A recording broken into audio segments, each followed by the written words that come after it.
It's so quiet that even regular marine life mistakes it as just one of its own. Yet the American-built underwater drone is large enough to deter any curious would-be predator, which all give it a wide berth. This unique vehicle is about the size of a small commercial fishing vessel, but when seen from above it looks like a giant manta ray cruising the world's oceans. It has no propellers, and the only visible oddity that marks the underwater vehicle as artificial to a casual observer is the large fin that sticks up in the back, like an aircraft tail. It's a predator unlike anything else in the ocean. The same silencing technology that makes American submarines legendarily quiet has gone into its construction. Though it's designed to be expendable, this makes it perfect for penetrating deep into dangerous enemy waters and carrying out the most dangerous of missions. This artificial fish is currently on the hunt for prey. The vehicle features both passive and active sonar, but it's currently cruising along at several knots using only its passive sonar and a host of highly classified sensors,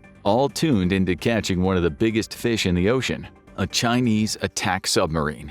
And when it finds one, this predator has teeth with which to strike. Up above the waves, the U.S. manned fleet is stretched thin, trying to cover millions of square miles of ocean to keep the Chinese submarines away from shipping routes or even friendly ports back home. Only being able to bring a portion of its total navy to the fight in the Pacific, the United States has been working on a backup plan for years: the Ghost Fleet. The fleet of unmanned vehicles numbers over 100 semi- or completely autonomous vessels, from surface combatants to mobile missile batteries, capable of backing up everything from manned warships to underwater hunters tasked with locating, tracking, and sometimes even destroying Chinese vessels, both above and below the surface. The artificial intelligence-powered artificial manta ray runs all of its sensory data against a library of known signatures from Chinese vessels, until finally there's a match. The big underwater drone banks silently and accelerates toward its target, yet even at top speed it barely emits a whisper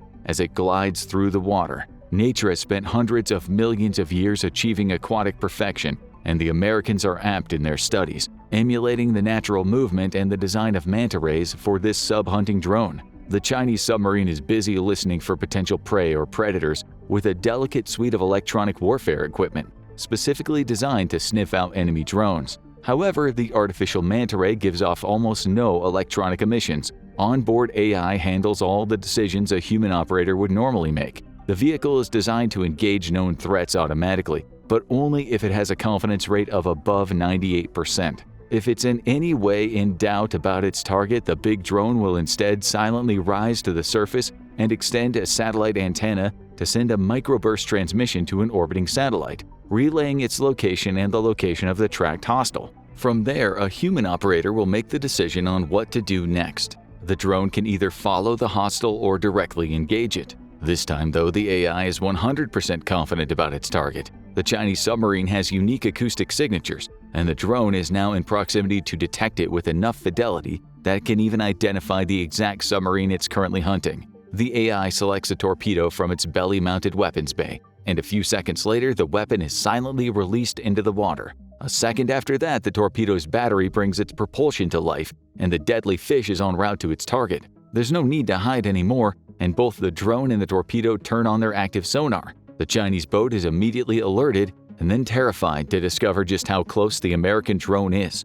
The confirmation of a torpedo in the water sends a chill down the captain's spine. There is little hope of evading such a close-range shot, but the submarine immediately ejects countermeasures. Noisemakers are ejected from the openings along the hull into the water, creating an extremely attractive sonar signature for both the drone and the torpedo. The torpedo is lured towards a noisemaker by the juicy sonar return, but the drone's artificial intelligence has identified the sudden spike in noise as countermeasures. It's still linked to the torpedo with a long enough fiber optic cable that spools out behind the torpedo as it travels through the water, and it relays commands to the torpedo to correct its course and ignore the countermeasures. The Chinese captain's face goes pale. There's nothing he can do now but order the boat to perform an emergency surfacing. Hopefully, they'll be near enough the surface when the torpedo strikes that most of the crew can escape the doomed submarine.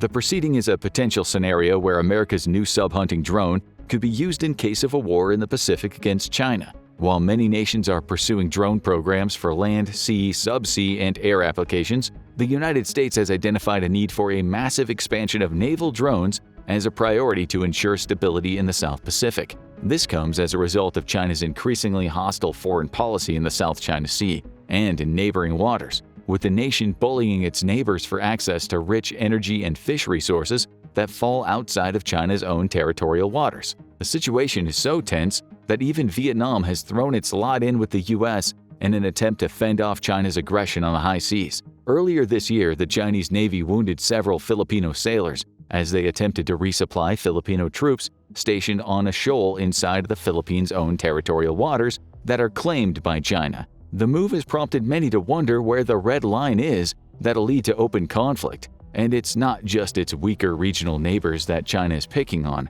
Last year, a Chinese destroyer pulled up alongside an Australian military vessel whose prop had been fouled by discarded fishing nets. The Australian captain alerted the Chinese ship that he had divers in the water, as is normal procedure. Rather than offer assistance as any other nation navy would do, the Chinese captain instead ordered his ship's sonar to be briefly run at full power, injuring the Australian divers. Add in ever-mounting tensions with Taiwan and a conflict with China seems all but certain. But if the U.S. is to face off against China, it needs to make up for its lack of numbers. Currently, the Chinese Navy outnumbers the Americans, but most Chinese ships are not suited for open water operations. Despite their superior numbers, U.S. ships are still better equipped and bring more missiles to the fight. But China is slowly closing that gap. To make matters worse, the U.S. Navy has global commitments it just cannot abandon, and thus it can only bring a portion of its full strength into a fight with China. This is where the Ghost Fleet and DARPA's new Manta Ray drone come into play.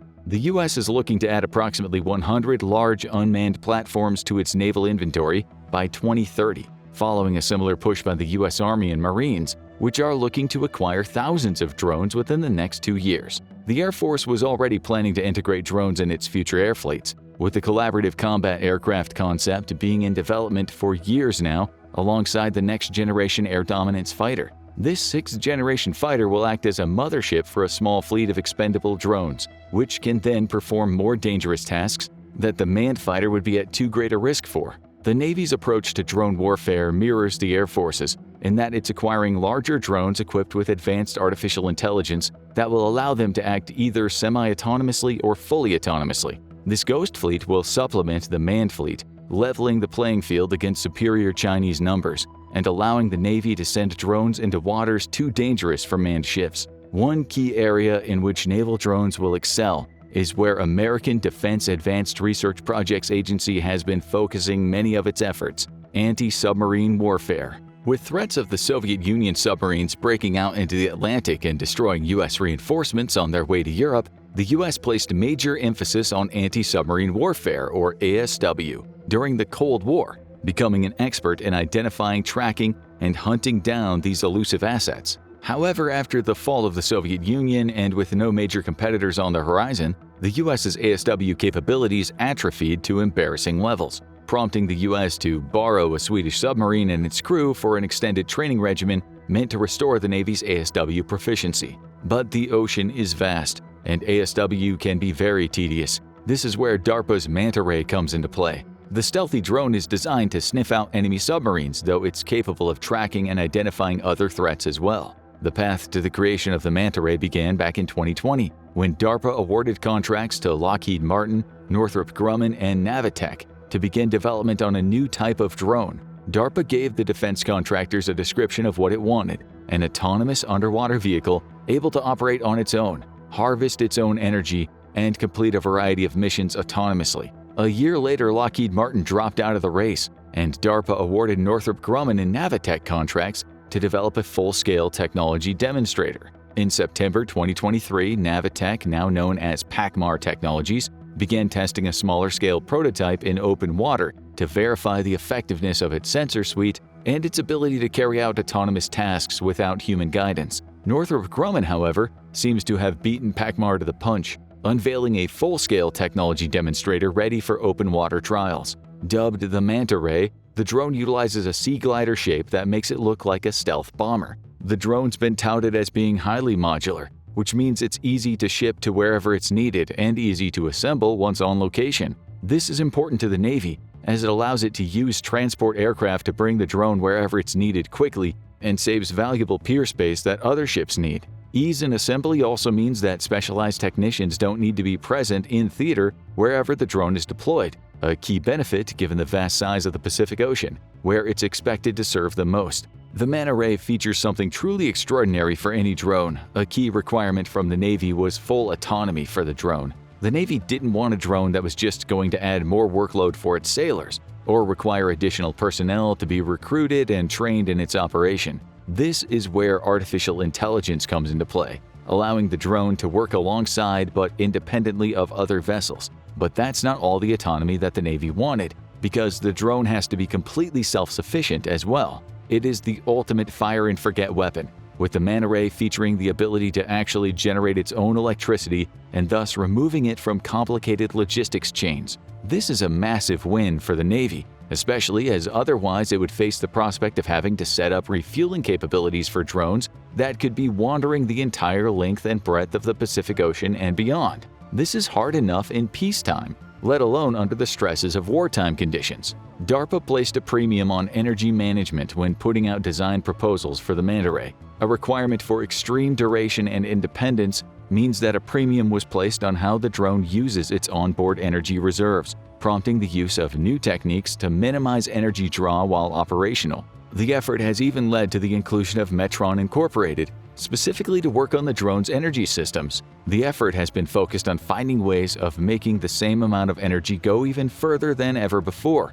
and this means a premium on conserving energy in the first place. The drone's unique Manta Ray shape helps it achieve this reduction in energy draw with its ability to slip through the water in the same manner as its namesake fish, using a fraction of the power current drones use. But the drone also needs to generate its own electricity, and this might be the most novel piece of tech on board. Currently, underwater drones are either directly tethered to a surface ship from where they draw power, or they need to be chased by a support ship that can provide refueling as necessary. With the most long-duration drones currently having an operational range of only a few days, this is logistically challenging, especially if the Manta Ray and its many siblings are meant to travel far and wide in pursuit of hostile submarines. To make matters worse, today's underwater drones have massive power draws, mostly just from their propulsion systems, before taking into account things like sensors or payloads. This limits their endurance even more and places a greater logistical burden on the Navy. The Air Force doesn't have this problem thanks to its drone's ability to range widely or use extremely efficient means of propulsion and atmospheric winds to stay aloft for days at a time. The Navy is thus looking to replicate and then surpass the success of airborne drones by engineering them to draw energy directly out of the ocean itself. Currently, details on the Manta Ray remain extremely classified, but one of the suspected methods of generating electricity underwater without human assistance is the use of ocean currents themselves. The drone is envisioned dropping down to the bottom of the sea and then anchoring itself in place. It can then deploy a pinwheel-like device on a tether, catching the energy of ocean currents and converting it into an electrical charge. A similar method is already used in generating power around the world, known as wave energy conversion, so the concept is proven to work at large scale. The question is, can it work underwater and on a much smaller scale? Another possibility of producing energy is known as salinity gradient power.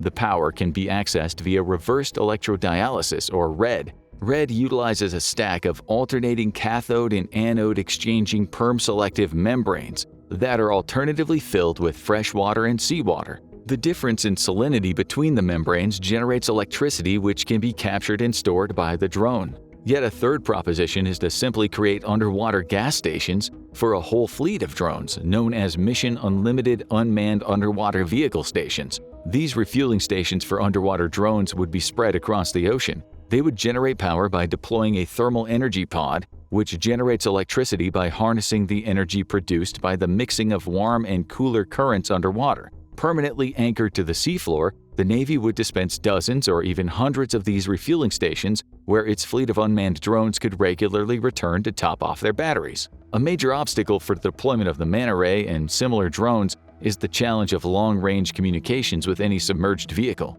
Due to the conductivity of water, radio waves cannot travel very far below the waves, which is why American submarines utilize very low-frequency communication systems that link up with 5 different antenna complexes the U.S. has built around the world. Manta Ray could be equipped with a VLF antenna as well, but that still limits its ability to communicate. given the very low bandwidth associated with those types of communications. This is why autonomy is a key requirement. The manta ray simply cannot receive detailed instructions while deployed deep underwater. And forget about direct control in the same style as the US Air Force's drone operators. One solution is to equip the manta ray with a deployable antenna that can rise up to the surface and connect to orbiting satellites. Many submarines currently utilize such a system for high-bandwidth communications, though it comes with significant risk. Northrop Grumman, however, has developed what it calls expendable data bubbles, which the manta ray could expel from its body. These devices would then float to the surface and, upon breaching the waves, transmit information gathered by the drone. However, this communication would go strictly one way, making artificial intelligence the key to the entire concept working. With both Russia and China fielding new submarines, the need for a dramatic expansion in anti-submarine warfare is pressing, and the Manta ray, along with a whole family of similar drones, could be the answer. These autonomous drones, autonomous even to the point of generating their own power, could be the edge that the US Navy needs to continue to deter any bad actor from starting an unfortunate war that would end up costing the entire world dearly. However, if such a war does kick off, America's underwater Skynet Terminators will soon be ready. With Russia hogging all the negative press lately, you might have missed Chinese President Xi Jinping's adamant proclamation that Taiwan will be reunited with the mainland. And he is not ruling out military force to accomplish this goal. But with the vast majority of Taiwanese citizens wanting nothing to do with mainland communist China and American President Joe Biden promising that the US would come to Taiwan's aid, World War III is looking more likely, and it won't be starting in Europe. How is China going to defeat the US and its allies? And more importantly, why does Taiwan matter so much that the US is willing to fight to keep it free and independent? China wants Taiwan, and the US wants Taiwan to remain free. Both sides have their various reasons, but there are some significant overlaps. For China, Taiwan is both a matter of national prestige and a national defense priority. The island is home to the Chinese nationalists who fled after losing the war against the communists after World War II. And given the difficulty of an invasion plus the support of the United States, reunifying this breakaway province by force has not been an option for China. It's only recently, with China's vast modernization of its military and steadily expanding amphibious assault capabilities, that the dream of taking over Taiwan is approaching fruition. But as long as Taiwan remains fiercely independent and refuses to bow to Beijing, China cannot be taken seriously as a global military power. After all, why should anyone fear your military when it can't even pacify an island sitting right off your own shores? For the Chinese Communist Party, Taiwan represents an existential threat, though. The nation began as a dictatorship but gradually became a liberal and open democracy. Today, it's amongst the most successful democracies in the world, and that's a big problem for the CCP. As long as Taiwan remains independent, it remains a symbol for the Chinese people of what life could be like for them if they were no longer under the thumb of the CCP. After the extreme measures enacted by President Xi during and after COVID, disillusionment with China's government and the very society it's built around has skyrocketed amongst the youth. To many of them, the democracy lurking right off their own shore is a more appealing choice, and as long as Taiwan remains independent, it'll continue singing its siren song of democracy to the Chinese people. However, there are two very real and very significant strategic reasons for China to want to take Taiwan back and for the US to want it to remain independent. First is a Western strategy known as the First Island Chain. This is a chain of pro-Western friendly nations that ring the shores of China and Russia both. During the Cold War, it acted as a physical barrier to communist navies in case of war, who would be hemmed in and unable to operate in open waters without being destroyed attempting to break to the open sea. The First Island Chain also allows friendly navies to operate very close to enemy shores by having resupply and repair facilities readily available and not relying on far-flung bases, which would limit loiter time for friendly ships and aircraft. Today, the First Island Chain strategy no longer hems in the Soviet Union and its allies and instead acts as a barrier to Chinese expansionism. China has attempted to break the First Island Chain by illegally building artificial islands in the South China Sea, and while the threat they pose is significant, it still doesn't allow the Chinese Navy to break the defenses of the First Island Chain completely, and it doesn't allow them to push hostile navies far enough away that Chinese shipping can continue to keep the nation supplied with the vital petroleum and natural gas it needs. Another strategic reason to want reunification with Taiwan could potentially impact the entire world, though. Today, Taiwan is the world's largest manufacturer of computer chips and semiconductors. Wielding such significant clout that its embargo of Russia has all but crippled the nation's ability to build modern weapons, Taiwan's contribution to the global technology market is so significant that as the Chinese threat over the island grows, the United States has passed emergency funding for computer chip manufacturing plants to be built inside of America once more. If China were to seize Taiwan, it would in effect be in control of nearly all the world's supply of advanced electronic components and be able to threaten embargoes to nations that don't toe the CCP's line. A nation would have a simple choice: have its economy crippled or do as President Xi says. So how can China achieve its goals, even if it means launching World War III, and come out on top? China has already prepared extensively for conflict against the superior U.S. Navy, and has done a really good job of it too. The surface combat ships are still no match for American vessels, with China having approximately 2/3 of the total battle force missiles that the U.S. Navy has. Its Air Force is similarly outclassed by the U.S. Air Force, which not only outnumbers China's, but has far better capabilities in all but one department: long-range air-to-air missiles, where the Chinese PL-15 enjoys a significant advantage over the American AIM-120 in terms of range. However, the U.S. is fast-tracking an upgrade called the AIM-260 Joint Advanced Tactical Missile to not just close the gap, but exceed it once more. U.S. air and naval power won't matter though if it can't bring all that might close to Chinese shores, which is why China has invested heavily into developing a strategy known as Anti-Access Area Denial, or A2AD. The goal is simple: keep American ships and special mission aircraft such as AWACS and tankers away from Chinese shores so the People's Liberation Navy can operate with impunity. At the core of the strategy is the People's Liberation Army Rocket Force, or PLARF. PLARF might sound like something you do after a bad burrito, but it's the gravest threat the U.S. Navy has faced since the end of the Cold War, and it might be good enough to keep the U.S. ships out of the Western Pacific for good. A ballistic missile force, this branch of the Chinese military is dedicated to China's vast stockpile of both nuclear and non-nuclear ballistic missiles. China was never subject to the Intermediate Range Force Treaty, or INF, and thus, unlike the Soviet Union and the U.S., China developed an extensive stockpile of conventional ballistic missiles. Today, China fields about 1,400 ballistic missiles alongside hundreds of cruise missiles. Most of these are older, shorter-range missiles which we could expect to see deployed against Taiwanese infrastructure, but hundreds have ranges capable of hitting U.S. bases in Japan and South Korea. A small but unknown number can even hit the all-important U.S. base in Guam. The PLARF would be critical in the opening days of World War III. Both the US and China hold serious counterforce power, and the advantage would go to whoever fires first. A war between the two powers would almost certainly be a bolt-out-of-the-blue attack, an unexpected first strike using hundreds of ballistic missiles. The targets would be US bases in the region, with a priority target being Guam. However, this comes with certain risk, as striking US bases in Japan and South Korea would threaten dragging those two nations into the conflict. South Korea may be disinclined to join the conflict out of fear of North Korea taking advantage of the situation.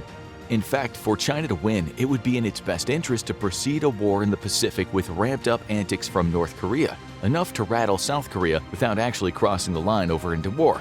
Fears of North Korean aggression would be likely enough to prevent South Korea from doing anything other than voicing public support for its American allies. Japan would be a different story. The two nations are famous rivals, and there's still a lot of bad blood between China and Japan. What's more, Japan agrees with the US that China presents a threat to democracies around the world. Losing a fellow democracy like Taiwan to China could represent a larger global shift toward authoritarianism. China, being the dominant regional power, is also greatly disadvantageous to Japan, whose all-important trade routes pass by close enough to China to be intercepted by its navy should Taiwan fall and the first island chain be broken. Thus, it's almost a foregone conclusion that Japan would join the war anyway, no matter what China ends up doing. The rewriting of its constitution allows the expeditionary deployment of its military, bucking the self-defense pacifist ideology of the past, and it's proof that Japan is actively preparing to send ships, troops, and planes to aid the US and Taiwan.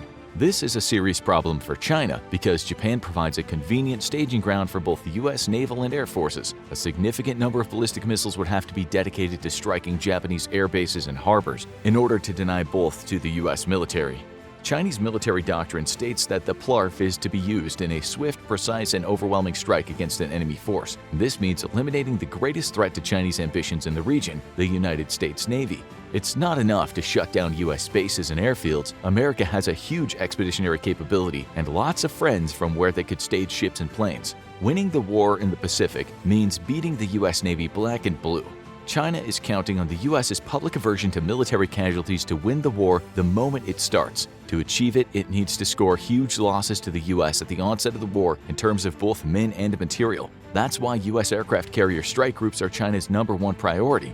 Not only do American supercarriers threaten all Chinese naval shipping, but the loss of even a single carrier would result in the death of thousands of American sailors. This is something China hopes it can use to shock and awe the American public into not supporting a protracted war. Because China cannot win a long-term conflict against the US, it simply lacks the material and ability to protect its trade overseas, while it can do nothing to threaten American global trade.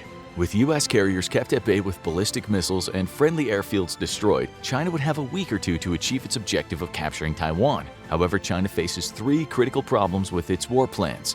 The first is that any invasion of Taiwan would take weeks to coordinate. Ships would have to be restationed to nearby harbors. Hundreds of thousands of troops would have to be moved from various military districts to the eastern one in preparation of boarding. Supplies like food, water, and medicine would have to be gathered in the millions of tons and prepared for shipping across the strait. Hundreds of aircraft would have to be moved to nearby airfields.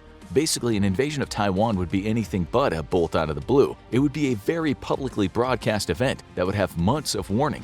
The United States would use this time to gather global support for either painful political and economic measures against China or to build a national military coalition like it did in Desert Storm. In an unprecedented move, European NATO partners have been sending ships to the South Pacific in the last 6 months. These routine patrols are meant to signal one thing to China: Europe stands with the US and against an invasion of Taiwan. Invading Taiwan would mean taking on an international coalition. And there's no ready answer to this daunting problem for China, who enjoys few meaningful alliances and 0 who would support it in war against what would in effect be a global force. The second problem China faces is that though its ballistic missile force is a deadly threat to US forces, it might not be able to effectively deter US naval operations the way China hopes it will. Hitting a stationary airbase with a ballistic missile from thousands of miles away is relatively easy. China has reduced the circular probability of error from 100 to just 5 or 10 meters for its modern missiles. However, hitting a fast-moving warship in the middle of the ocean is a different challenge altogether. Ballistic missiles and other standoff weapons need good tracking data to hit a moving target. This means that a ship must be first discovered, properly identified, and then finally fixed. China has greatly improved both its ground-based and satellite-based long-range radar capabilities, but this type of radar can only tell you a ship is out there with an approximate distance. Accuracy of satellites, however, is greater, though they provide only a temporary track as they orbit the Earth. In order to properly identify and then provide a good track, you need a much better sensor technology, and it's unknown if China can foot the bill there. A vast investment in drones and AWACS aircraft means that China potentially has the tools to get the job done, but these airborne assets have to face the threat of the most capable air force in the world. China does enjoy an advantage here because the US would have to operate aircraft at extremely long ranges. But a decided uptick in both the purchase of air and sea drones by the US military, as well as a new tanker drone, means that the reach of America's weapons is being steadily and greatly increased.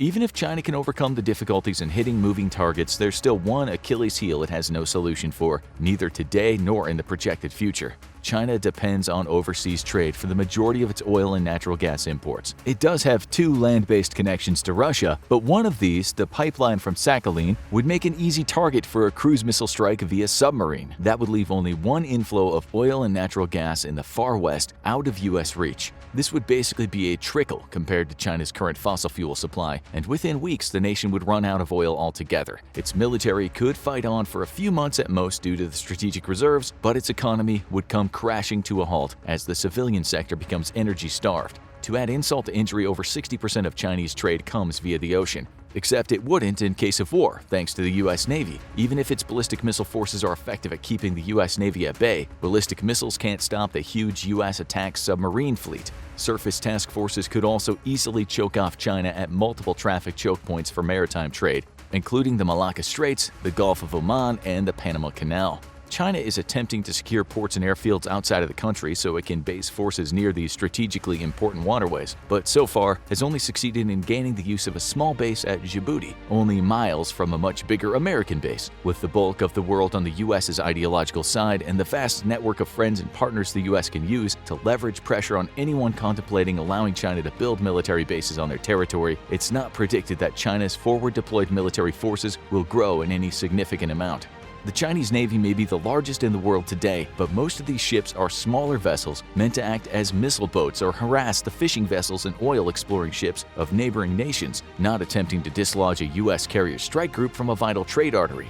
For all its planning, there's nothing China can do about this situation in the current or even long term, though it is steadily working at building a blue water navy capable of operations far from home shores. It still has a significant way to go to get there, however, and even the U.S. remains firmly in the lead.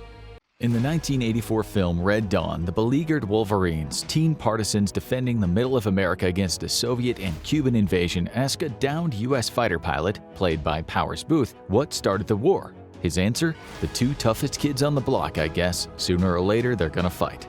That's the way many analysts see the current situation between the United States and its allies, primarily NATO, and China and its main military ally, Russia. With all the military spending on both sides, it only seems inevitable that they will eventually use the power they've built up to forward their global agendas. The current situation between the authoritarian East and liberal West has not been this tense in about half a century. The invasion of Ukraine has brought NATO and the United States into as close to an all-out hot war with Russia as we've seen since the Cuban Missile Crisis. But with that previous series of events cooled off before shots fired, the Ukrainian war has seen hundreds of thousands of casualties. Russia feels that many of the deaths on their side are due to the military and economic aid sent by NATO and the US to Ukraine. Putin and his political henchmen have repeatedly threatened NATO with nuclear weapons if they feel the existence of their country is threatened any more than it already is. Matters weren't made any better when Great Britain almost had one of its RC-135 reconnaissance planes shot down in September 2022, which would have raised tensions even more. There was another close call in November of 2022 when an errant Ukrainian air defense missile missed its intended target, another Russian missile barrage indiscriminately targeting Ukraine's civilian infrastructure, and landed in neighboring Poland, killing 2 people. NATO has a very specific section of its agreement called Article 5, which states that any attack on a member nation is an attack on all of NATO. For a moment, talks of all-out war between Russia and NATO filled the blogosphere. Russian officials have sought to paint NATO as aggressors in the war, continually claiming that the poor little Russia was directly fighting against the massive enemy of NATO, while the US and its allies have said they are supporting Ukraine's defense with military aid and unspecified intelligence sharing, but not with boots on the ground. Meanwhile, on the other side of the globe, China continues to make threatening gestures toward Taiwan, including recent armed jet intrusions of Taiwanese airspace following Speaker Pelosi's trip to the island in 2022, and then Speaker McCarthy's trip in 2023. Following the more recent April trip, China effectively closed Taiwan's airspace with waves of fighter jets and for the first time made it seem like they were able to interdict any U.S. support from the east of the island. There is even talk that China might begin to require ships transiting the Taiwan Strait to undergo boarding and searching, which Taiwan says they will vigorously oppose. Are we close to a hot war? First off, let's make one thing clear. The U.S. and China are not on the verge of war. On March 31, 2023, General Mark Milley, the chairman of the U.S. Joint Chiefs of Staff, said, "I don't think at this point I would put the possibility of imminent war in the likely category, and I think that the rhetoric itself can overheat the environment." However, General Milley did admit that it is possible that you could have an incident or some other trigger event that could lead to uncontrolled escalation, so it's not impossible. That incident would most likely evolve around an attempted Chinese invasion of Taiwan. President Xi has publicly stated that he wants the People's Liberation Army, the PLA, to be prepared to take Taiwan by force as early as 2027, so that risk clearly does exist. Let's take a look at the 2 main theaters of such a potential war. NATO and the European elements of the United States' forces arrayed against Russia, and the U.S. forces in the Pacific, mostly naval forces, against the might of the Chinese Army and Navy. Of course, such a comparison will not include the opposing nuclear forces. Any of the combatants have enough warheads to turn vast swaths of the world into unlivable nuclear wasteland. For the purposes of this comparison, we will hope that all sides would agree not to resort to such catastrophic weapons. The opposing military strengths in Europe. Before Russia's invasion of Ukraine, most of the world perceived Russia as the second most powerful military in the world. They had massive numbers of tanks and artillery, their air force was seen as a peer with the American Air Force, and their navy was capable and feared, even if it didn't have comparable numbers to the US Navy. Russia's military fiasco in Ukraine has proven their tanks are outdated and poorly designed. Their logistics vanish once they leave their rail network, and their air force has been fragile enough that they don't dare fly over Ukrainian territory for fear of being shot down. The only 2 legs of their military that remain unbowed by these defeats are its artillery, still numerous, though notably inaccurate, and its nuclear forces, which remain unused and still unproven. As of April 2023, the widely respected research organization Oryx has documented and confirmed an astounding 10,000 vehicle losses by the Russian armed forces, including over 1,900 main battle tanks, half of what it reportedly had pre-invasion, along with 830 armored fighting vehicles, 2,200 infantry fighting vehicles, 800 pieces of artillery, 79 aircraft, 81 helicopters, and 12 surface vessels, including the flagship of the Black Sea Fleet, the Slava-class guided missile cruiser Moskva. This is in addition to an estimated 200,000 Russian military casualties, with anything between 45,000 to 50,000 killed in action. These numbers are incredibly high from just over a year of fighting, and are far greater even than what Russia suffered in its 10-year losing war in Afghanistan. The losses are so high that in early 2023, Russia began returning 75-year-old T-54-55s into service, the equivalent of the U.S. using Korean War-era M47s. The Russia also lost a reported 1,500 officers, including 160 top-level generals and colonels, and it's clear the once-feared Russian military is a shell of its former self. Standing opposite the vastly depleted and shaken Russian military is NATO, now more united and stronger than at any time in its 74-year history. With Finland's admission into NATO in April of 2023 as its 31st signatory nation, the organization can now boast a combined troop strength of just over 3.5 million soldiers, airmen, and sailors. That includes, however, the US and its 1.4 million strong standing army, not all of which would be fighting in Europe, and Turkey's 425,000, not the most committed of NATO's members. That means the rest of NATO's 29 members contribute only 1.7 million troops total. France, Germany, the United Kingdom, Poland, and Italy each have 160,000 or more active personnel, while other countries have smaller forces to rely on. It must be stated, though, NATO considers itself a defensive organization.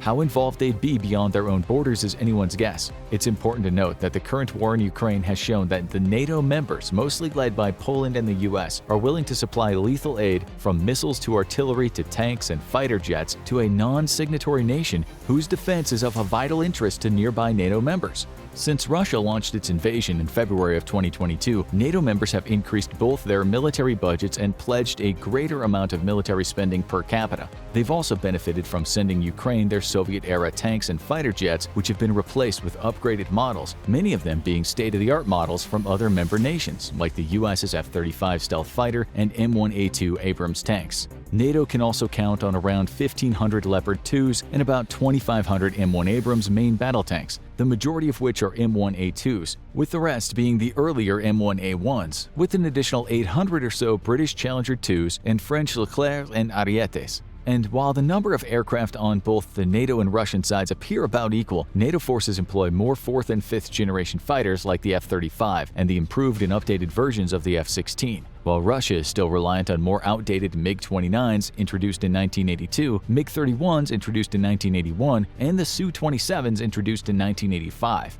These three plane types alone account for more than 750 of their total 1,100 available pre-invasion fighter aircraft, a disproportionate number of outdated and non-modernized platforms. And as has been seen in Ukraine, many of these aircraft have not been maintained sufficiently in order for them to be combat-ready anytime soon.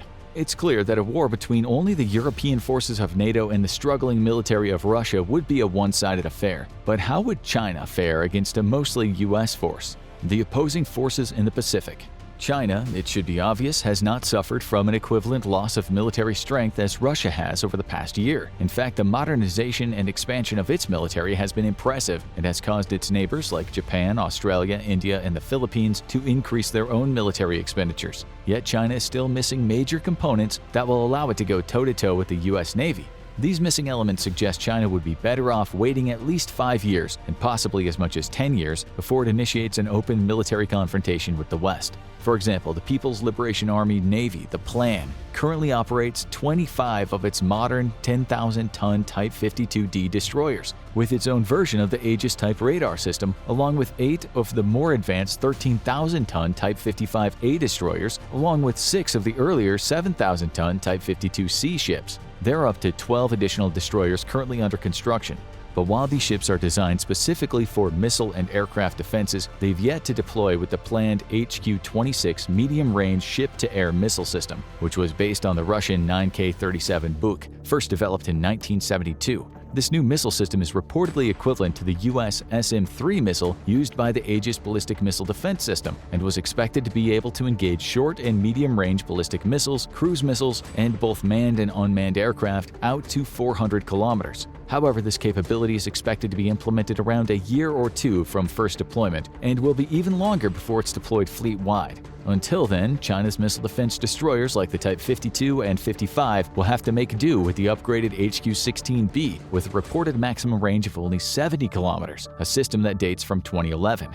The biggest weakness in the plan, of course, is its aircraft carrier fleet. They currently operate 3 carriers, the oldest being a 90s-era Ukrainian-built Russian-designed ship named the Liaoning with its ski jump ramp, which is also a staple of its second carrier, the Type 002 Shandong. The Liaoning isn't really considered a frontline carrier and is relegated to the role of training carrier. Its third carrier, the Fujian, currently being fitted out, is equipped with advanced electromagnetic catapults, similar to those on the U.S. supercarrier USS Gerald R. Ford. Some say copied directly from it. But that means the plan will have to train its carrier pilots on 2 types of takeoffs, and they'll need 2 different types of carrier planes to operate on those carriers. Its current training model, the JL-9G, a single-engine twin-seat aircraft first deployed in 2011, can't be used to duplicate emergency landings on any of its current carriers because it's too weak to take the continual pounding of carrier landings, and it's too underpowered to immediately take off in case of a missed landing. That leaves only simulated takeoffs and landings on ground-based mock-ups. This inability to field a true carrier trainer has led to a huge deficit in trained carrier pilots. The problem with the planned trainer is just the opposite of its carrier combat aircraft, the J-15 Flying Shark, which was mocked by Russia for trying to be a back-engineered version of a Su-33 prototype, the T-10K3, which they bought from Ukraine back in 2001. At a reported 17.5 tons, its upgraded version is now thought to be the world's heaviest carrier-borne fighter. In comparison, the U.S. Navy's F-A-18 weighs only 14.5 tons. The J-15 suffers from either having to carry less than optimal fuel, giving it less range, or less armament, giving it less lethality if it intends to take off from the 2 ski jump-equipped carriers. It has since been nicknamed the Flopping Fish by the normally reserved Chinese press for its underwhelming performance. China's begun deployment of the Chengdu J-20, somewhat comparable to the US's F-22 stealth fighter, and have produced around 200 of them, but this aircraft cannot be adapted to carriers and remains a standard land-based air superiority fighter. China hopes to make up the difference in carrier forces with hypersonic missiles, though their reliability and readiness is still under discussion. At present, there's speculation but no confirmation that China is building a 4th carrier, though at least one recent satellite image suggests a 4th might be under construction. But the plan doesn't have enough carrier pilots for its 2 current frontline carriers, let alone a 4th. In comparison, the U.S. currently operates 11 carrier strike groups, each of which is comprised of one of its nuclear propulsion Nimitz or Ford-class supercarriers able to field 70 to 80 aircraft, 1 or 2 Ticonderoga-class Aegis-guided missile cruisers for air defense and coordination, 2 LAMPS-capable warships focusing on anti-submarine and surface warfare, and 2 to 3 Arleigh Burke-class guided missile destroyers. Each strike group is accompanied by assorted logistics and support ships and an undisclosed number of nuclear-powered attack submarines, usually 1 or 2, that coordinate with each strike group. The new Ford-class supercarriers currently in use by the U.S. Navy are undoubtedly the most powerful warships ever produced, with 1 in service and 4 more planned or currently under construction to be delivered between 2024 and 2034. There are literally no carrier groups of such lethality in any navy in the world, though the British and French navies do have their own carrier battle groups with somewhat comparable strengths. The U.S. also deploys several amphibious-ready groups built around the Wasp-class amphibious assault ships, in essence a small carrier, which can handle 6 fighters like the F-35 Lightning II and up to 24 helicopters like the Cobra gunship and the VF-22 Osprey transport vehicles. The amphibious-ready groups also include a landing platform dock ship, LPD, from the San Antonio class, capable of deploying up to 600 troops and 14 amphibious assault vehicles, and a landing ship dock, LSD, like the Harper's Ferry class and the Whidbey Island class landing ships, which can load and unload conventional landing craft and helicopters. These amphibious-ready groups can also launch dozens of autonomous drones like the X-47B. Normally 2 to 3 ARGs are forward deployed, 1 in the Mediterranean Sea or the Persian Gulf/Indian Ocean region, and 1 or 2 in the Western Pacific Ocean area. Currently, 1 ARG is based out of Sasebo and Okinawa, Japan. The ARGs are usually attached to a carrier strike group which provides protection for them from both land and sea-based attacks. The US can also count on 26 Los Angeles-class, 3 Seawolf-class, and 21 Virginia-class nuclear-powered attack submarines, as well as dozens of ballistic missile submarines, each with ICBM-capable launch tubes. On the other hand, the plan operates 6 Shang-class nuclear submarines and 40 older diesel-electric submarines of much lower capability. Many experts point to the plan's superiority in total numbers of ships over the U.S. Navy, 340 to 300, but we must consider that the plan's numbers include 150 patrol craft, which are more equivalent to the U.S. Coast Guard's cutters, designed for coastal engagements only, and not really capable of the kind of blue water combat the main naval units would engage in.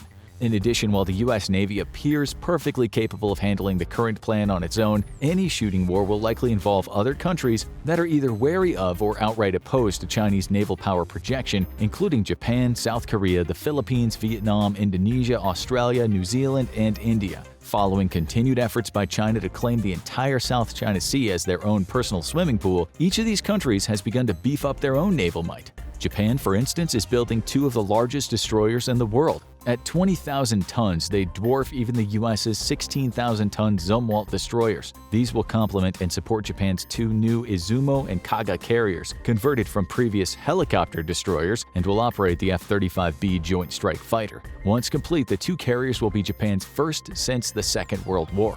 Along with Japan's increasing naval might, Australia has entered into a long-term agreement with the US and Great Britain to build a fleet of state-of-the-art nuclear-powered attack submarines. India has also increased its own naval strength, while the country is still aching from violent confrontations instigated by China along its northern Himalayan border. China's true Achilles heel. And that brings up the most crucial component of any possible shooting war involving China: the fact that the country must import 70 to 75% of all their oil and natural gas through a long naval route from the Baltic through the Atlantic and past Africa, India, and Indonesia. If the US or its Pacific allies wanted to interdict the flow of petroleum to China, and such a lengthy supply chain would be impossible for China to protect, then China would be looking at a 3-month delay before its countrywide truck transport system would shut down due to a lack of fuel, and 6 months before it ran out of the necessary components for the production of fertilizers, which its farmers desperately need. Their economy would collapse within a year, and massive famine would break out even if they did manage to hold off the superior US Navy. This dramatic and inevitable failure of their economy and the catastrophic famine that would follow might be the main reason why China isn't looking to launch a full-scale war anytime soon. Not only is it a heavy importer of raw petroleum, it's also the world's largest importer of food. Between 2000 and 2020, the country's food self-sufficiency ratio decreased from 93.6% to 65.8%. China's leaders know that if it cannot win a war outright in a very short period of a few months, and the vast capabilities of the US Navy, let alone its numerous Pacific allies, suggest that this just isn't a reliable possibility, then they are dooming their country to losing their position as the second most powerful economy in the world, with a disastrous famine soon to follow. The lessons of the Ukraine war are also a stark reminder that a determined, well-equipped country, no matter how small, can resist an invader far more easily with today's advanced technological weapons. And while Ukraine has done a phenomenal job in gaining that capability in a mere 8 years since the first Russian invasion of 2014, Taiwan has been preparing itself for a Chinese invasion for more than 70 years. They're also a much more technologically capable nation and have a large 80-mile moat of an ocean that China would have to navigate in case of an invasion. This would not be an easy cross-border incursion that Russia attempted and failed, but it would require dozens of landing craft, easy targets for missiles, and waiting artillery. The fragility of a Russia-China alliance. In addition to logistical problems of overcoming the US Navy and the watery moat around Taiwan, China faces another hurdle: the weakness of any long-term alliance with Russia, an alliance that would merely be a castle built upon sand. Any full-scale war short of a nuclear engagement would find Russia's military virtually destroyed within the first few weeks of the conflict's launch, leaving China virtually alone. The Ukrainian invasion has spotlighted why Russia is nowhere near the military peer to the US, China, or even NATO that people thought it was. As previously mentioned, the Russian armed forces have lost over 10,000 military vehicles, including upwards of 1,900 main battle tanks, along with around 200,000 troops. The main reason they threaten the West so often with nuclear weapons is because they know they never stand a chance against the combined forces of NATO, which have more advanced equipment and better trained troops, and now might actually hold a numerical advantage as well. There are multiple reasons for the failure of the Russian military. First and foremost is the endemic corruption that riddles every layer of the Russian government, including the military. There are estimates that corruption has cost from 25 to 30% of Russia's total annual GDP, and the sanctions Russia has endured since the start of the war has caused a massive drain of its remaining economy. Not only is Russia's economy collapsing due to the surprisingly efficient Western sanctions, but that smaller economy's spending on its military is actually much less than the projected numbers. The sanctions have also shrunk the Russian economy to the size of Italy, and now puts it behind the individual states of California, Texas, or New York. Russia's nominal $1.4 trillion GDP is minuscule when you compare to the EU's combined economic strength of about $15.28 trillion. Add the US and the EU's GDP together, you get about $35 trillion, more than 40% of the total world GDP.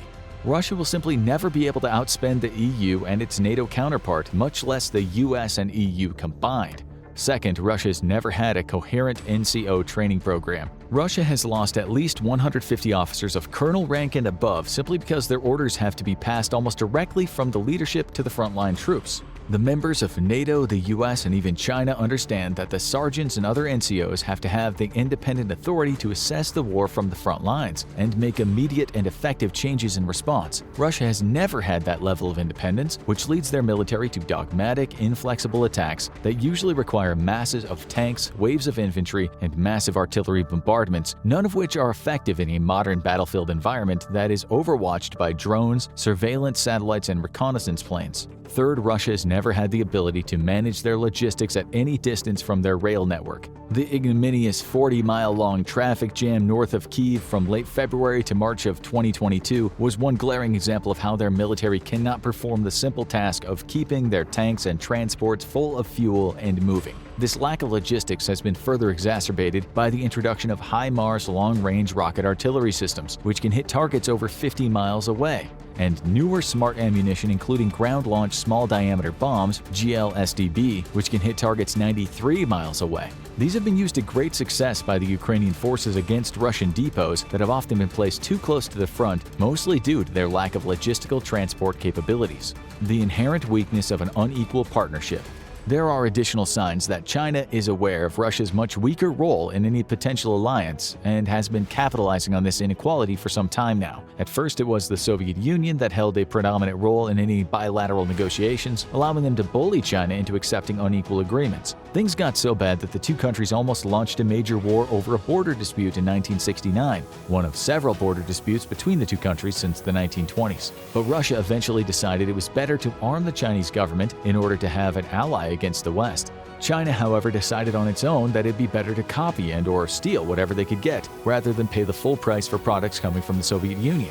Starting in the 1990s, China has openly copied or stolen Russian technology, leading at times to Russia having to swallow their pride as China sold knockoffs of their own frontline equipment. For example, in 1996, China debuted the J-11 aircraft, the first fighter made after the fall of the Soviet Union to feature significant Russian input. At first, it was an officially licensed Chinese-made copy of the Russian Su-27 multi-role fighter, whose sales were welcomed by the cash-poor post-Soviet state. Before long, however, China canceled their agreement and began producing the aircraft independently, eventually building over 400 unauthorized J-11s, equaling an economic loss to the USSR of more than $10 billion. Russia continues to sell its best or almost best military gear to China, even though they know the technology is likely to be copied, reducing what little technological superiority Russia still maintains over China. The policy dilemma has been compounded by the post-Ukraine effect on Russia's struggling manufacturing sector, which has left the shrinking Russian economy increasingly reliant on China's much larger economic base, further eroding any remaining compatibility in their relationship. More recently, President Xi has tried to bring China to the forefront in worldwide diplomacy. So when the UN held a vote to condemn the Russian invasion, China surprisingly abstained from the 141-5 vote to condemn the invasion, and in fact was a key leader of 34 other countries who also abstained. This was the first time that China had a chance to publicly support their, quote, partner, and they openly refused. This hands-off approach demonstrates China's desire to maintain its currently neutral stance regarding the Ukraine war in hopes of trying to establish Beijing's bid for global leadership. But they can't do that if they supplied lethal aid to Russia, so they refuse to supply such support despite Putin's pleas to the contrary. When President Putin and Xi met in Russia of March 2023, Putin had hoped that Xi would offer a deal to create a direct pipeline between the two countries, making China more reliant on Russian crude oil and natural gas and giving Russia a direct buyer for their primary export. But no such agreement was reached. Xi did say publicly that China and Russia would continue to resolutely uphold the fundamental norms of international relations based on the purposes and principles of the UN Charter. But that statement blatantly ignores the illegality of Russia's invasion in the first place, which directly violates the Charter's core precepts.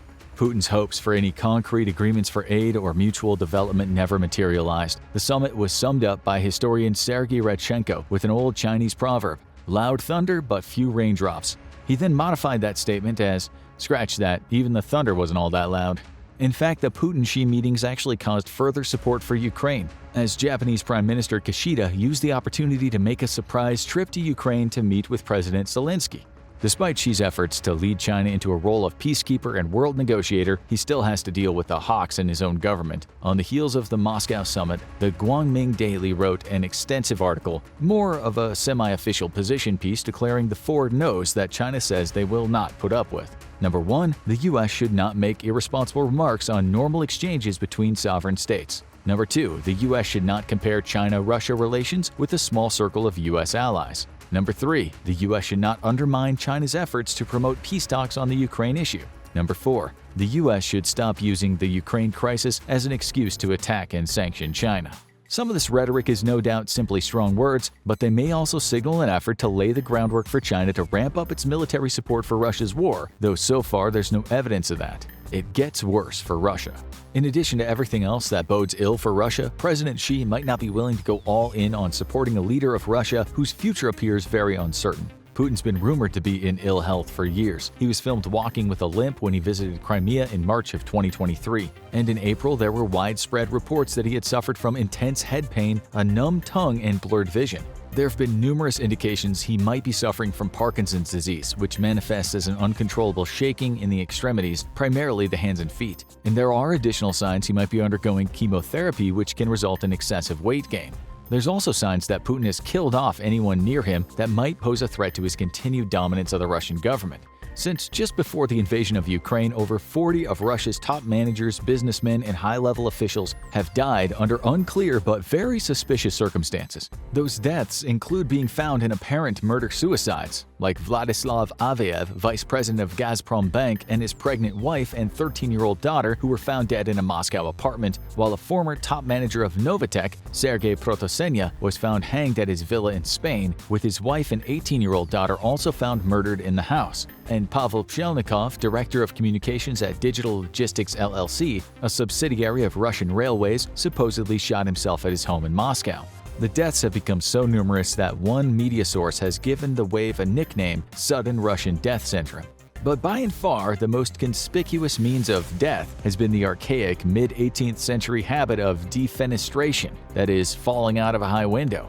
Ravil Maganov, vice president of Lukoil, fell out of one at the Central Clinical Hospital of the presidential administration in Moscow. And in February 2023, Marina Yankina, head of the financial department of the defense ministry, was found dead after supposedly falling from a 16th floor of her apartment. Even when a suspect is in government custody, their lives aren't safe. Most recently, Igor Shikurko, Deputy General Director of firm Yakutskenerga, was discovered dead of unknown causes in his cell in a detention center in Yakutsk, Siberia on April 5, 2023. The extremely high number of potentially murdered rivals paints Russia in a bad light, an unstable dictatorship afraid of its own best and brightest while making enemies of its own nascent leadership. Couple that with Putin's rumored ill health, and it's just one more reason why President Xi may want to wait a year or two before cementing any permanent relationships with whoever's in charge in Russia post-Ukraine. What will Russia and Ukraine do? China and Russia are in an unenviable position. Both countries are seeing an inevitable shrinking of their populations, with China admitting an overcounting of its population during the last census by as much as 100 million. The Pew Research Center forecasts a decline from 1.4 billion people this year to 1.3 billion by 2050 and a staggering reduction to below 800 million by 2100. That's according to the UN's medium variant or middle-of-the-road projection. Russia's upside-down population pyramid is no better. They're already experiencing a massive brain drain as a repercussion from its Ukraine fiasco, which was followed by as many as 400,000 young men who left to avoid the first conscription call-up in September 2022. Combine that with an aging population, a lower birth rate, and a decrease in life expectancy of 15 years since early 2022, and Russia's population is in free fall. Both these troubled countries might believe then that their only window to have enough young males to support a war is rapidly shrinking. That leaves Putin and Xi with a difficult, if not impossible decision. Launch a war now that they're not ready for and probably can't win, or wait a few years when their populations and economies are even less capable of enduring such hardships. It's an unenviable decision for any leader to make. China's meteoric economic rise in the last 3 decades has seen the world's largest nation pick itself up from its agrarian roots to become a robust and modern economy. While not more powerful than the US economically, China's is the only economy in the world to truly rival the US's. Yet all of China's economic expansion has created a crippling national Achilles heel: its overwhelming reliance on naval trade routes to export its trade goods and supply its ravenous appetite for oil. If China is to truly become a peer competitor to the US, it must secure and defend its access to the world's most important shipping lanes. In today's episode of the Infographic Show, we're taking a look at the Asian powerhouse and asking, is China ready to take on the US Navy? For decades, China focused primarily on maintaining national sovereignty by establishing a large ground force capable of fighting off another Japanese invasion or their former Soviet rivals. As China's economy expanded, though, its reliance on maritime trade grew to a staggering disproportion.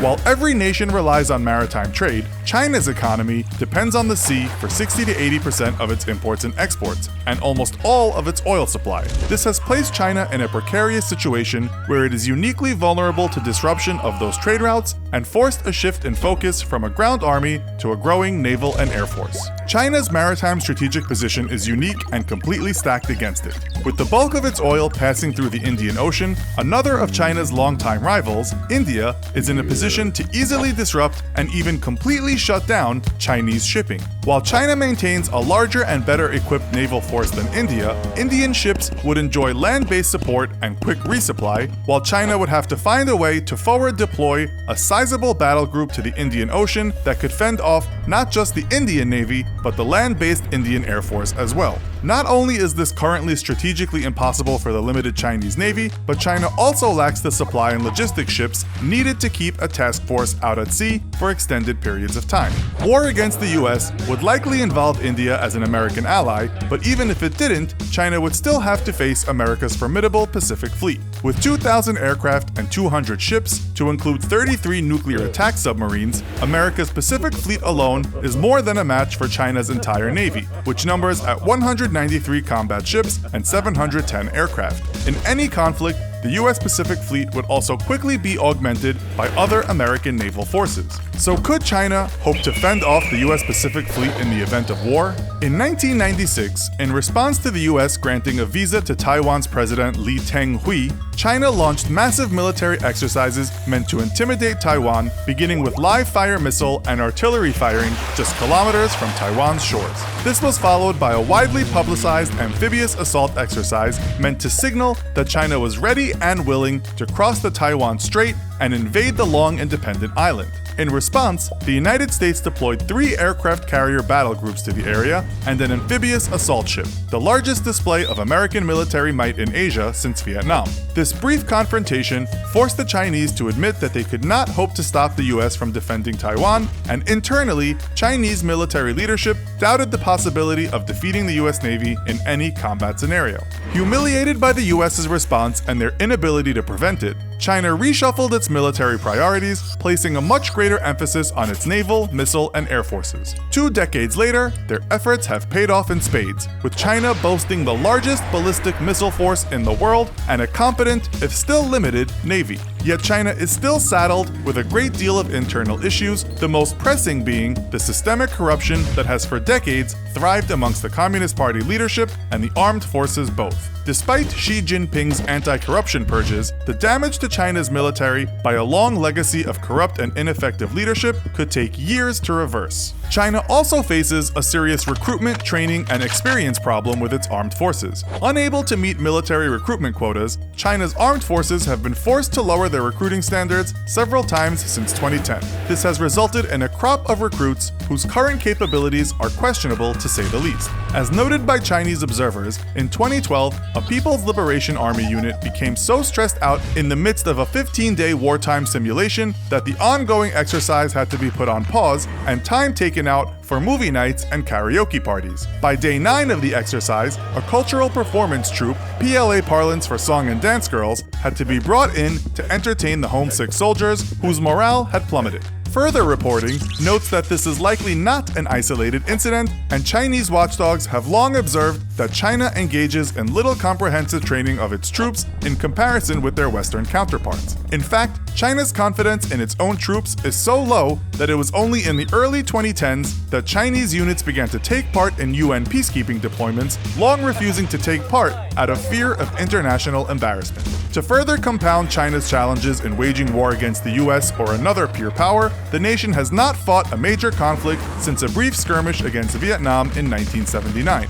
The modern Chinese military has absolutely no experience in modern combined arms warfare, and to further compound China's problems, it also lacks a joint command structure amongst its various military branches like the US employs. This means that in war, it would be difficult to coordinate Chinese ground forces with their air forces or naval forces with their missile forces, etc. Given the fast pace and chaotic nature of modern war, this would leave China unable to quickly respond to and defend from threats. After the humiliation of the 1996 Taiwan Strait crisis, China began to invest heavily into its missile forces with the goal of threatening American aircraft carriers from deep within the Chinese mainland. Maintaining the world's only missile service as a separate branch of its military, China's commitment to long-range standoff weapons is not to be underestimated. Yet despite boasting that its new DF-21 carrier-killer ballistic missiles could shut the US out of the West Pacific, the truth behind these boasts is dubious at best. A ballistic missile strike on a moving target in the middle of the ocean requires a long and very complicated kill chain involving land-based radar, airborne radar, satellites, and command and control nodes to all coordinate tracking and targeting of an enemy ship,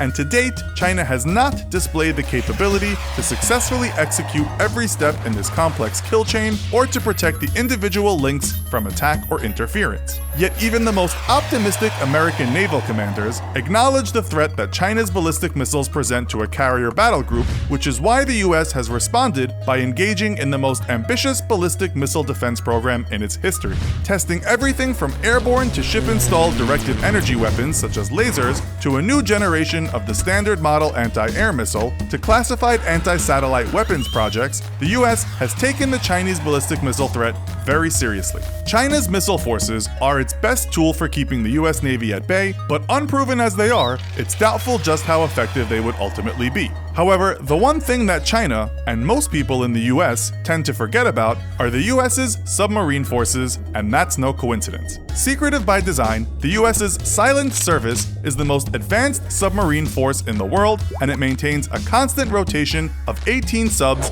forward deployed in the Pacific, with another 8 loitering in potential conflict zones. For the US Navy in the Pacific, this means Chinese coastal waters, and with China's very limited anti-submarine capabilities and notoriously noisy subs, this underwater force alone would be enough to choke China's trade completely and sink the entirety of China's very small amphibious assault fleet should it try to invade Taiwan. Immune to China's ballistic missile forces, America's nuclear attack submarines are its best weapon in any conflict against China, something both China and the US are keenly aware of. In response, China has installed underwater listening sensors across the South China Sea, and for its part, the US has increased annual production of its new Virginia-class submarines to 2 a year through to at least 2030. China is not yet ready to take on the US Navy and win. Yet this is a deficiency it has clearly identified and is working to address with a huge expansion of its own navy, the building of 2 aircraft carriers, and building new diesel-powered submarines. But with a looming population crisis set to explode a demographic time bomb by 2030, where over 65% of its population will be of retirement age, China may find itself pressed for the economic resources it needs to continue expanding its military.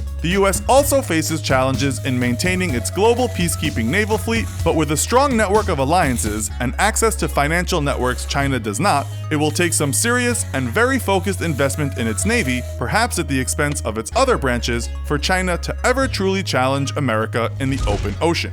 The United States, the world's premier military power. China, a rising power that may one day be able to challenge the US's own, but today cannot. What if these two military giants went head-to-head though, and the conflict played out on China's own shores? What if the United States decided it needed to invade China? Could China defend from a US invasion? First though, is conflict between the two even probable? The short answer is yes, and the possibility is frighteningly real and seemingly only growing more realistic by the day. Today, these two great powers find themselves locked in what historians have come to term Thucydides' trap. Thucydides was an ancient Greek historian who commented on the rise of Athens and the fall of Sparta. For a long time, Sparta was the reigning power of the Greek world, until the city-state of Athens began to rival it in terms of economy, wealth, and military power. The end result was an inevitable war between the two city-states and their allies, as one side, Sparta, sought to hold on to its spot as the #1 power, and Athens sought to dislodge it. If you think that's ancient history, then consider that out of 16 instances in just the last 500 years alone of a rising power supplanting a pre-existing power, war broke out 12 out of 16 times. Clearly, the odds are not good that the US and China can avoid war. To make matters worse, the seeds of conflict between the two nations already exist in a variety of potential flashpoints. The biggest of these are Taiwan's continued independence and China's aggressive and illegal expansion into the South Pacific. Eventually, most likely due to the matter of Taiwan, a conflict between the US and China is likely, especially if China wants to prove it really is a great power. As long as the US Navy reigns supreme in the South Pacific, China cannot claim to be a great power and cannot influence its neighbors the way it wishes to. For China, conflict with the US is all but inevitable, not just a matter of national pride, but one of continued political survival for a communist party that finds itself increasingly isolated from the outside world by growing democratic movements along its borders. So what if the worst came to worse? Could the US successfully invade China? The US's greatest asset is the presence of its forces all around the world thanks to defense agreements with partners and allies. This is a mutually beneficial agreement as it provides a boost to the hosting nation's economy and ensures its continued defense in the case of a war. For the US, though, it has the added benefit of allowing it to stage forces all around the world and quickly react to a conflict. American forces, with their wide network of military installations and partnerships with nations all over the globe, allow them a degree of flexibility and mobility that no other nation can even come close to matching. In a war against China, the US would rely on its Pacific bases to prosecute the conflict. Spurred on by China's growing aggressiveness against its neighbors in the South Pacific, President Obama launched a strategy of encirclement, much like that employed so successfully against the Soviet Union during the Cold War. Today, this means that US forces are deployed or can deploy from bases in Japan, the Philippines, Guam, South Korea, Singapore, Australia, and even Thailand. Plotted on a map, this clearly shows how American military power is posed to contain China, no matter in which direction it attempts to move its own military. The reverse is also true. The wide dispersion of US power in the South Pacific allows it to use military force against China from multiple avenues of approach, forcing Chinese defenses to spread out amongst a host of potential threat vectors. However, the primary purpose of US encirclement is not to start hostilities, but rather to respond to them or prevent them altogether. China's chief strategic problem is that it relies on overseas routes for most of its trade, with up to 60% of all Chinese trade passing through the South Pacific.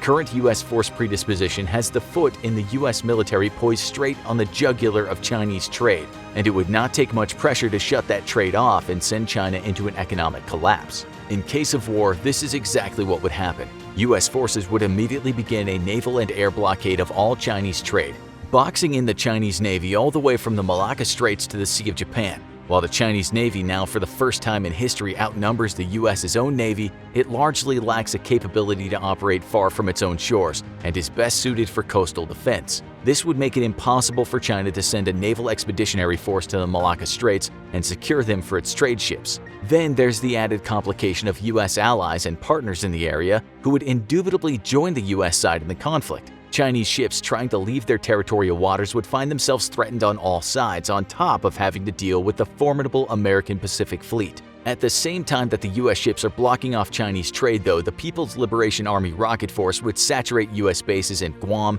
South Korea, Japan, and possibly even the Philippines. These attacks would overwhelm American missile defenses and cause considerable damage, requiring weeks of repair to bring them back into operational status. This huge missile volley would greatly delay US offensive operations by both its air and naval fleets, not to mention the preparation of any sort of invasion force. However, it would also greatly anger the nations that host US forces, as missiles like the DF-21 ballistic missile have a margin of error that can be as much as several hundred meters. Missiles would be destroying not just US forces but also Japanese, South Korean, and Filipino military assets and even civilians. This would further cement support for US action against China. The Chinese missile stockpile numbers in the thousands, but it is ultimately finite, and military facilities can always be repaired faster than missile stockpile can be replenished. Not to mention that long before a second volley can be fired, US forces would have moved to heavily damage China's command and control assets. In the opening of the war, American stealth bombers would strike at Chinese long-range surveillance radar, command and control nodes, and precision military systems deep inside the country. These attacks would be mirrored by a missile barrage nearly as large as China's own being launched by America's large submarine fleet, most of which are capable of carrying long-range land attack cruise missiles. While China may be able to hold the US surface navy at bay with its rocket forces for a few weeks, possibly even a few months, the US submarine force would be impossible to target with those same rocket forces. And given China's extreme lack of anti-submarine warfare assets, the American Silent Service would all but have the run of China's coast. American stealth aircraft and submarine forces would continue striking deep into China, destroying air defense networks, satellite communication nodes, and other vital facilities for coordinating China's ability to threaten the American Navy. US stealth bomber losses would no doubt be very high, potentially knocking the entire fleet of 20 US B-2 bombers out of commission within the first few weeks. Air attacks would then have to rely on unmanned drones, supplemented by submarine cruise missile strikes, but eventually Chinese defenses would be eroded enough to allow B-1 and even B-52 strategic bombers to begin to soften up Chinese coastal defenses. Going any further inland would likely be fatal for B-1 and B-52s, even at this stage of the war, with the Chinese Air Force suppressed but very much still capable. Escorting those non-stealthy bombers, however, would be American F-22 Raptors and F-35s, which would operate from repaired facilities in Japan and South Korea. While the US would suffer losses to both its F-22 and F-35 fleets, the loss ratio would be extremely favorable. After a few weeks of air operations, enough of China's air defenses and most of its formidable fighter aircraft would have been thinned out to allow non-stealthy US Air Force F-15s and Navy F-18s to join the fight, considerably boosting the presence of American combat aircraft. American air forces are not just more capable than China's, but considerably larger as well, with 13,264 total aircraft versus China's 3,210. Of those aircraft, the US operates nearly double as many combat aircraft as China, at 2,085 versus 1,232. To make matters worse for China, US aircraft are overwhelmingly more modern and capable, and its pilots more experienced. China may have the home field advantage, but the US would dominate the air and sea war within a few months, putting a stranglehold on China economically. In the real world, this is the limit of the US's plans for a war with China: destroy its Navy and Air Force and strangle it economically into submission. In today's scenario, though, we're taking this a step further. Preparation for an invasion of China would take many months and require the mustering of most of the US's amphibious forces. If the US wanted to gather an invasion force and maintain its global commitments as they stand today, it would need to institute a national draft, which could potentially see it add up to 145 million additional personnel to its military. However, China's 1.3 billion strong population could muster up a defensive force of 753 million. Though with its much smaller military budget, a floundering economy due to the US's stranglehold on its trade, and damage on its infrastructure caused by American air and naval attacks, China would only realistically be able to train up and equip a small percentage of this number. Likewise, the US would only be able to equip a small percentage of its own reservists, leaving the numbers advantage firmly in Chinese hands. The US has always had the capability to move forces around in large numbers relatively fast, but in recent years it's greatly increased its expeditionary capabilities, adding a number of mobile landing platforms, afloat forward staging bases, and amphibious assault ships. Today, the US maintains 3 Marine Expeditionary Forces, its primary force dedicated to kicking down the door on hostile beaches all over the world.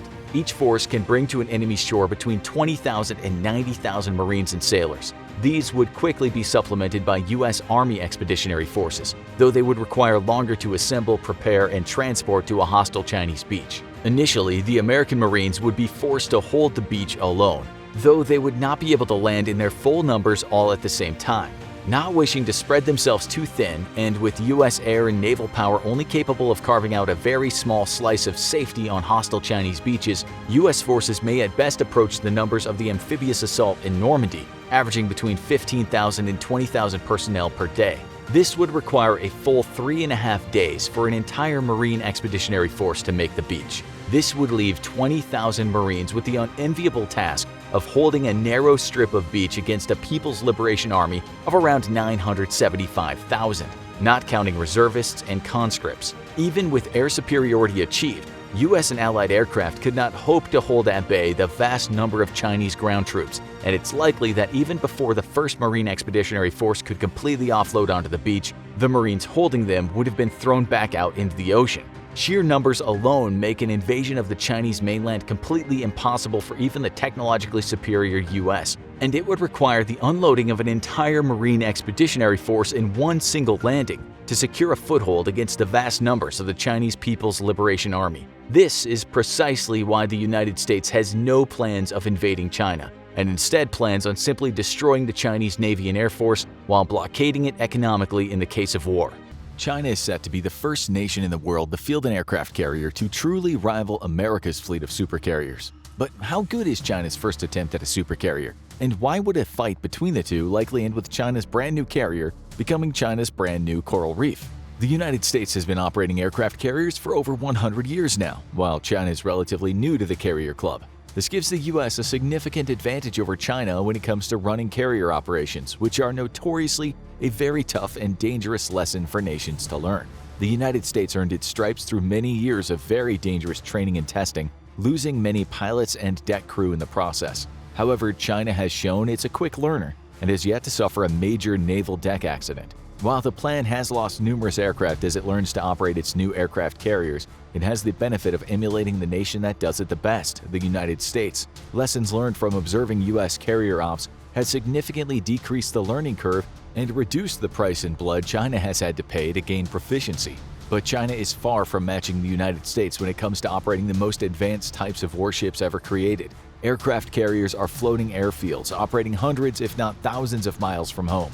They need to be able to launch very heavy aircraft at fast enough speeds to get them airborne, and recover them by bringing them in from takeoff speed to a stop in mere seconds. Anything more complex than a routine training exercise requires careful coordination of hundreds of personnel, and combat operations are something else altogether, with aircraft taking off and landing at the same time. A delicate ballet that the U.S. has learned to perform expertly at a very high price in lives and aircraft lost. China has yet to show this capability, and while it has performed well in training cruises, it's yet to try the really hard stuff like combat-paced operations, such as launch and recovery at night and in inclement weather. The U.S. Navy is an all-weather, 24-hour force trained to pressure an enemy relentlessly, giving no pause no matter how bad the weather is or how dark it gets. These types of carrier operations, however, are notoriously dangerous, and from time to time the U.S. still manages to lose a plane or two. However, China has yet to attempt those more dangerous of carrier operations, and it remains to be seen how well its deck crews and pilots will perform when Mother Nature is beating down on them or in the dead of night. While they will likely learn to master inclement weather and nighttime ops, for now the U.S. retains a significant advantage in this area. What about the physical ships, though? How do the two match up? First, it's important to note that the very philosophy behind the use of carriers differs between the U.S. and China. The United States sees its carrier as a global force capable of fighting and winning anywhere on the planet. If you start a mess, you can expect the U.S. carrier off the shore of your country within 3 to 9 business days. China, however, is incapable of global power projection due to a lack of large surface combatants and global logistics capabilities. Thus, its aircraft carrier is instead meant for regional operations, never far from the shore or support of shore-based assets. This is good enough for now, when the greatest challenge the Type 003 might face is a fight against a U.S. carrier strike group for the Malacca Strait. However, if China wishes to dethrone the U.S. as a global superpower and impose its will upon the world, then the Type 003 is not the carrier for the job. China's Type 3 will be conventionally powered, which already places it at a massive disadvantage against a Ford-class American carrier.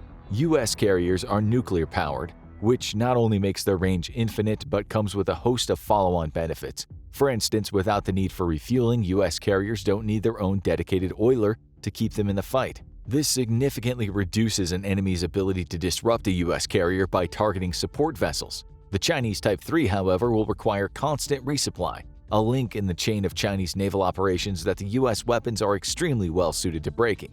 Long-range stealth anti-ship missiles and the U.S.'s nuclear attack submarine fleet all pose deadly threats to support assets and will put pressure on China to fight more defensively than it would otherwise need to. The biggest advantage of the Ford's two powerful nuclear reactors, however, is their ability to generate more electricity than the ships need.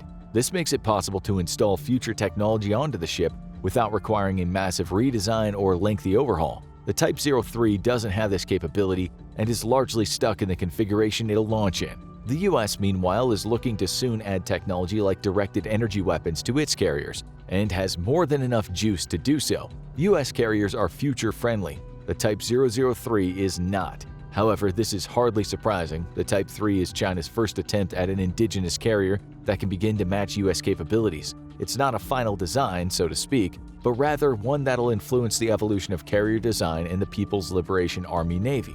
The Type 3 is also about 17 meters shorter than the Ford, at about 316 meters and a displacement of 80,000 tons, versus the Ford's 333 meters and displacement of 100,000 tons. Mass is important in surface warfare because larger ships are simply more difficult to sink. As seen in U.S. naval live-fire exercises on decommissioned carriers, U.S. carriers are incredibly difficult to actually sink. In 2018, Rear Admiral Lu Yuan of the People's Liberation Army Navy stated that the U.S. was so afraid of casualties that China could solve its territorial dispute with Taiwan and neighboring nations by simply sinking two U.S. carriers. Lu said, quote, "We'll see how frightened America is after losing 10,000 sailors." Rear Admiral Yuan has clearly never heard of two things. The first, Pearl Harbor, and the second, a 2005 SINK-X, where the Navy tried to sink the decommissioned aircraft carrier the America. The carrier suffered 4 straight weeks of abuse of all kinds until she finally had to be scuttled by onboard demolition teams. However, it's important to note that the America was not being subjected to real weapons, but rather controlled explosives. The point of the testing was to see how to build better carriers to withstand combat damage, not to immediately sink her. However, not only did the America survive an intense battery of tests, but the Navy also took the lessons learned from the 2005 SINK-X and put them straight into the Ford.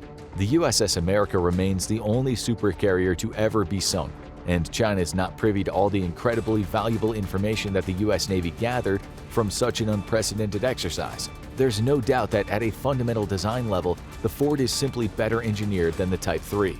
There is one big improvement the Type 3 enjoys that the Ford shares, and the Chinese likely stole it from the U.S. in the first place. While previous Chinese carriers employed ski-jump-style launch systems, the Type 3 will employ an electromagnetic catapult just like the Ford. This means China will finally be able to launch aircraft with full gas and combat loads, something it's unable to do aboard the Type 1 or Type 2. Electromagnetic catapults also significantly reduce complexity, decreasing maintenance and operating costs, as well as being able to be more finely tuned for various aircraft and payloads. This directly reduces stresses on the airframe and extends their service life. But how mature is Chinese technology over its American counterpart? Nobody knows, and the US has been having notorious difficulties with the Ford's catapult over the years that have taken time to iron out. China is standing on the US's shoulders and has been able to bypass a significant amount of research and development though. Aircraft are a carrier's primary weapon, and here China is definitely on the disadvantage. The Ford can carry up to 90 aircraft, with about 3/4 of them being combat aircraft. It's unknown how many the Type 3 will ultimately carry, but it's believed it'll carry about 40 fighters. This leaves the Type 3 outgunned against a Ford. But the types of fighters also matter, and once more China is on the disadvantage in this area too.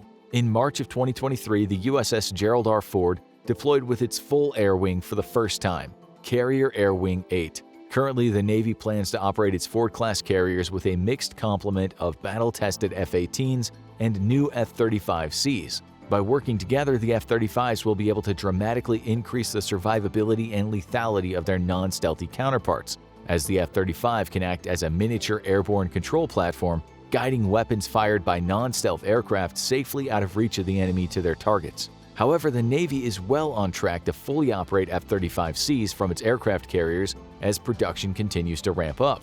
A flying supercomputer, the F-35C is an aircraft with no peer in the Chinese arsenal. Its stealth doesn't make it invisible, but instead makes it incredibly difficult to acquire a weapons-quality lock before it's already firing at you. This advantage alone makes it a lethal threat to Chinese air forces, but with its Block 4 upgrades, which will supercharge this already powerful fighter with a host of new electronic warfare capabilities, the F-35s will receive a capability no other fighter in the world can match: the ability to escort itself through skies filled with dense enemy radar networks. The upgraded AIM-260 air-to-air missile will not just neutralize China's only real current advantage, but overmatch it, with a range of at least 120 miles. The US Navy will finally outrange the Chinese PL-15, which is estimated to have a range of about 100 miles. The F-35 will also carry the Advanced Anti-Radiation Guided Missile Extended Range, a weapon specifically designed to take on China's anti-access area denial defense systems. Successfully tested against a moving target on December 8, 2022, the AAR-GMER can engage enemy radar systems from outside of their threat envelope, keeping its host aircraft safe. Even if the enemy turns off its radar, the AAR-GMER can use advanced digital modeling to locate its likely target and leverage onboard sensors to correctly identify a powered-down radar and destroy it. A missile believed to be China's new anti-radiation missile was spotted in 2020 under the wings of a J-11 fighter. However, little is known about its capabilities, though we do know that China lags significantly behind the US when it comes to sophistication of its weapon systems. The core of China's problem, though, comes from its carrier fighter, the J-15, nicknamed the Flying Shark. It's better known as the Flopping Fish in Chinese military media. The jet was based on a prototype Su-33 purchased from Ukraine, which the Chinese reverse-engineered, much to the chagrin of the Russians, who've watched China buy sample sizes of Russian tech only to reverse-engineer them and make their own versions. In effect, China made the Wish version of a Russian carrier fighter with predictable results. The J-15 suffers from a common problem that all Chinese jets face: bad engines. The Chinese utilize WS-10 engines built by Shenyang Liming Aircraft Engine Company, themselves copies of Russian Salyut Lyutka AL-31FN engines. However, developing aircraft engines is an incredibly complicated endeavor, and the Chinese have not shown that they're quite up to par. As such, the WS-10 significantly limits the operational range and payload capacity of China's air fleets. Recently, a J-20 was shown in flight with testing models of the WS-15, an indigenous design meant to overcome significant shortcomings of the WS-10. On paper, the WS-15 seems set to deliver the kind of performance that the J-15 desperately needs if it's going to go toe-to-toe with American fighters. However, as China remains one of the most opaque nations in the world on military matters, it's unknown just how capable the WS-15 engine truly is. What is known is that Chinese engines are notoriously unreliable. One American pilot remarked at the surprise of Chinese pilots when he told them how he had performed a circumnavigation of the Earth with his F-16 without significant engine maintenance. While the lifespan of U.S. engines is measured in thousands of flight hours, Chinese engines are measured in the hundreds. The J-15 is also one of the chunkiest carrier fighters in the world, weighing in at 35,000 pounds versus the F-18 at 32,000 pounds. This is a significant problem when the plane is still stuck with inferior engines. With an estimated 60 J-15s in service, China also has a critical lack of combat-ready carrier planes to replace inevitable losses. The U.S. Navy currently has about 30 F-35Cs and 273 on order, with 512 F-18s ready to roll. When it comes to numbers, the U.S. is better suited to replace combat losses with better aircraft than China. But China is making strides toward developing the FC-31, a fifth-gen carrier-based fighter which has been spotted in flight testing. The U.S. has stated that once operational, the FC-31 will be a significant threat to fourth-generation U.S. aircraft, but it's unknown how it'll fare against U.S. F-35s. It's also unknown when exactly the FC-31 will enter production or how many the Chinese will acquire. What is known is that China is lagging significantly behind the US, with the American Navy already designing a 6th-generation carrier fighter. The Air Force version of a 6th-gen fighter, known as NGAD, has already been confirmed to be in flight, so by the time China fields the FC-31, it might find the brief parity it enjoyed quickly overshadowed by more capable US aircraft. Ultimately, it's unknown which carrier would beat which in a one-on-one match, though overwhelmingly the signs point to a US victory. With far more experience than China and more mature and better technology in most areas, the US is simply the more competent combatant in this scenario. However, this is not a reason to diminish the threat that Chinese carriers can and will pose to US forces, as China has proven it's a very quick learner. And while it may lag behind the US technologically, the weapons China does field still present a significant threat. With only publicly available unclassified information to work with, the only way to know how each carrier would truly handle itself in battle would be for said battle to actually take place, a tragedy for the world at large as the planet's two biggest economic powers go to war. All eyes are on the Russian bear as it marches across Eastern Europe. But is the bigger threat to the world hiding in the East? Is China actually plotting to take over the world? As a president famously said, that depends on your definition of is. There's no question that China is a massive world power. In fact, depending on your standards, it might be only the second superpower in the world after the United States. It's the most populous country in the world, with over 4 times the population of the US. It has the second largest economy of the world, the third largest country in size behind Russia and Canada, and is one of only a small number of nuclear powers in the world. It's certainly the biggest power in Asia, and it might have much bigger ambitions than that. But what are China's actual plans for the world? To find that out, you can look close to home. The province of Hong Kong, which was a British territory for decades, was handed back to China in 1997 after negotiations which created a plan of one country, two systems. Hong Kong would be allowed to maintain its autonomy and run itself as a democracy, while China would administer certain larger affairs, and it would officially be part of the larger country. That was the system for a while, until China decided it wasn't anymore, and the People's Republic of China has been tightening the screws ever since. And China has been through plenty of changes itself. Since China became a communist country in 1949 under Mao Zedong, it's been a dictatorship. But Mao's strict adherence to the communist dogma, which led to brutal famines and repression, have long since been replaced with a very different system under Deng Xiaoping and the current leader Xi Jinping. The country kept its autocratic system of government while replacing its economic policies with a sort of hybrid government-controlled capitalism. Under this system, China's economy has exploded and has become one of the world's largest producers of electronics, appliances, and mined rare earth minerals essential for manufacturing. But in other ways, China's modernization did not bring good things. While China is only loosely a communist country now, their security state is still very similar to what it was under Mao, only with a high-tech twist. In the modern age, governments use the internet heavily to gain intelligence on potential threats. That's true in China and in most other countries, with powerful tech companies turning over information to the government as needed. In China, websites like TikTok contain extensive tracking software that the Chinese government uses for unknown purposes. And internally, China has become notorious for its social credit system. This ranks citizens based on their perceived loyalty to the government and their conduct in other ways, with various privileges being granted only to those with higher social credit scores. And if you're under China's thumb, there is little you can do to escape. Hong Kong was given guarantees of a certain level of autonomy for a specific term, but in recent years those guarantees have been largely overrun.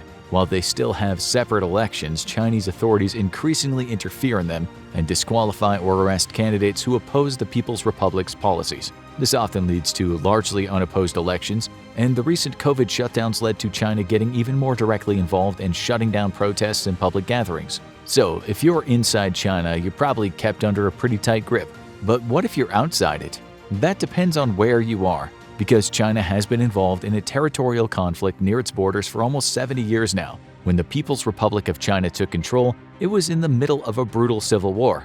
The Communists ultimately won, but the forces of the Republic of China managed to consolidate their forces on the island of Taiwan and hold it, essentially creating a new country there. The only problem is, China still refuses to recognize Taiwan as an independent country.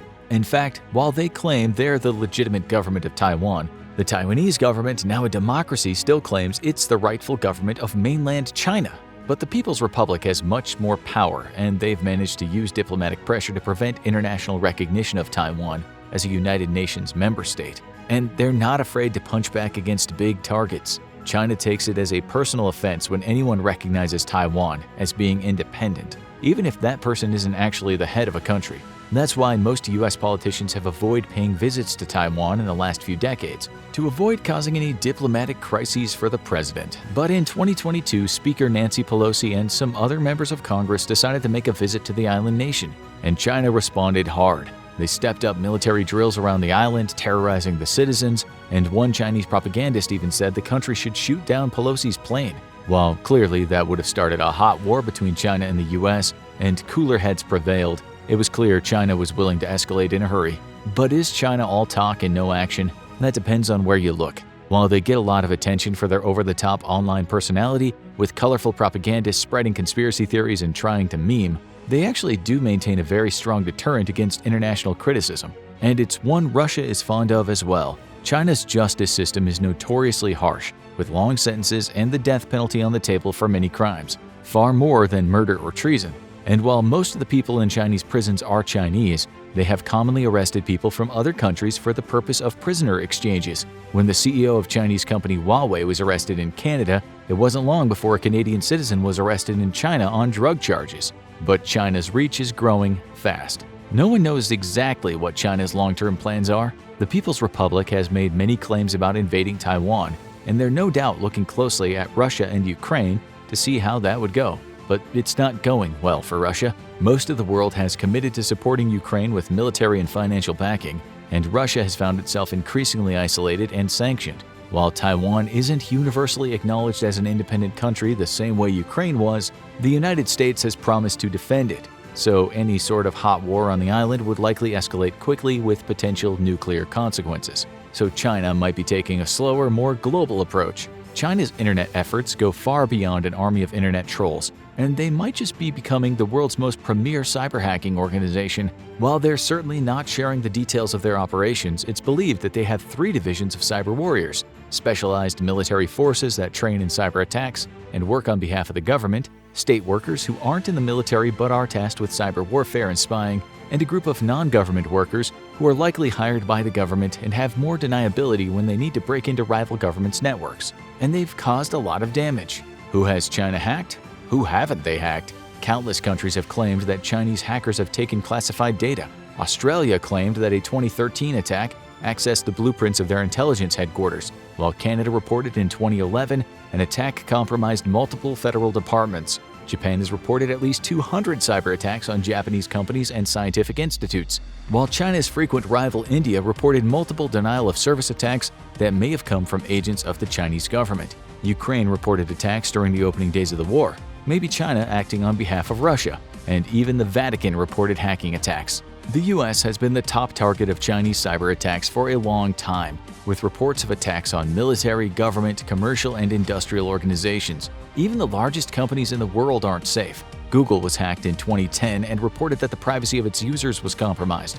They also went after massive companies like military contractor Northrop Grumman and manufacturing giant Dow Chemical. An attack on Yahoo might have had less implications for national security, but they probably got a good look at your mom's emails, including that extended exchange with a Nigerian prince.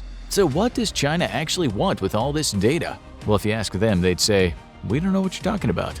No cyber hacking here," as they proceed to hack another company. And because China refuses to fess up to its cyber hacking efforts, it's hard to say what they're actually after. While they hack private companies, it might be Chinese-style capitalism at work, stealing trade secrets so they can give them to their own companies, allowing them to produce lower-cost remakes of major US products, giving them a leg up in the market. They may also be looking for key access to diplomatic cables in their hacking of government institutions, but cybersecurity experts worry about a much bigger threat. If China knows how to get into the mainframes of major companies and government institutions, then they might be looking for a way to turn them off. And if they were ever to initiate war over Taiwan or another country, being able to kneecap the US's military and civilian infrastructure at exactly the right moment could give them the edge they need to finish the job.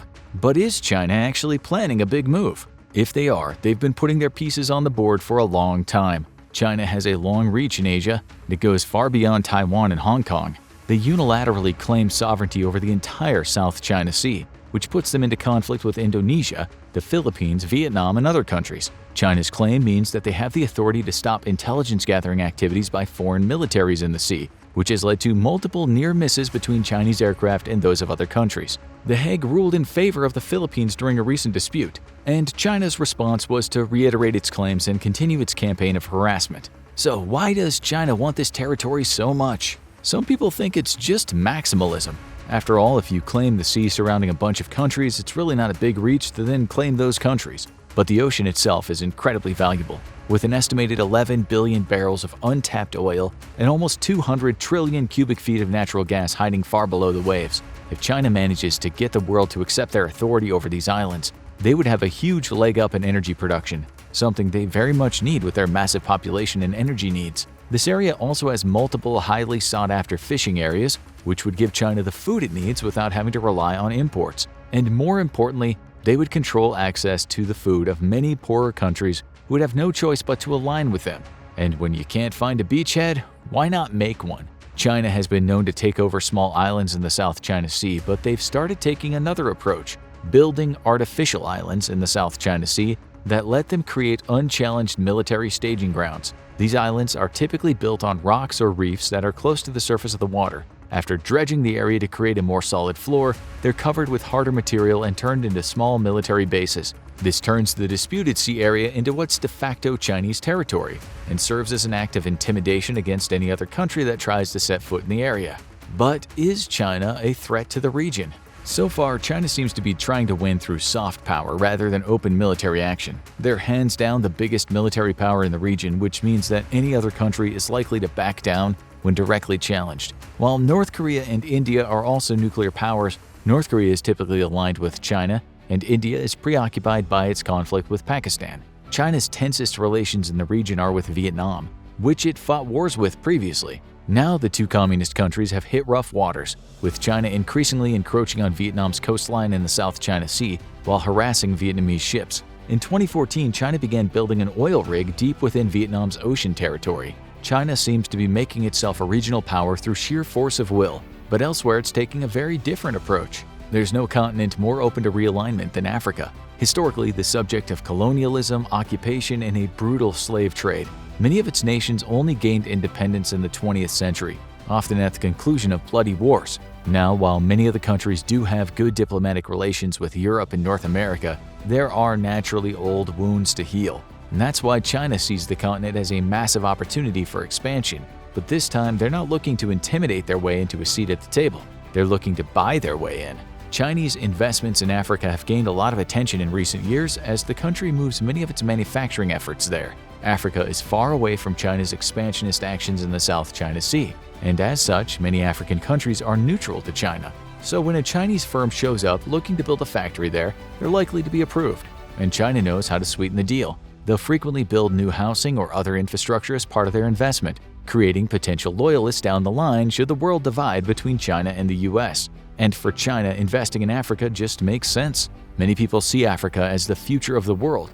Not only is the population of the region expected to double in the next 30 years, the highest growth of any continent, but 7 of the world's 10 fastest growing economies are located there. That makes Africa the world's best place for future investments. And China has made it clear that they're not just restoring the old dynamic of Africa being used as a looting ground for world powers. They frequently staff their companies with African workers, providing jobs to the local economy, although they tend to be low-skill and low-paid jobs, while Chinese figures hold the higher positions. But is this good or bad for Africa? Some worry that China is setting Africa up for what's called a debt trap, where they invest heavily in a country in exchange for promises of repayment of the investment, only for the profits to never come and the country to be stuck in a state of limbo. That hasn't happened so far, as it doesn't seem like China simply wants to extract resources or money from Africa. They view it as a diplomatic investment as well. China wants to control the tech infrastructure in these countries, bringing industry to many of them for the first time. If China was to go to war with the United States and NATO, those countries would find themselves potentially cut off from a massive infrastructure network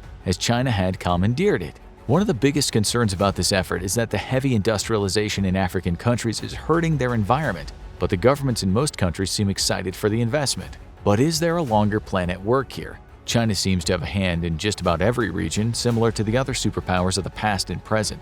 For Europe and North America, they mostly have cautious diplomacy and an aggressive cyber-hacking strategy to gain intelligence. For their neighbors in Asia, they approach with belligerence and flex their muscles to claim territory. But for nations in the so-called Third World, there's often an outstretched hand instead, offering heavy investments and possibly an alliance against the older powerhouses of the world. And some think this might be all coming together for China to make a big move. Many people have said the 21st century could be a Chinese century, with the country's economy growing by leaps and bounds. But they've been hit hard by their efforts to contain the COVID-19 pandemic, leading to economic slowdowns. Additionally, they've lost many diplomatic allies in the West due to their aggressive military tactics and their domestic policies, particularly their internment of the massive Uyghur Muslim population and their treatment of other minority groups like Buddhists and the Falun Gong movement. That's kept their growth in check, with many Western countries becoming more hesitant to invest heavily there. Which then leads people to worry, are they biding their time for a military move? China is incredibly powerful militarily, maybe the second strongest military in the world. While Russia has the most nuclear weapons of any country, its weapons are old and unreliable to the point where no one knows how many would even fire. China's estimated to have only 350 nuclear weapons, a far smaller arsenal than the US, but every single one of them is in working order, and many are attached to powerful missiles that could hit just about anywhere in the world.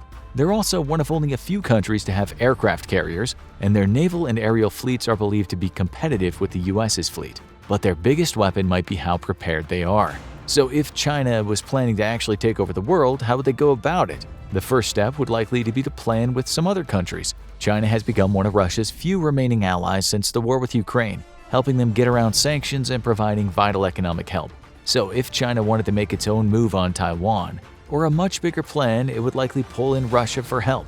A coordinated attack on several targets might be much harder to coordinate, and they might have a third partner as well, North Korea, run by the infamous Kim Jong-un. Like China and Taiwan, North Korea has never accepted the independence of South Korea, even after 70 years. A three-pronged attack like this might take the world by surprise. But would they actually win? In terms of a full military invasion, we've seen how Russia has performed and North Korea has never been tested against a military outside its peninsula. But China's naval fleet is fearsome, and many believe it could fight the US fleet to a standstill in the Pacific. And when you have two nuclear powers standing off shooting at each other, there's always the risk of escalation. China could not win a nuclear war with the US, but a major nuclear exchange would likely mean neither country is left standing. So China is hoping to avoid nuclear war, and it might have a plan to do so. Could China win a war without firing a shot?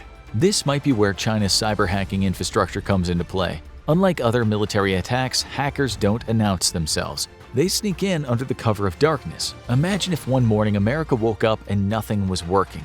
The internet was down, smart devices were malfunctioning, and even the government's connections weren't working. They spend hours getting things up and running, and tune into the news to find out that Chinese warships are shelling Taiwan.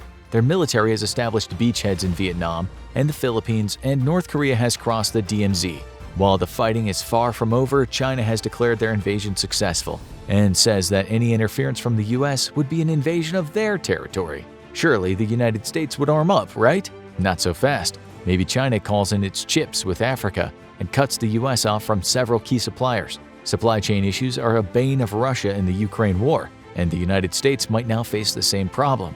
China would have cut off its supplies, as will any country aligned with it. More critical, and occupied Taiwan would no longer provide America with the key semiconductors it needs to operate much of its technology, and the United States would have to think twice before expanding key military technology. While South Korea's fearsome military would likely be able to hold off North Korea for a long time, and China would likely rein in the North to keep them from using nuclear weapons, it's unlikely that Taiwan or Southeast Asian nations could hold out too long without support. But is this where China would want to stop?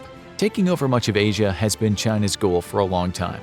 And if this plan would work, it would have pulled it off without getting bogged down in a global conflict. This would firmly entrench it as a superpower and make the United States look toothless. More countries would be looking to align with China, and that includes India. China's goal would likely to be to turn India into a regional client state rather than actively trying to conquer it. And with Pakistan on one side and China on the other, they could put a lot of pressure on the subcontinent. Smaller nations in the region would likely choose to align with China for protection, and China's next big step would be to expand further out into the Pacific. Many small island nations there could be pressured into signing deals, giving the Chinese free rein in exchange for protection, and that might bring China into direct conflict with the United States. While most Pacific islands are independent nations by now, the United States has several territories, including Guam and American Samoa. While they're unlikely to try to annex any of them outright, at least at this stage, they would likely start treating them in a similar way to the way they did Vietnam initially. They would just step on their sovereignty as much as they want and dare them to respond. Would the United States tolerate this? That depends on the political climate at the time. How much hunger does the U.S. have for a conflict with a rival superpower? Does the public agree with defending these islands, or do they leave them to their fate? If they're left to their fate, that's another blow against the United States' standing in the world. And the next on the chopping block is Hawaii, an actual state but located thousands of miles away from the mainland. With a strong independence movement, could China make inroads there? So China's plan may not be to conquer the world in a shock-and-awe military campaign against the most powerful armies in the world. It might simply be planning to expand its power and influence piece by piece until it stands alone as the most powerful superpower in the world. Coconut trees, mangoes, and precision bombers. These are just a few things the Philippines brings to the table if China invades Taiwan. The Filipino and United States governments have come to an agreement that will allow the U.S. to expand its military presence to the northern islands of the Philippines. This deals a huge blow to any plans Beijing might have for invading Taiwan. But the Philippines isn't just a vital strategic location to launch a military mission against China from, it also offers several other advantages. There are over 7,000 islands in the Philippines, and China should be nervous about each and every one.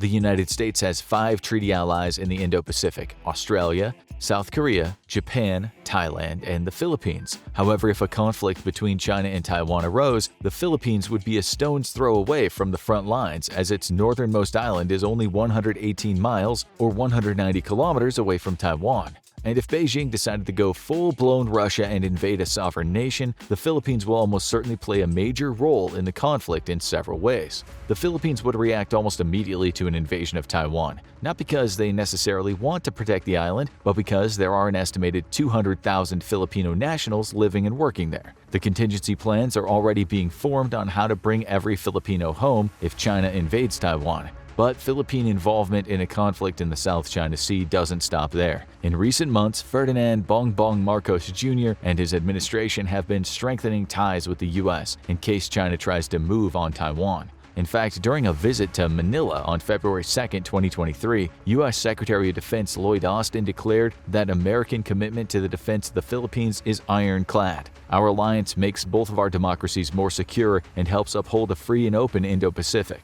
This announcement was a major cause for concern in Beijing, and it came as little surprise when Mao Ning, a spokesperson for China's foreign ministry, responded to Austin's statement and the expansion of U.S. bases in the Philippines. Mao stated this is an act that escalates tensions in the region and endangers regional peace and stability. Regional countries should remain vigilant about this and avoid being used by the U.S. This rhetoric of destabilization whenever China feels threatened or needs to voice its displeasure over the actions of the U.S. is common. However, rather than blatantly stating that this new agreement between the Philippines and the U.S. is a way to keep Beijing in check and act as a deterrent to their aggression towards Taiwan, both countries state that military bases in the Philippines are just a continuation of the Enhanced Defense Cooperation Agreement signed in 2014. This agreement was put in place to allow for combined training exercises and joint operations that were put on hold during President Rodrigo Duterte's administration, when there were discussions of reducing the Philippines' reliance on the United States and forging closer ties with China. It's clear today that Bongbong Marcos wants to return to the days where the Philippines had a stronger alliance with the U.S. We'll dive deeper into the complex relationship between the U.S. and the Philippines later on. However, it's important to remember that the U.S. colonized the Philippines in 1898, and by its very nature, colonization led to the exploitation of the Filipino people and unethical power structures being put in place. But unfortunately, the Philippines has a long history of being colonized by different outside forces, which is one of the reasons why they've kept such a close eye on the situation developing with Taiwan. If China were to attack and seize the island nation, the Philippines could be next, or at the very least, be forced to become submissive to the growing influence of the Chinese government. But this also goes the other way. Beijing has been keeping a close eye on the Philippines, as its islands and close ties to the U.S. may pose a serious risk to their future plans. Let's break down the 4 reasons why the Philippines is complicating China's plans to invade Taiwan and examine how this might prevent World War III from breaking out. Reason 1. Military intervention. If China ever does invade Taiwan, it'll be a difficult battle to win. This is because the island nation has been building up its military and preparing for the possibility of invasion for decades. However, if China launched the full might of its military against Taiwan and no other countries intervened, they would likely be able to capture the island given enough time. That being said, the invasion would be incredibly costly in terms of lives lost and resources expended, but the sheer size of the People's Liberation Army would allow China to eventually break Taiwan's defenses and secure the island. However, an invasion of Taiwan will not happen in a vacuum, and this is where the Philippines is becoming a major problem for China. The Philippine military itself is not the most formidable force in the world. It only has around 100,000 active members, which is significantly less than the approximately 2 million active personnel that the PLA has. The Philippines Air Force consists mostly of cargo planes, with only around 25 attack-type aircraft at its disposal, which would have no effect against the almost 1,200 fighters China has. The Philippine Navy is mostly composed of patrol ships, 2 frigates, and a corvette. China, on the other hand, has the largest navy in the world, with around 50 destroyers and 2 aircraft carriers at its disposal. So China is not worried about the Philippines military intervening in their plans to invade Taiwan. What they are afraid of is the fact that the recent agreement between the US and the Philippines will allow the US military to operate more effectively in the region. And if the People's Liberation Army went head-to-head with the US, they would lose every time. Therefore, the Philippines and its proximity to Taiwan may be one of the biggest complications in any future plans Beijing has for invading the island. The United States now has 9 bases in the Philippines thanks to the new agreement, which would greatly improve its ability to deploy aircraft and naval vessels to the South China Sea and the Strait of Taiwan. This will improve American resupply and operational capabilities in the region. It's suspected the U.S. forces will immediately begin using these bases for training and equipment storage while simultaneously improving their infrastructure. New runways are being built along with other facilities necessary to strengthen the U.S.'s position. With each new base, China's hopes of securing Taiwan without American intervention is slipping away. There are 3 main advantages that the new bases in the Philippines give the United States, which are 3 causes for concern in China. The first is the U.S. military will be able to increase the amount of training they can conduct in the region. It also means that other U.S. allies like Australia, Japan, and South Korea may also be able to join in more training missions as well. The more preparation and exercises the U.S. and its allies are able to conduct in the region, the more effective their forces will be in a conflict. Being able to practice maneuvers and tactics in the very location where a conflict might arise gives U.S. forces a huge advantage, and this is all thanks to the Philippines. This factor is particularly important for the U.S. Air Force and the U.S. Marine Corps Aviation, which will now be able to easily conduct exercises utilizing tactical air formations necessary to be effective in an East Asian conflict. The Philippine bases will allow more frequent training, and although there's no real substitute for actual combat, U.S. military personnel now have the ability to train in the actual environment they would be fighting in if China ever invaded Taiwan. The experience in Asian combat environments that U.S. troops are now gaining is making Beijing incredibly nervous and putting a real damper on any future plans they had of invading Taiwan. The second reason the bases in the Philippines are a major complication for China is that the U.S. can use them as forward operation bases to project power into the South China Sea. The facilities in the Philippines will allow the U.S. military to procure supplies, conduct repairs, and carry out maintenance on its ships and aircraft. This will provide the U.S. with the opportunity to always have a fully functional force ready to strike at any given moment. One of the things that China previously had going for it, if they decided to invade Taiwan, was that the U.S. was on the other side of the Pacific and their bases in the region were some distance away from Taiwan. Now, however, the United States has several bases just over 100 miles from the island, and as the infrastructure is modernized, it could lead to U.S. forces being able to stay fully equipped and operational throughout a prolonged conflict. By allowing the United States military to operate freely and have 9 bases in the Philippines, Manila has provided the means for the U.S. forces to grow exponentially in the region. This has not only angered China but has them terrified. Beijing knows that it cannot win a war against the U.S., which is why they've been using gray zone tactics to weaken Taiwan and bring the island under its sphere of influence. However, this may no longer be enough, and any immediate plans to take Taiwan are now under serious threat because of the Philippines and the U.S. bases there. The third and most obvious reason why the U.S. military presence in the Philippines is complicating China's future plans is that the new bases will allow U.S. forces to launch attacks across the South China Sea and target Chinese forces on the mainland. This would only happen if a full-scale war broke out, but it's the fact that the Philippines will act as a launchpad for combat operations that really has China scared.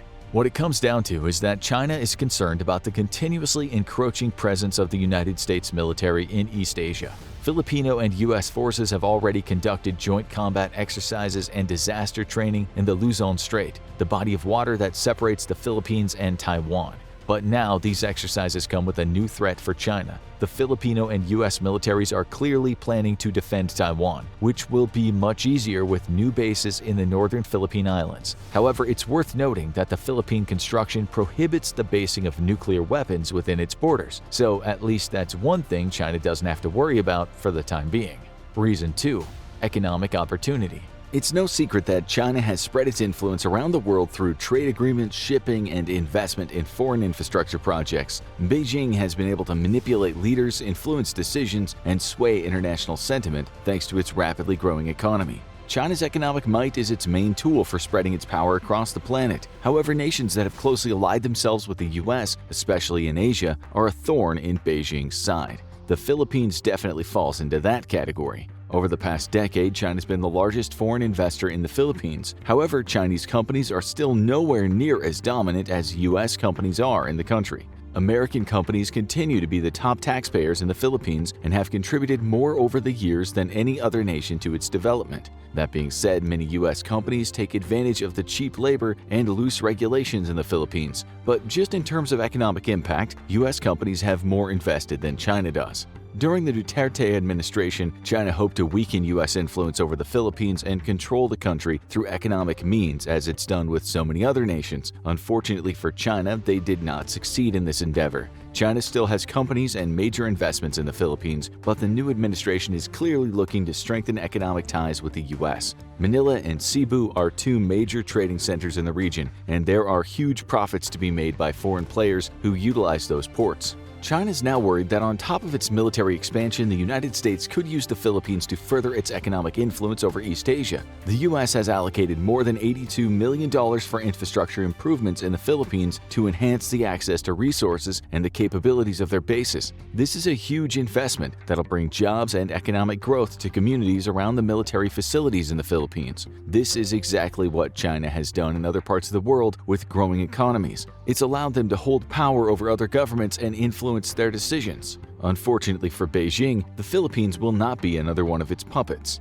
China invested heavily in the Philippines over the last decade, and now with a renewed alliance with the United States, their investments won't yield the results they had hoped. It's not out of the realm of possibility that Beijing expected one day to control the Filipino government through trade agreements and debt. Perhaps then China could have swayed Manila to support its claims that Taiwan was its territory. At the very least, Beijing hoped that its economic influence would keep the Philippines out of any conflict that arose in the South China Sea. However, this tactic has clearly not worked, which has the Chinese leadership worried. Reason 3. The Philippines is in a unique position to provide humanitarian aid to Taiwan. In the event that a conflict does erupt in the South China Sea, the Philippines will likely see an influx of refugees. This is not ideal for China's plans, as Beijing likely wants to subjugate the Taiwanese people so that the manufacturing capabilities of the island can be maintained once the invasion is complete. Taiwan manufactures over 60% of all semiconductors in the world. This has resulted in the small island becoming an economic powerhouse. However, the fact that the Philippines is so close to Taiwan and Manila has shown in the past that they're willing to take in refugees, Beijing may be nervous that unless they can blockade the entire island of Taiwan, huge amounts of talent and manpower will flee to the Philippines. If China attacks, there will be a mass exodus of Filipino nationals back to their homeland. With them will also come millions of refugees. Taiwan has a population of around 23.35 million people. It's very likely that much of that population who tries to flee will escape to the Philippines. There's also the fact that the United States military will be stationed in the Philippines to help with the refugee crisis and offer aid, housing, and services to those fleeing the Chinese invasion. The fact that the Philippines is in a unique position to aid the Taiwanese people by taking them in during an invasion is probably an annoyance for Beijing. The whole point of their gray zone tactics is to isolate and alienate Taiwan from the rest of the world. However, knowing that the Philippines and the U.S. forces stationed there would be willing and able to help the people of Taiwan as they fled for safety is just another complication for China's plans. Reason 4. The Philippines could threaten China's influence in the region. This is probably at the bottom of China's list of worries, but it is worth noting that the Philippines' economy is growing fast. In the last 2 decades, the GDP of the Philippines has jumped from $94 billion to $394 billion. That's an average growth of around $15 billion annually. Over the last several decades, the Philippines' GDP growth rate has been around 5.7%, which is much higher than most countries around the world. However, China's annual GDP change has averaged around 8.7%. Even still, the Philippines' economy appears to be growing at a steady pace with no signs of slowing down. The economic success likely put the Philippines on China's radar in terms of countries to watch out for. Any threat to Beijing's power and influence in the region is not to be taken lightly. A rapidly modernizing Philippines is not something China is happy about, since Manila is so closely allied with the US. As of right now, China is more concerned about the military aspect of the Philippines-American agreement. However, in the future, the economic implications of a growing Filipino economy may be an additional cause for concern. Now let's dive into the history of the Philippines and how the US ended up with so many military bases on its islands. Unfortunately, the Filipino people have been mistreated by a number of nations when colonized, including the Spanish, Japanese, Americans, and even China. However, understanding the past can also help us better understand the power dynamics at play today. It'll also provide a glimpse into why Beijing is so concerned with how things in the Philippines are unfolding. In April of 1898, the Spanish-American War broke out. After only months of fighting, the United States Navy destroyed the Spanish fleet stationed in Manila Bay, causing Spain to cede the Philippines to the U.S. It was at this point that the United States declared military rule and the American colonization of the Philippines began. The following year, General Aguinaldo declared the island should be free of foreign control and renamed the First Philippine Republic. He waged war against the American colonizers, leading to the Philippine-American War. After 3 years of fighting, the U.S. forces were victorious and the war ended. A U.S. civil government was installed. In 1935, political movements led to the establishment of the Commonwealth of the Philippines. The United States promised the country full independence within 10 years. Unfortunately, this freedom never came, as in 1941, a new colonizer took control of the nation. World War II was in full swing. Japanese forces invaded the Philippines and seized the northern islands. Atrocities occurred, including the massacre of entire towns and villages. It's estimated that as many as 1 million Filipino civilians died during the Japanese occupation. By 1944, U.S. forces reclaimed the island, and in 1946, the Republic of the Philippines was granted full independence. However, the U.S. military never really left the islands. In 1947, the United States was officially granted military basing rights throughout the Philippines. Over time, most of the bases were abandoned, and the U.S. military presence did eventually dwindle. However, in March of 1996, China fired a number of unarmed ballistic missiles across the Taiwan Strait, which splashed down just off the coast of Taiwan. The United States deployed 2 carrier battle groups to the waters around Taiwan to signal to Beijing to stand down and that an attack on Taipei would not be tolerated. It was this incident that led to the United States renewing its alliance with the Philippines and to begin strengthening its position in the region. In 1998, the Visiting Forces Agreement was signed and the number of American troops stationed in the Philippines increased. The United States and the Philippines began collaborating on fighting the War on Terror. Radical Islamist groups had begun operating in the southernmost sections of Mindanao. These terrorists claimed to have ties to Al-Qaeda and the Islamic State. However, in 2012, an incident led to Filipino and American forces refocusing their attention on China. A confrontation between Philippine and Chinese naval vessels arose along the Scarborough Shoal Reef in the South China Sea. Both nations claimed the reef belonged to them, as large reserves of oil and gas were found to be located in the area. Nothing came of the conflict other than the Philippines bringing the dispute before an international court, which ruled in their favor.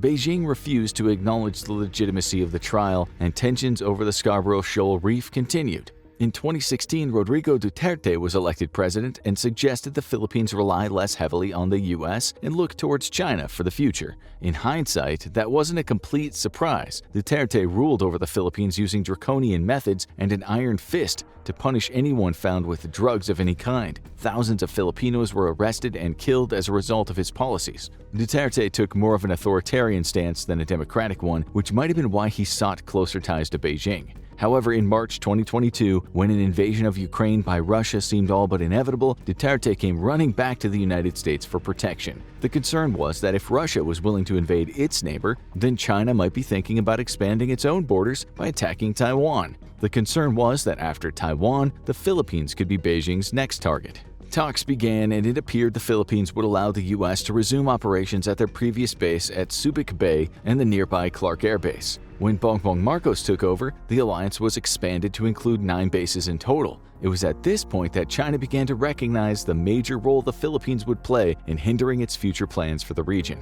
It is worth noting that not all the Filipinos are on board with the deployment of American troops within their borders. The older generations remember stories of colonization and what it was like to try to build a country after centuries of foreign powers ravishing their lands and oppressing the Filipino people. It was in 1992 that the last American-controlled military base in the Philippines was shut down. American troops still operated in the country on joint training missions, but there were no longer United States bases on Philippine soil. The reason for this was that many felt like having U.S.-controlled bases in the Philippines brought into question the true sovereignty of the nation. These same feelings are once again rising. The International League of People's Struggle is an anti-imperialist movement that seeks to warn people about the dangers of allowing foreign powers to have a military presence in sovereign nations and educate the world about the atrocities that happened due to colonization. They also voice concerns that in the past and present, U.S. troops perpetrated crimes against Filipino women and the LGBTQ community. This has included soldiers being tried and convicted of murder, sexual assault, and violation of human rights. However, in those cases, the American troops were almost always sent back to the U.S., where they were never held accountable for their crimes. Regardless of how the Filipino people feel, the government believes that having a U.S. military presence in the Philippines is vital to maintaining the status quo in the region. China knows that the Philippines poses a threat to its power and influence now that the U.S.-Filipino alliance has been repaired and new U.S. bases have been set up in the region. Marcos Jr.'s administration has stated the Philippines would stand by and assist the United States in any armed conflict that arose with Taiwan and China. The reality is that the Philippines was likely always going to be in danger if China invaded Taiwan due to its proximity to the conflict. The Philippines decided to take a proactive approach to this threat and allied itself with the United States for additional protection, money, and resources in the years to come. This has left Beijing furious, and it's clear they now see the Philippines as a major thorn in their side. In news that shocked the world, U.S. Special Forces are now stationed just 6 miles off China's coast. With their presence accidentally leaked, China's responded with the expected levels of outrage. Yet the U.S. military has refused to back down, and in fact has now confirmed the presence of American special operators in Taiwan will now be permanent. The move was controversial, to say the least, and China has labeled it as an act of provocation.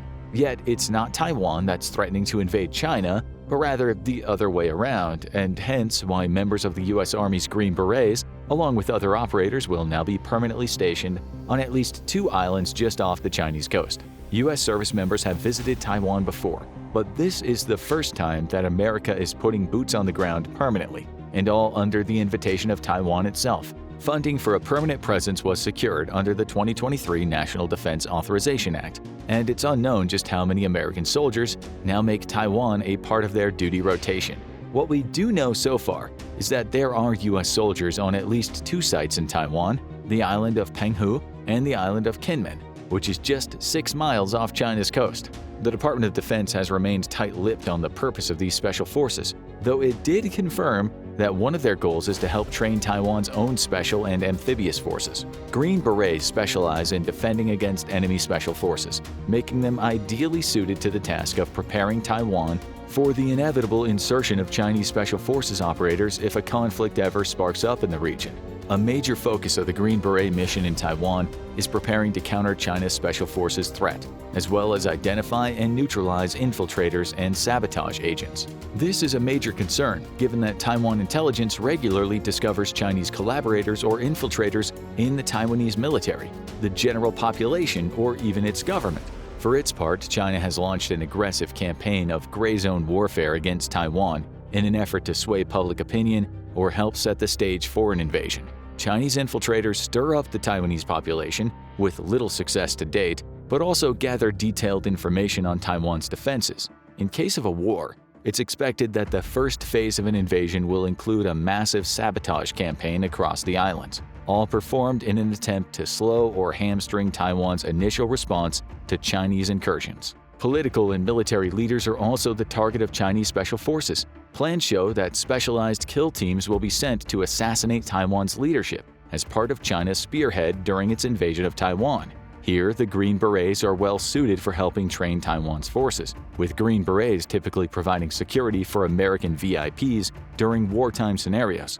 During Desert Storm, American General Norman Schwarzkopf, who oversaw the entire campaign, had his own security detail of Green Berets to thwart Iraqi attempts to assassinate him. Many in the U.S. military believe that a Chinese invasion of Taiwan is inevitable, and recent reports state that China will likely be fully prepared for such an invasion by 2027.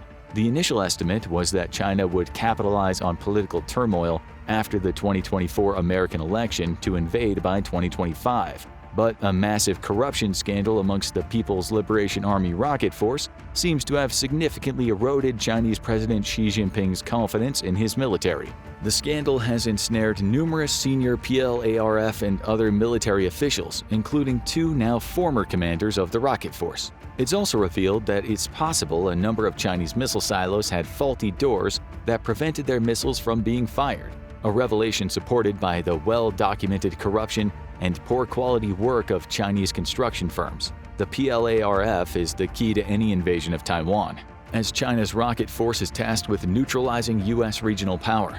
Via long-range ballistic missiles, China aims to shut down American airfields across the Pacific for long enough to successfully land on Taiwan. Long-range anti-ship missiles will target U.S. Navy surface action groups, with the specific goal of sinking American carriers. The PLARF's entire purpose is basically to enable China freedom of action in the Taiwan Strait by keeping U.S. naval and air forces at bay. But if this specialized force is incapable of doing its job, China stands little chance of successfully landing on Taiwan.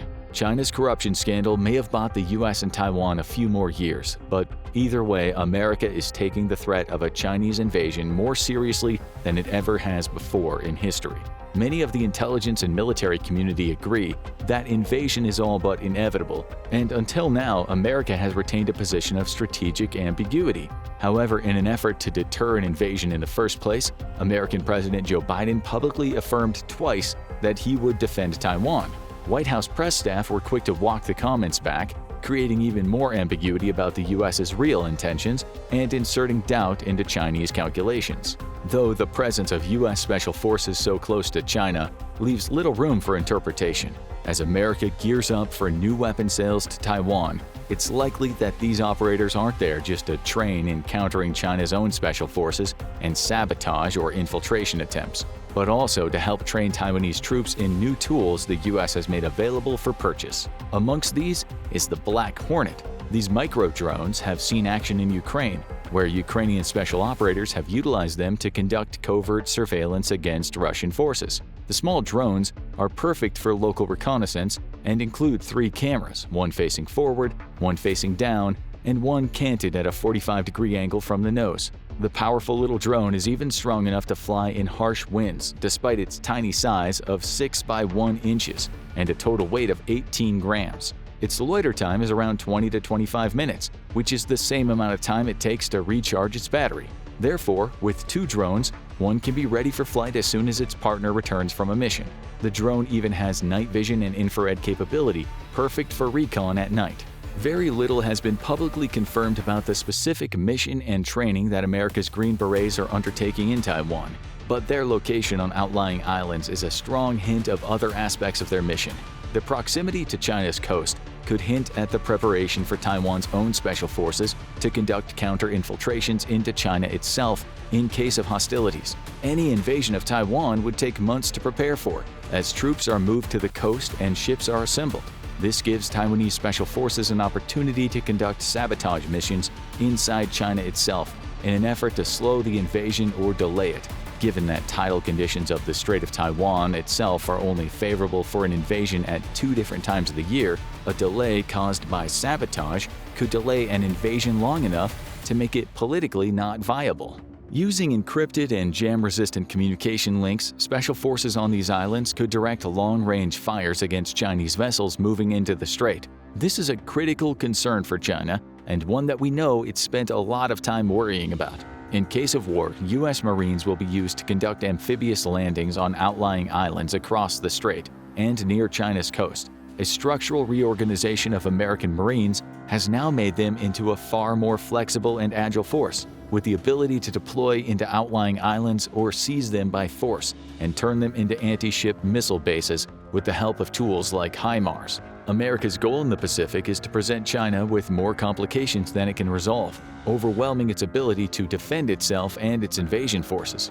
These islands could also host mobile air defense systems to harass the Chinese Air Force as it attempts to seize air superiority over the strait and Taiwan itself. We've seen an example of how successful the aggressive use of air defenses can be in Ukraine, with the Navy deploying Patriot and NASAM air defenses just behind the front line.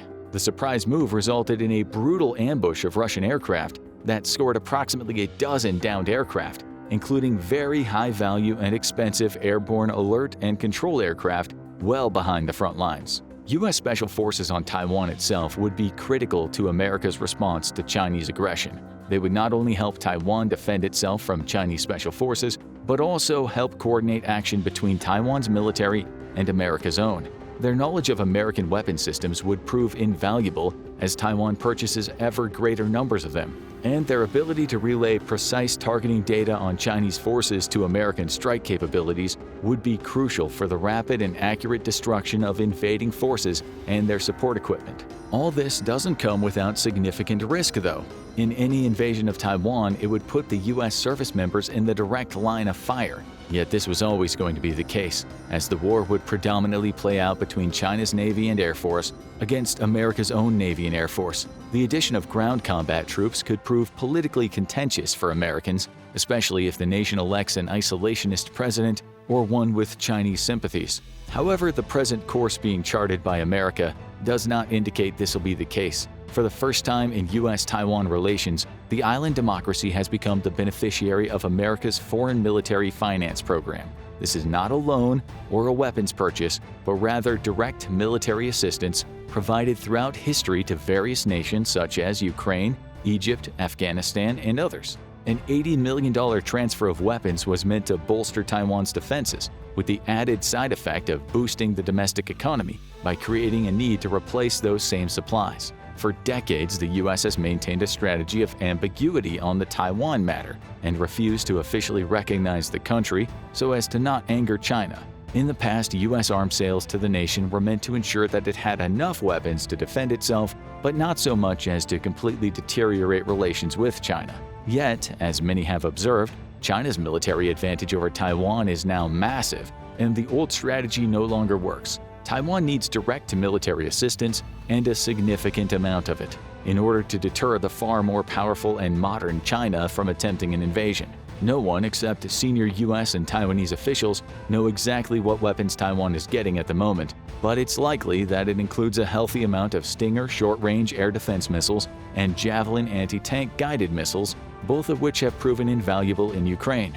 But that $80 million was only the start, and shortly after, Taiwan placed an order for an additional $500 million in new weapons on top of the aid package. The nation is also sending 2 battalions of troops to train in the U.S., the first time that's happened since the 1970s, and before the U.S. switched official recognition from Taiwan to China. Taiwan is in dire need of restructuring when it comes to its military in the face of growing Chinese aggression, and the U.S.'s aim is to help with that. Its main battle tanks are mostly aging Cold War models donated or sold by the U.S., and unlikely to offer much resistance against China's more modern tanks. It also has a critical shortfall of missile systems for both air defense and to counter Chinese armored vehicles, a problem the U.S. is attempting to fix with ongoing arms sales, but it's also being affected by the need to send these same weapons to Ukraine.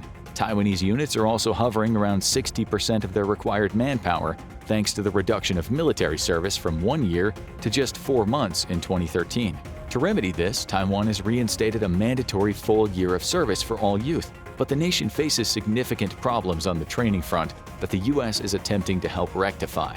Taiwanese citizens jokingly refer to this period of service as summer camp, and those interviewed say there's no regular training and they only practice firing 50-year-old rifles every 2 weeks. While American combat troops undergo rigorous training on marksmanship fundamentals, such training has been lacking in the Taiwanese military, and there is little, if any, emphasis on physical fitness. All of these shortfalls are changing under immense pressure from the U.S., Wargame after wargame has shown that China inevitably lands its forces on Taiwan, even if its amphibious fleet suffers heavy losses. This has led the US to pressure Taiwan into investing far more resources into its army, which Washington says should be prepared to fight China, not just on the beaches, but in the cities, towns, and jungles as well. The strategic reality is that due to its proximity to China and the need for the US Navy and Air Force to operate from so far away, Taiwan needs to be fully prepared for the inevitable incursion of Chinese ground forces. Taiwan's army thus needs to be able to hold the island's political and economic centers long enough for the US and allied forces to destroy the Chinese Navy and Air Force. This would leave Chinese army forces on the island cut off from resupply and inevitably forced to surrender. Leading the way in helping retrain Taiwan's army are US Special Forces, and their permanent deployment hints that this is not their only mission. With Russia's invasion of Ukraine, most of the world's attention is on Eastern Europe and a potential confrontation between Russia and America. However, for those in the know, the real cause for concern is China's reaction to Russia's invasion. Rather than joining the world in condemning Russia, China has joined India in sidelining the seriousness of the invasion. Even worse, China now supports and helps spread Kremlin propaganda, suppressing the atrocities committed by Russia on Ukrainian civilians. Why is China so interested in helping Russia weather the global storm it unleashed? Because China has plans to launch its own invasion, and that puts it on a collision course with the United States of America. Not long ago, China's President Xi Jinping stated that China must reunite the breakaway island of Taiwan with the mainland. After World War II, Chinese nationalists continued their war against rebel communist forces, inevitably losing and being forced to flee the mainland for the island of Taiwan. In the years since, Taiwan has flourished into a vibrant democracy and a major global economy, but China refuses to acknowledge its independence and threatens military action and economic punishment against anyone who does. The problem with what would be an otherwise internal security matter for the Chinese is that the US has vowed to defend the fellow democracy against Chinese aggression. But why does China want Taiwan so bad? The reasons are numerous, but chief amongst them is because Taiwan represents a critical strategic vulnerability to China. Currently, China is hemmed in by what's known as the First Island Chain. This includes Taiwan, the northern Philippines, Borneo, Japan, and the Ryukyu Islands. Originally, the United States used the First Island Chain as a strategy to hem in the Soviet Union and its allies during the Cold War and deny them access to the Pacific in case of a war. To that end, it established strong relationships with all First Island Chain nations in partnerships that continue to this day. Now the Cold War is over, but a new Cold War has dawned, and China is America's new rival. With pro-US forces all along the First Island Chain, China will never be able to be a true global power, as its navy is too vulnerable to attack. Taking Taiwan will break the island chain in two and give China an island fortress from which to project power deep into the Pacific. But Taiwan is itself a critical threat to China's continued existence, or at least its continued existence under the dictatorship of the Chinese Communist Party. As a democratic state, Taiwan is an example to all of China of a different, better way of life, and many young Chinese people who are being increasingly exposed to foreign culture are growing tired of the oppressive rule of the CCP. For them, Taiwan is a beacon of hope for what China could look like rather than the nation of strict censorship, government intimidation, and very limited freedom that exists today. Despite erecting the Great Firewall in order to try and limit China's access to uncensored information, the influence from outside of China still reaches many of the country's citizens. This is a dire threat to the CCP, and thus neutralizing Taiwan and bringing it into the fold is but one step into ensuring its own survival. Next, it must topple the United States as the head of the global order so it can export its brand of authoritarianism around the globe. If it can control global culture, it doesn't need to fear rebellion within its own borders. Taking Taiwan is a strategic necessity if China is going to be able to challenge the influence of the US. If China is going to rise as the dominant superpower, or even just one that can compete with the United States, it must also be able to control the South Pacific. Currently, the United States Navy operates with impunity across the Pacific, and this puts critical Chinese trade routes in serious risk in case of war against the US. China imports the majority of its oil and relies on exports for much of its trade. If the US were to cut this lifeline off, China's economy would shrink significantly. Taking Taiwan and throwing the US out of the South Pacific thus ensures the safety and security of its trade and removes the dagger the US currently holds to China's throat in case of a war. But how exactly is China going to take on the world's most powerful military? Is it truly capable of challenging the US? And what do the numbers say? China's strategy to dethrone the US is to dominate what has come to be called the Fourth Industrial Revolution.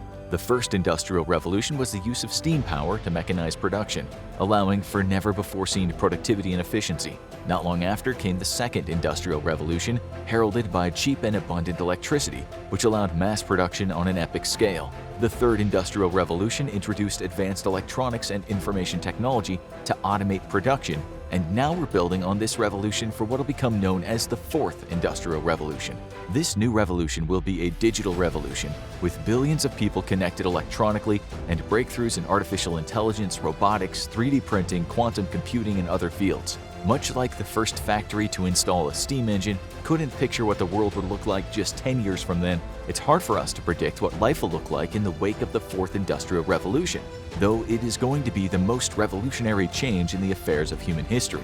However, China is picturing the Fourth Industrial Revolution as the key to global hegemony, and it's investing billions into ensuring that it is the dominant power in the new world to come.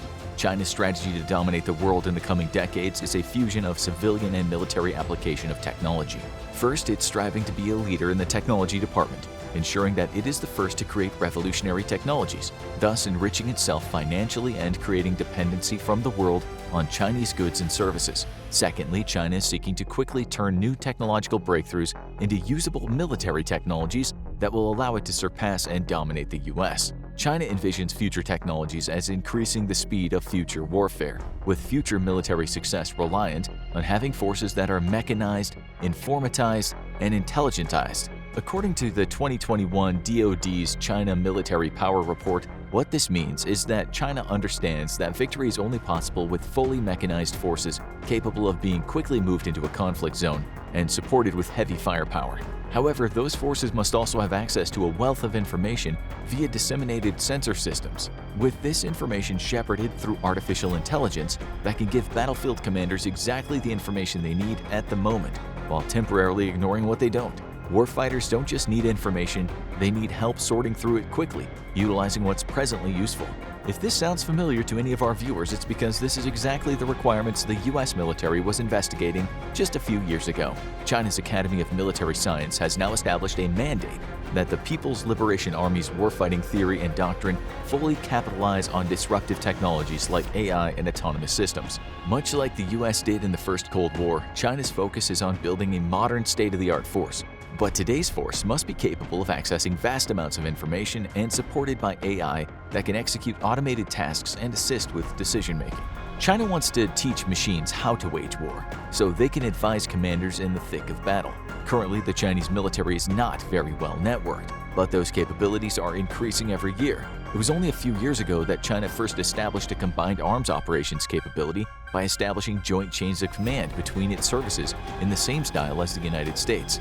Now it seeks to match the US's networked capabilities by 2027 and then exceed them shortly after. But why is networking so important? Well, for one, it's what makes the US military so immediately lethal to opponents. Having the ability to network together ground, sea, air, and space assets allows for the swift exchange of information and gives a fighting force incredible adaptability and initiative on the battlefield. For an example of what happens when a modern force is not networked, all one has to do is look at the terrible losses being suffered by the Russians against a nation a fraction their size and capability.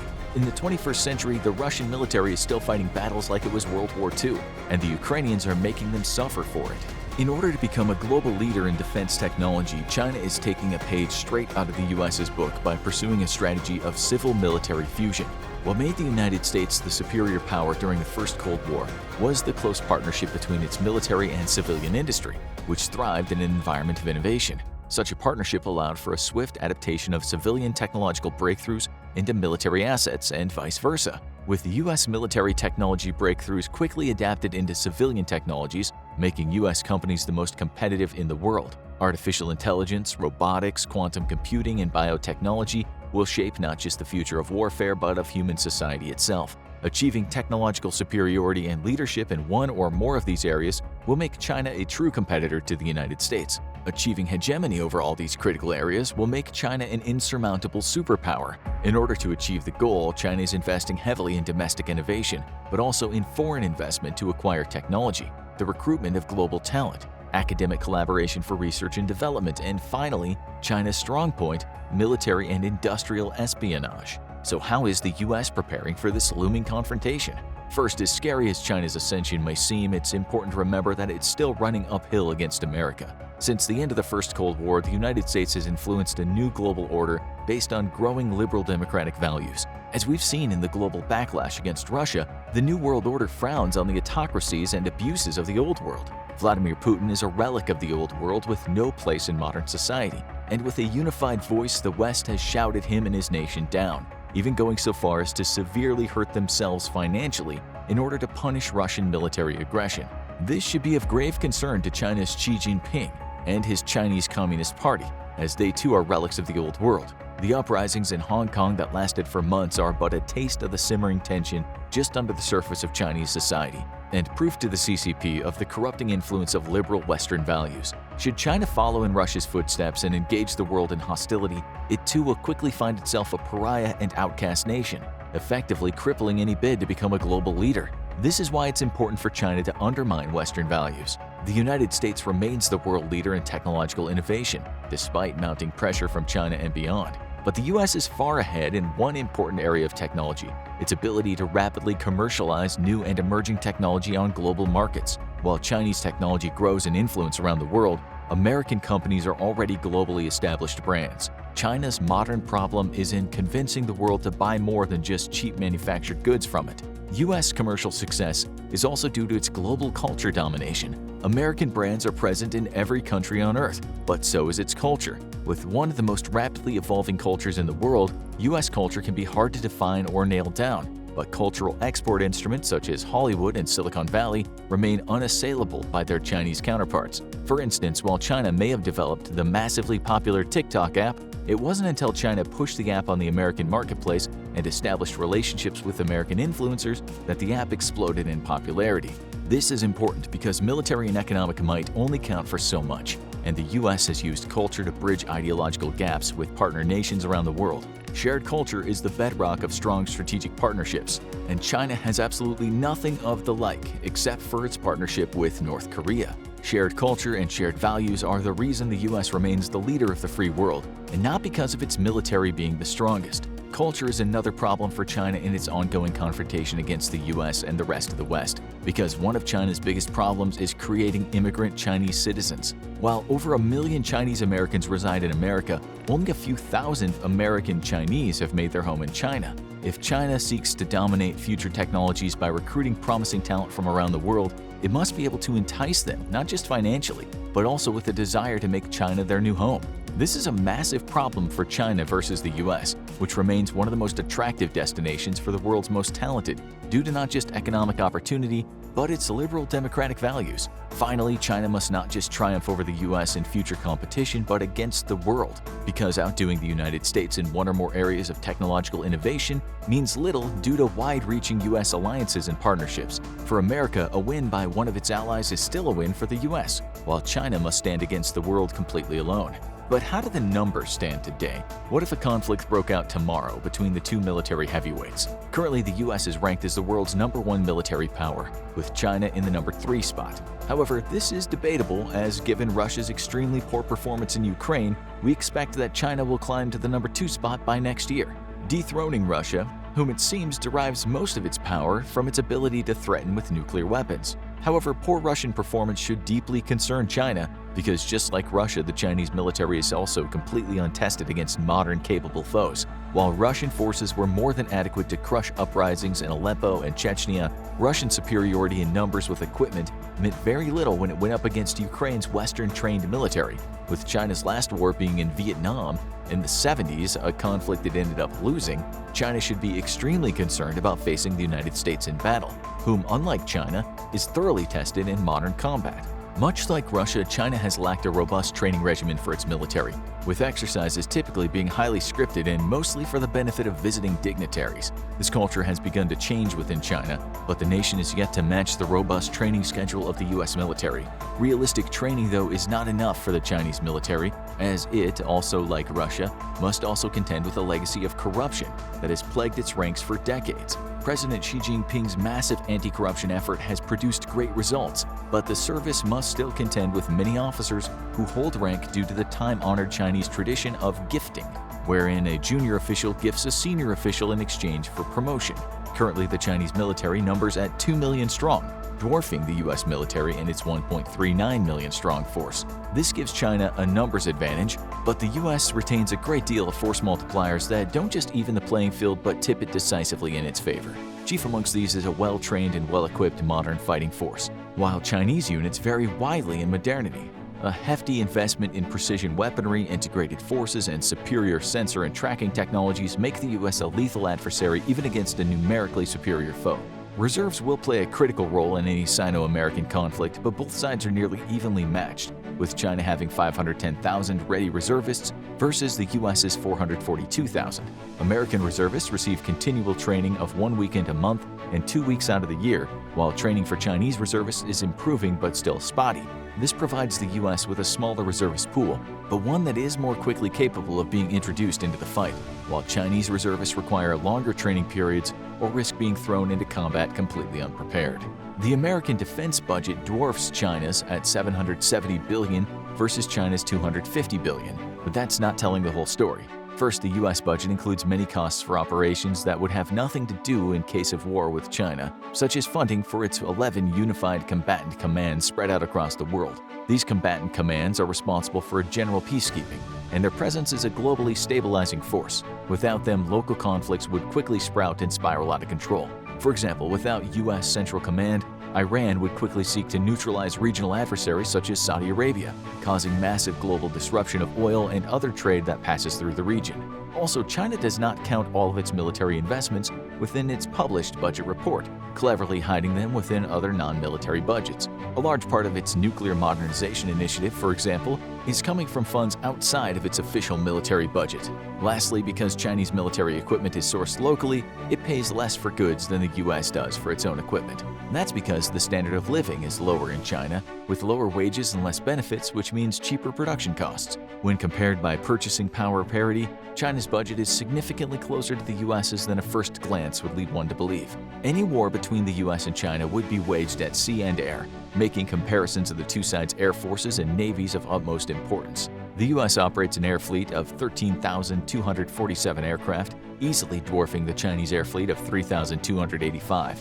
When it comes to fighter aircraft, the two sides are close together, with the U.S. having 1,957 fighters versus China's 1,200.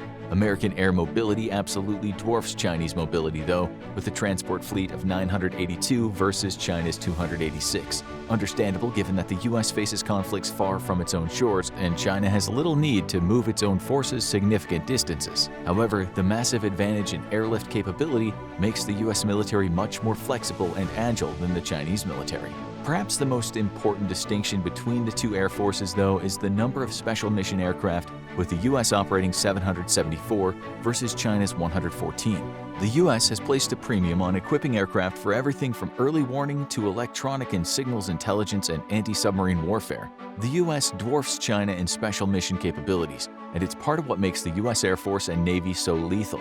Unless a confrontation between the U.S. and China takes place on Taiwan, attack helicopters won't figure into the equation. However, if they do, the U.S. outnumbers China with 910 versus China's 281. Numbers only tell part of the story, though, because the weapon systems used by both sides only further skew the advantage to the U.S. For air superiority, the U.S. fields the F-15 Eagle and F-18 Super Hornet. A fleet of 187 operational F-22s are unmatched by China, who is yet to field its own fifth-generation fighter in any significant numbers. Adding to China's problem is the U.S.'s Rapid Raptor program, which aims to bring a sizable contingent of F-22s to any battle space in the world within 24 hours. China's competitor versus the Raptor is the J-20, which is equipped with inferior engines versus American planes, requiring the use of canards on the body of the plane.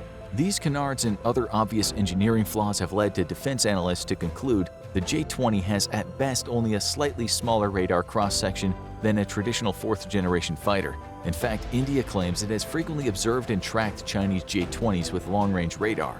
The rest of the Chinese Air Force varies widely in modernity, with a significant part of its Air Force still flying Cold War Russian-made or Chinese-licensed relics. While China would initially put its most modern fighters, such as the J-16, J-11s, and Su-30s, into the fight first, once those have been downed, it'll be increasingly reliant on older and older planes. Meanwhile, the United States doesn't just have a completely modern air fleet, but it's adding dozens of fifth-generation F-35s every year to its arsenal.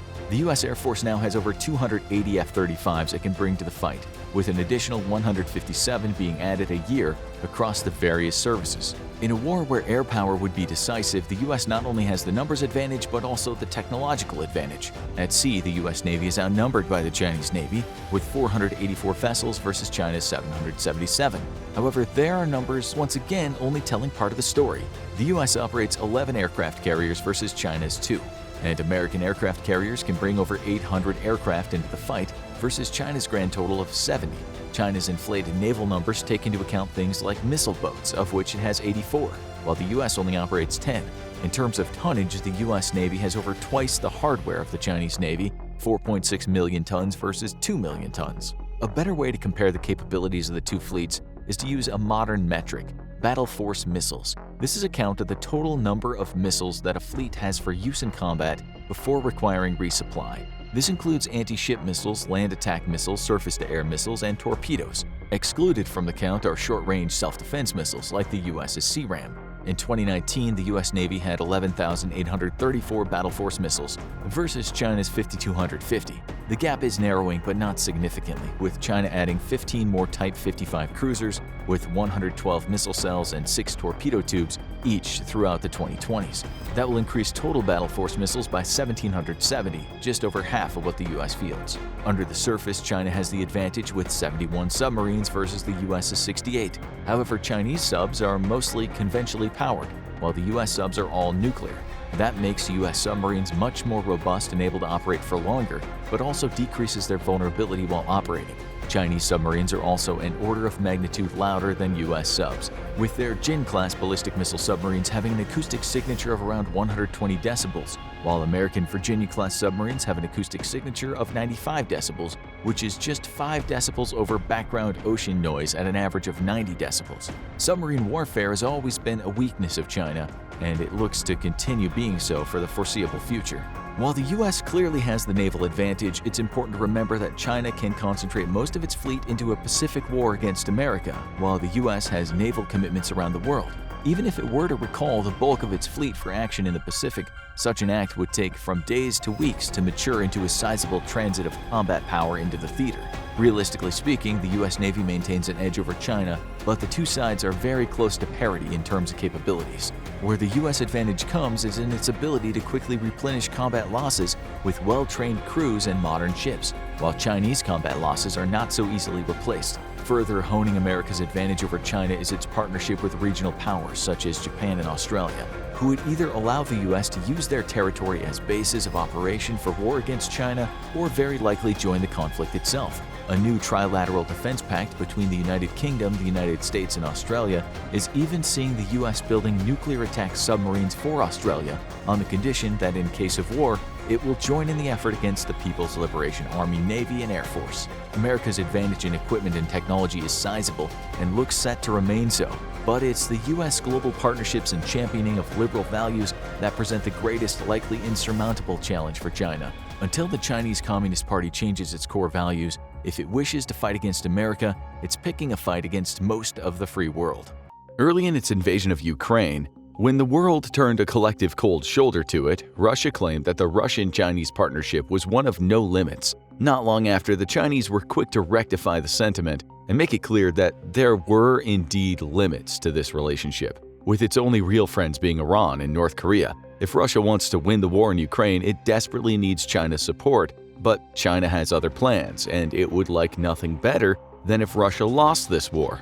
And not just any loss, the more catastrophic the better. Russia's war to defeat Russia by invading Ukraine is putting the nation in an increasingly tough position as the conflict enters the 18-month mark. Initially, sanctions against the country barely made a dent on its economy, thanks to booming energy revenues as the Western world bought up vast reserves of Russian energy in order to shore up for looming sanctions. But the boom times are over, and now Western price caps on Russian energy are gutting government revenues. These price caps allow Russia just enough leeway to keep selling oil and gas and thus avoid a global energy crisis, but not enough for Russia to turn a profit. In effect, Russia's greatest source of revenue has been reduced to a break-even state, even as the country taxes oil income according to the price of Brent crude rather than its own. This is cannibalizing its own energy industry just to continue financing the costly war in Ukraine. Even worse, as Russia switched to sell oil to India, they tried to make up its losses of Western business, and the Indian government demanded that all sales be made in rupees instead of rubles. This has left Russia with a massive quantity of Indian rupees, which have very limited use on the international market as most nations trade in either dollars or euro. Russia also doesn't need much of what India is willing to export, meaning it can't use those rupees to buy the Indian goods it might need. This growing stockpile of rupees is effectively worthless to Russia unless the world suddenly switches to the rupee as the global reserve currency in the near future. On top of income woes, Russia is dealing with a catastrophic shortage of badly needed products for the manufacture of advanced weapons. Sanctions on semiconductor sales to Russia have reduced its military to scrounging for chips from consumer goods like dishwashers, and it's being forced to buy drones from countries like Iran under deals that heavily favor Iran.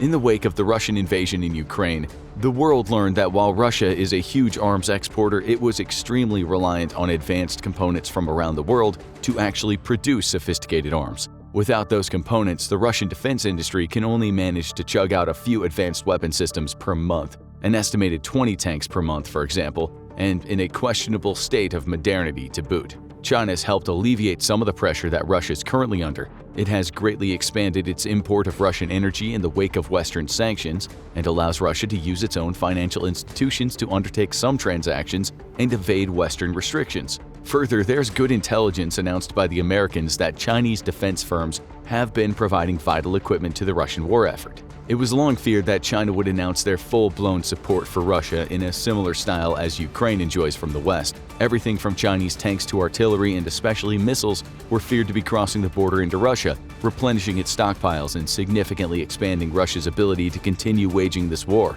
Despite Ukraine's many successes, it remains outgunned and outmanned by the vastly larger Russian military, which has the good fortune of access to vast stocks of Cold War equipment that still enjoys some battlefield utility. But those stocks are increasingly running out, and China was feared to be the key to replenishing Russian shortages. So far, there's been no sign of heavy equipment being transferred to Russia, despite President Vladimir Putin doubtlessly asking for it during his meetings with China's Xi Jinping. What we do know is that there is increasing evidence that the Chinese government is actively aiding Russia in evading sanctions, transferring large amounts of dual-use hardware like drones and computer chips to feed its ever-hungry defense industry. Chinese state-owned defense companies have shipped everything from badly needed spare parts for combat jets to navigation equipment. And just between March and July of 2023, Chinese companies sold Russia over $12 million in drones and drone parts. For their part, the Chinese have claimed that they're not selling Russia any weapons, which so far seems to be true. However, they also claim that any dual-use items being transferred to Russia are, quote, above board. This is objectively false, given that it took U.S. intelligence and third-party researchers to begin to discover the scope of what China is supplying to Russia. But it's not just parts that could be used in military drones that China is sneaking into Russia. China is now the largest importer of Russian oil in the world, dethroning India for that title in March of 2023. While Russia has not been able to make up all it lost in sales to the West, China now imports twice the amount of liquefied petroleum gas than it did in 2021. And crude oil imports are around 1.65 million barrels a day. One of the most painful blows to the Russian economy was sanctions by the West, which forbade Western insurance agencies from insuring any ship used to transport Russian oil. This meant that Russia didn't just lose access to European tanker fleets, but to international fleets insured by European companies. That left it with few options with which to ship oil, given that pipelines to alternate markets are few and so specialized that only very specific products could be sent through them anyway. But here too, China's helping Russia out by providing its own supertankers and granting insurance to third-party tankers transferring Russian energy goods. According to an anonymous Chinese executive, China provided 18 supertankers and insured a further 16 third-party vessels in 2023, shipping 15 million metric tons of crude oil. It looks like, short of providing Russia with weapons, China's doing everything it can to help Russia win. But on closer inspection, this is far from the truth, Because the truth is, China is only interested in China, and even its aid to Russia is completely in its own interest, and it comes at an increasingly high cost to Russia's continued independence. Now, that last part is not a flaw, it's a feature of Chinese aid. China's been accused of using its Belt and Road Economic Initiative to spread what some have called, quote, debt trap diplomacy. There's varying levels of truth to this, but when looking at China's alleged support for Russia, it's hard to not see how China has its own interests front and center, to the great detriment of the Russians. Firstly, most of the transactions between Russia and China are now being conducted with the Chinese yuan, with the amount of total Russian exports conducted in yuan increasing from half a percentage point pre-war to 14% today. This is both a reflection of Russia's increasing shift toward Chinese markets and the Chinese demanding that trade be conducted in their own currency, strengthening the Chinese yuan directly. For the first time in history, the Chinese yuan is the most used currency inside of China itself for cross-border transactions. Globally, the yuan, or renminbi, rose to 2.7% of global foreign exchange reserves in 2022. This is good news for China, but bad news for Russia, since, like its situation with India, it's now left with huge cash reserves of a currency that only a very small amount of global trade is undertaken with. At least China's more sophisticated economy is able to offer Russia more of the goods and services it needs, and thus provide a chance to use those yuan reserves, but it can't provide everything, still leaving Russia with significant yuan reserves it cannot do much with. But the bigger picture overall is one where Russia's effectively forced to sell its energy for two currencies that the vast majority of the world doesn't do business with, meaning that the longer Russia is left under sanctions, the more dependent it becomes on India and China, since those are the only two currencies it has left in significant reserves, and nobody else wants them. China's political support is likewise completely self-serving. When Russia announced its no-limits partnership, China was quick to correct the record in order to not offend the West, where it has significant investments. To date, Chinese support has been tepid at best, with the nation calling for a, quote, equitable peace for both sides. What exactly that entails remains ambiguous, with China careful to word its 12-point peace plan in a way that leaves it completely unclear as to how it views a valid resolution to the war in Ukraine. In point number 1, China calls for both parties to observe the sovereignty, independence, and territorial integrity of all countries, but this peace plan was presented after Russia annexed eastern Ukraine. So, does China support returning Ukrainian sovereignty to the annexed provinces, or does it support Russian claims of sovereignty? Nobody but the Chinese know, leaving their position pleasantly ambiguous, to their own benefit and to the detriment of Russia. With most of the world not recognizing its annexation of Ukrainian territory, Russia needs a significant world power to recognize its claims, or it'll lose them entirely. But as the world becomes increasingly polarized between liberal democracies and authoritarian dictatorships, why would China not fully embrace a like-minded authoritarian state? Why, in reality, does China want Russia to lose the war in Ukraine? It all comes down to what China needs in order to continue prospering and pursue its ultimate goal of dethroning the US as the sole global superpower. And Russia has everything China needs to accomplish this. Relations between the two states have varied wildly, from warm friendship during the first part of the Cold War to mutual distrust and even outright border conflicts in the second half. After the collapse of the Soviet Union, Russia was still the big boy on the block and China the junior partner. But the Chinese dragon has completely overtaken the Russian bear, with China now dwarfing it not just economically but politically and militarily as well. Russia's only remaining advantage over China is its nuclear arsenal, but with the state of the military on full display in Ukraine, there are serious questions as to the efficacy of an arsenal even bigger than that of the US. China's working to close that gap too, with massive investment in nuclear weapons in recent years, much to the world's detriment. China has a long memory of its treatment as a junior partner by the Soviet Union superpower, and continued by Russia until recently. It also remembers the territory stolen from it by the Russian Empire in 1858, under a set of humiliating treaties forced upon the Qin dynasty by the Russians. Russian Manchuria now includes the Amur Oblast and the southern half of the Khabarovsky Krai. It's not just national pride at stake though, as Russian Manchuria happens to not just be strategically important, but also rich in energy resources and, most importantly, water. With China experiencing significant droughts, water shortages have put huge pressure on the nation, and the territory stolen from it by the Russian Empire happens to have two of the resources it needs most today. Russian Manchuria is only the tip of Chinese ambitions though, because the greater prize is the entire Russian Far East. The RFE contains massive quantities of energy and other resources that remain largely unexplored and untapped. It is exactly these resources China is eyeing hungrily. Not only would it dramatically bolster the Chinese economy, but having access to those energy stockpiles would create a secure overland energy supply route directly to China. This is of significant concern when today China faces the very real prospect of having the U.S. Navy completely blockade its sea-based trade, which accounts for approximately 60% of its energy imports. Without the ability to challenge the U.S. Navy far from its own shores, having a vast supply of energy delivered via secure land routes would suddenly give China a lot of freedom to pursue some of its most aggressive foreign policy goals that the United States currently keeps in check, such as invading and annexing Taiwan. For its part, Russia has not helped Chinese ambitions in the region much. In 2014, Russia launched its Arctic Development Plan and did not include any Chinese involvement, nor did they make any mention of plans to prioritize Chinese energy needs. That's all changed as Russia has turned to China to finance significant infrastructure and energy exploration in the region. For the Russian political elite in Moscow, the situation is increasingly alarming. Not only are Russia's energy resources in its most far-flung region being financed by the Chinese, but China's own investments into the Russian Far East overall vastly outstrip its investments by the Russian federal government. Immigration, both legal and illegal, is creating a population that is increasingly more Chinese than Russian.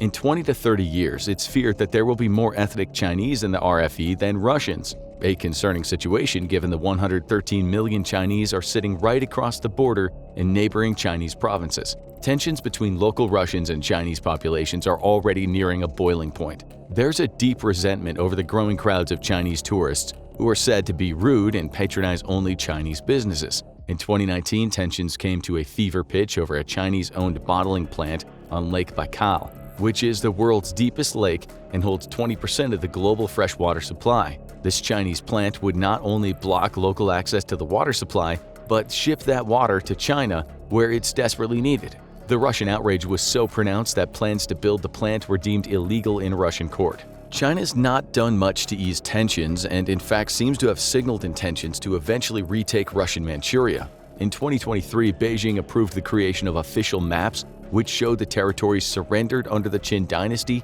under Chinese control and with their old Chinese names. The statement was clear: China wants what Russia has. And this is why China needs Russia to lose this war. And the worse it loses, the better. Russia's unlikely to simply allow demographics to shift ownership of the RFE from itself to China, even as a growing Chinese population creates an opportunity for an independence movement or an annexation by China. It is ironically exactly how Russia claimed justification for invading Ukraine: the protection of Russian speakers in eastern Ukraine. In another decade or two, China will have this exact same justification to move to annex the RFE, a region that's not just increasingly ethnically Chinese, but financially too. While China could absolutely defeat Russia in a conventional war, Russia is unlikely to let the RFE go peacefully and could resort to nuclear weapons to defend its territory.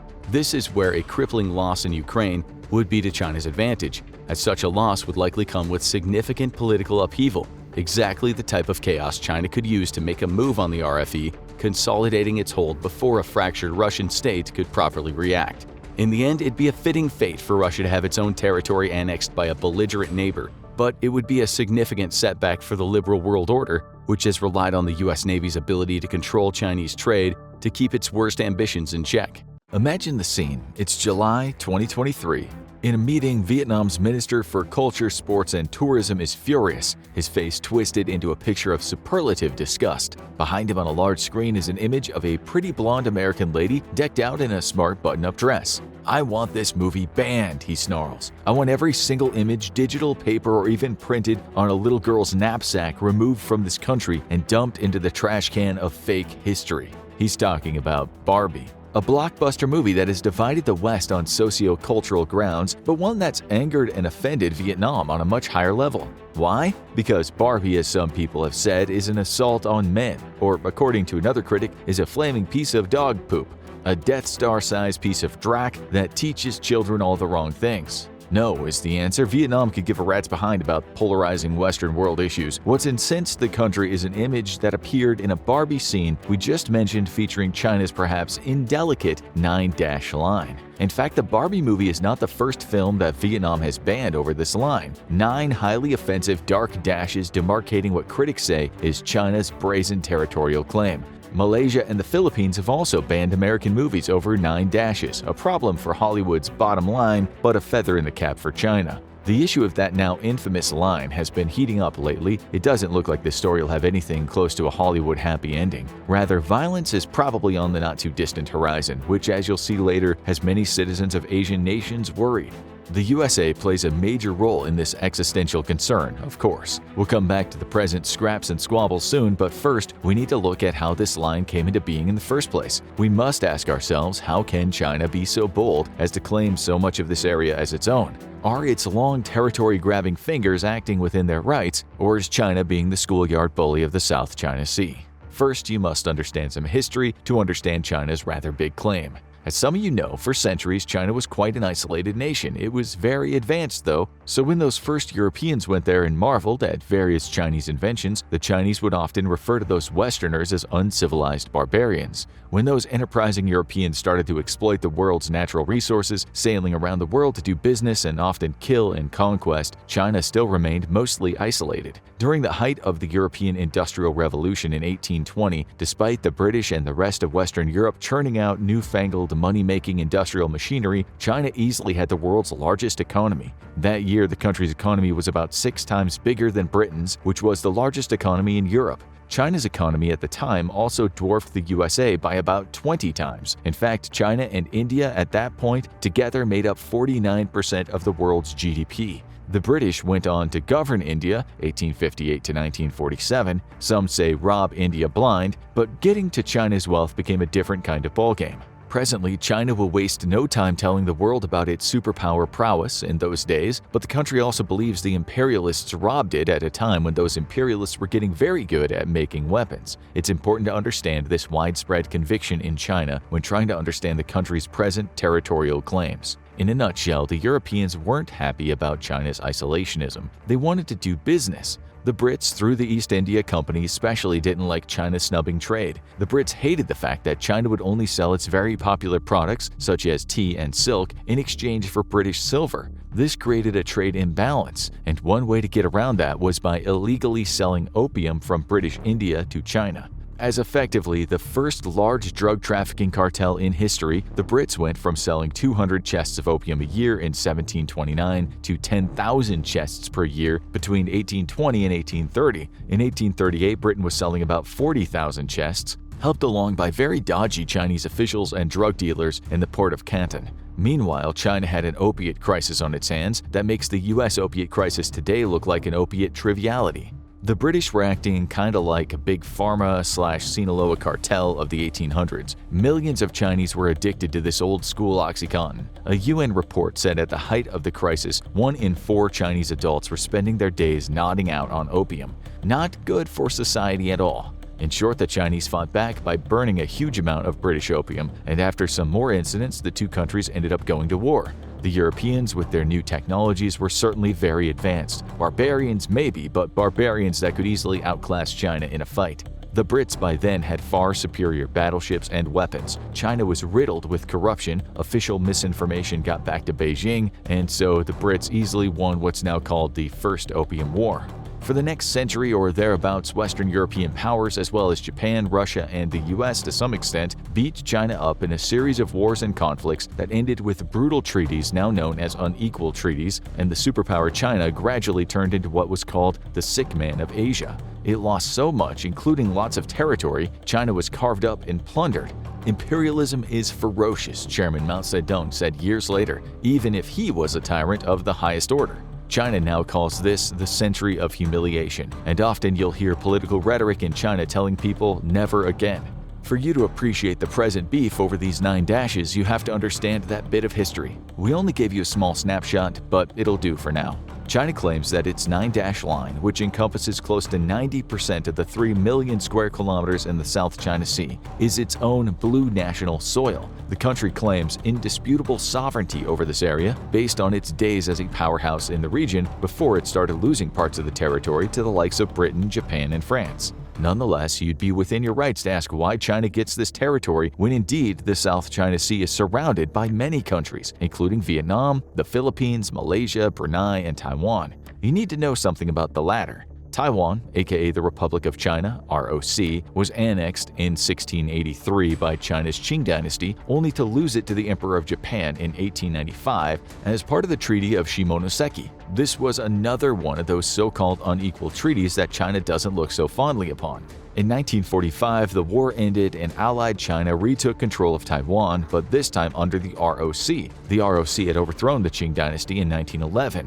After World War II, China, being one of the main allies, was judged deserving of a bit of territory. There were no real big squabbles when in 1947, a Chinese cartographer named Yang Huaren drew a line in the sand, or should we say the sea. It didn't really concern the West back then. China had just lost 15 to 20 million people, second only to the Soviet Union in terms of World War II deaths. This was an 11-dash line, not a 9-dash line. The reason for the 2 missing dashes is because of the infamous Mao Zedong, who in 1952 abandoned China's claim to the area known as the Gulf of Tonkin. The reason why Mao was in power then is that Mao's forces had defeated the ROC, which the nationalist Chiang Kai-shek headed. At the end of this brutal civil war, the nationalists, military, governance, and civilians retreated to Taiwan in their millions, an act known as the Great Retreat.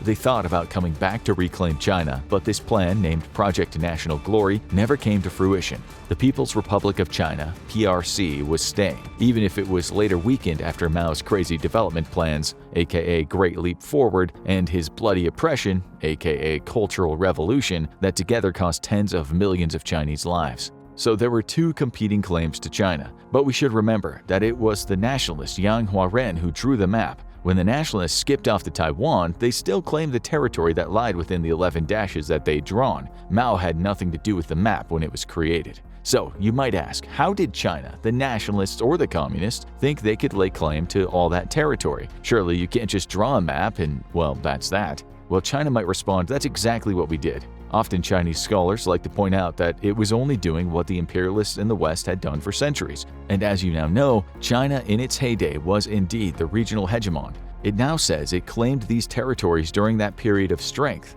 China says there's plenty of evidence regarding its historical claims. The country was never really a seafaring nation, unlike Britain and France, but China said it did do a fair bit of moving around the South China Sea. More so, it says, than the other countries currently claiming space in the water.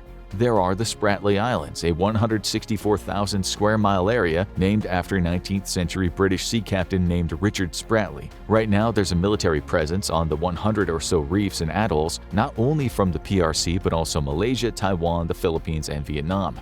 Let's now take a look at China's claim. The country says long before the British named this area, in the 2nd century BC, it named them the Nansha Islands, which became the Changsha when the Tang and Song dynasties were around in 618 to 1279. China claims it was the first country to develop some of those islands. It also says in the Guangzhou records written by the Jin dynasty, there's talk about Chinese fishermen in this area. China maintains that the Ming and Qing dynasties in 1368 to 1911 wrote about the Hainan Island fishermen in the area, and later they wrote about fixed shipping lanes there. China also likes to remind people that the British Navy Sea Guide once stated Hainan fishermen dotted on every island live on sea cucumbers and shellfish. Some of them also inhabit the islands. Then in 1933, a French newspaper says China reported between Annam and the Philippine Islands is a group of coral islands dotted with sandbanks and submerged reefs which voyagers see as perilous and not dare enter rashly. There's also thick growth of grass, and some Chinese people from Hainan live on the islands engaging in fishing.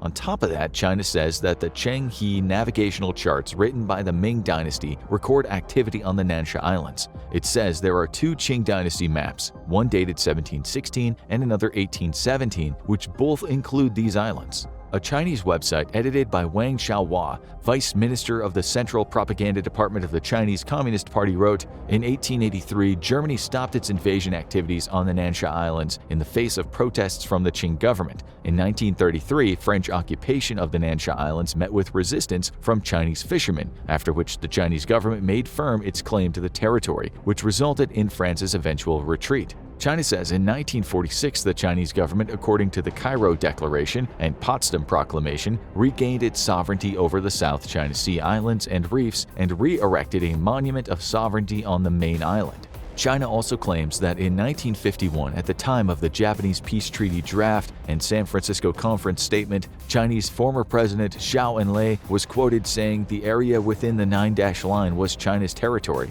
In 1958, in the Declaration on the Territorial Sea, the PRC again laid claim to these islands. We have a few things to unpack here in defense of those that say China still doesn't get to claim the territory. Many nations have texts that say their fishermen traveled through a certain area. That's not the same as having sovereignty there.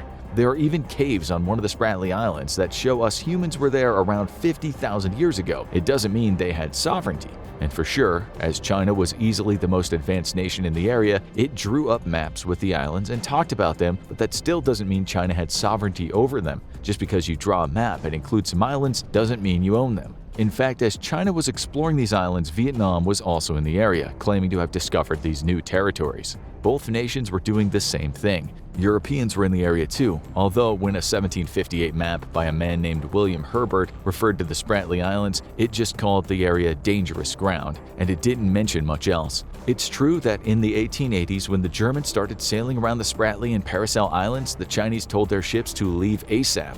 And it's true that China laid flags down on some of the islands in 1902 and 1907, but this still doesn't tell us China has the legal right to the territory. In fact, China's history shows us that the country's land boundaries were never clearly defined. The argument against China is that China, the ancient civilization of China, didn't have any clear and defined boundaries, but now it's pretending it did. That's not how China worked in the past, so why is it trying to work this way now, say the Western critics? Chinese history shows us that suzerainty was always China's modus operandi, not conquest with added new boundaries. Suzerainty, by the way, means just having control over a country or territory, even if that country has some amount of autonomy and is allowed to self-govern. For instance, China did have suzerainty in Vietnam, but it never strictly ruled it. Another for instance, in 1770, Lieutenant James Cook, the captain of HMB Endeavour, claimed part of the Australian continent for the British Crown. He called it New South Wales. He told the indigenous folks their land now belonged to the British. The King of England had told Cook to take the land with the consent of the natives, but let's face it, the natives didn't really have a say in the matter. The Brits colonized Australia. Australia was not a tributary state. Right or wrong, those imperialistic Brits did not claim suzerainty. They took Australia and later dumped many of their criminals there. They also massacred Aboriginal people whenever there was resistance to the colonization of their country. Maybe Mao was right, and the imperialists were ferocious, but that still doesn't mean China gets to claim any territory where once a handful of fishermen hung out in the water. Western academics say in China there was no such thing as claiming sovereignty over an area. They say the Europeans invented that kind of thing after 8 million people died during the 30 Years' War in the 17th century.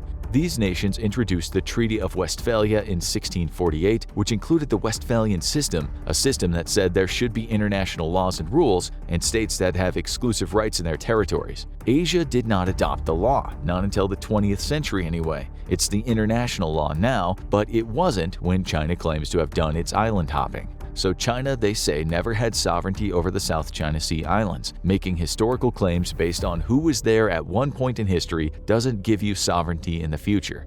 The Diplomat magazine argued that if this was the case, since Taiwan was originally settled by the people of Malay Polynesian, then the Malay people have more of a righteous claim on Taiwan than the PRC. It doesn't make sense to think this way. It would mean Mongolia could make claim to just about all of Asia. Until recently, Chinese maps didn't even focus on the South China Sea. Then, in 2009, China had a dispute with Vietnam, and suddenly it took to the UN a map with 9 dashes on it. These days, the 9 dashes are a source of national pride. You can even find them in Chinese passports. China suddenly wants what it never initially claimed. In 2012, when these new Chinese passports came out, the government in the Philippines wouldn't even stamp visa pages and said the stamps must go on a separate sheet of paper. At the time, the Philippines was fighting with China over the Scarborough Shoal, an area where China wants air and naval bases. China's been very busy for about a decade, turning reefs and shoals into fortified military bases, setting off alarm bells in the Pentagon. In China's so-called Great Wall of Sand, what were small reefs have been dredged and concreted over, after which runways at barracks and anti-aircraft weapons and missile defense systems have popped up.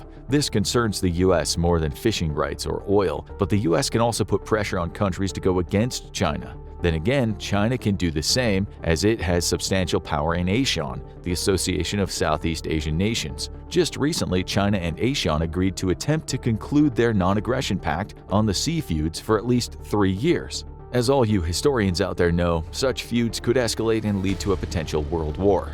Let's remember here that in a world war, these islands and reefs could prove to be a good strategic base. It's also worth noting that about a third of all maritime trade goes through the South China Sea, equal to around 4.4 trillion of trade annually. That's another reason why the USA has been sailing ships through the South China Sea under Freedom of Navigation Operations, or FONOPs. Critics inside the US have said this risks escalation, but it seems the US is not going to stop.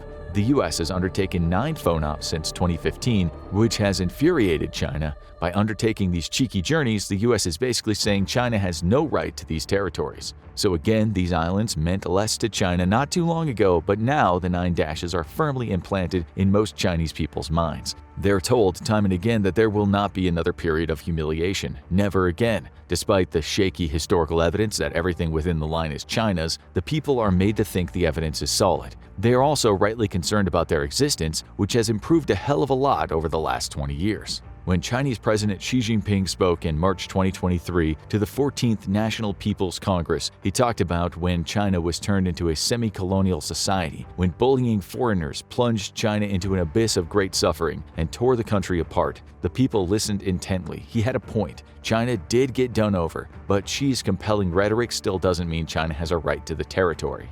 Nonetheless, China has done a phenomenal job pulling almost 1 billion people out of poverty since its economic boom. It's done well under its Belt and Road Initiative, spreading its influence all over the world. The U.S. will try everything in its power to stop that influence from expanding. It's a big reason why NATO has been forming new partnerships with the Asia-Pacific nations, Japan, Australia, New Zealand, and South Korea. Meanwhile, Vietnam banned Barbie, which, if there is a third world war, might go down as something similar to Hitler invading Poland or Archduke Franz Ferdinand's assassination. Just kidding. We hope.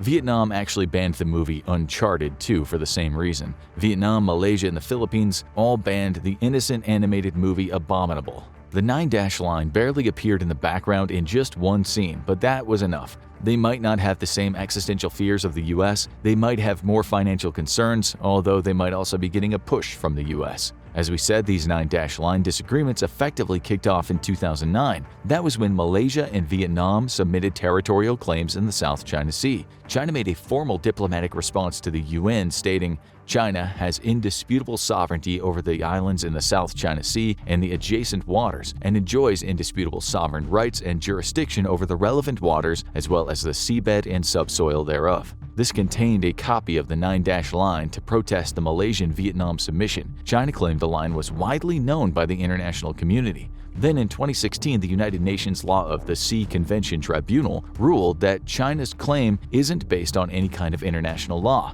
Even so, China rejected this ruling, and it continues to do what it wants in the region. The US has said it does not agree with China's claims, which is evident with those FONOPs it's been doing, but the US can't really do much about China's bullying tactics. It can't strong-arm the issue. The US hasn't even put its name on the United Nations Convention on the Law of the Sea, which is there to deal with such disputes. The country says part of the convention is unfavorable to its own economic and security interests, but that doesn't help matters where China's island grabs are concerned. It should also be noted that the US did not support the Philippines in 2016. As we said, these disputes are not only about China's expanding military installations. Countries in the region have been arguing about natural resources for years. The area is a fishing gold mine, while there's an estimated 11 billion barrels of untapped oil down there, not to mention about 190 trillion cubic feet of natural gas. No wonder then that Brunei, Indonesia, Malaysia, the Philippines, Taiwan, and Vietnam all stake claims in the South China Sea. It only became known in the later 1960s that hydrocarbon resources were there, and this is what reignited the interest in the region.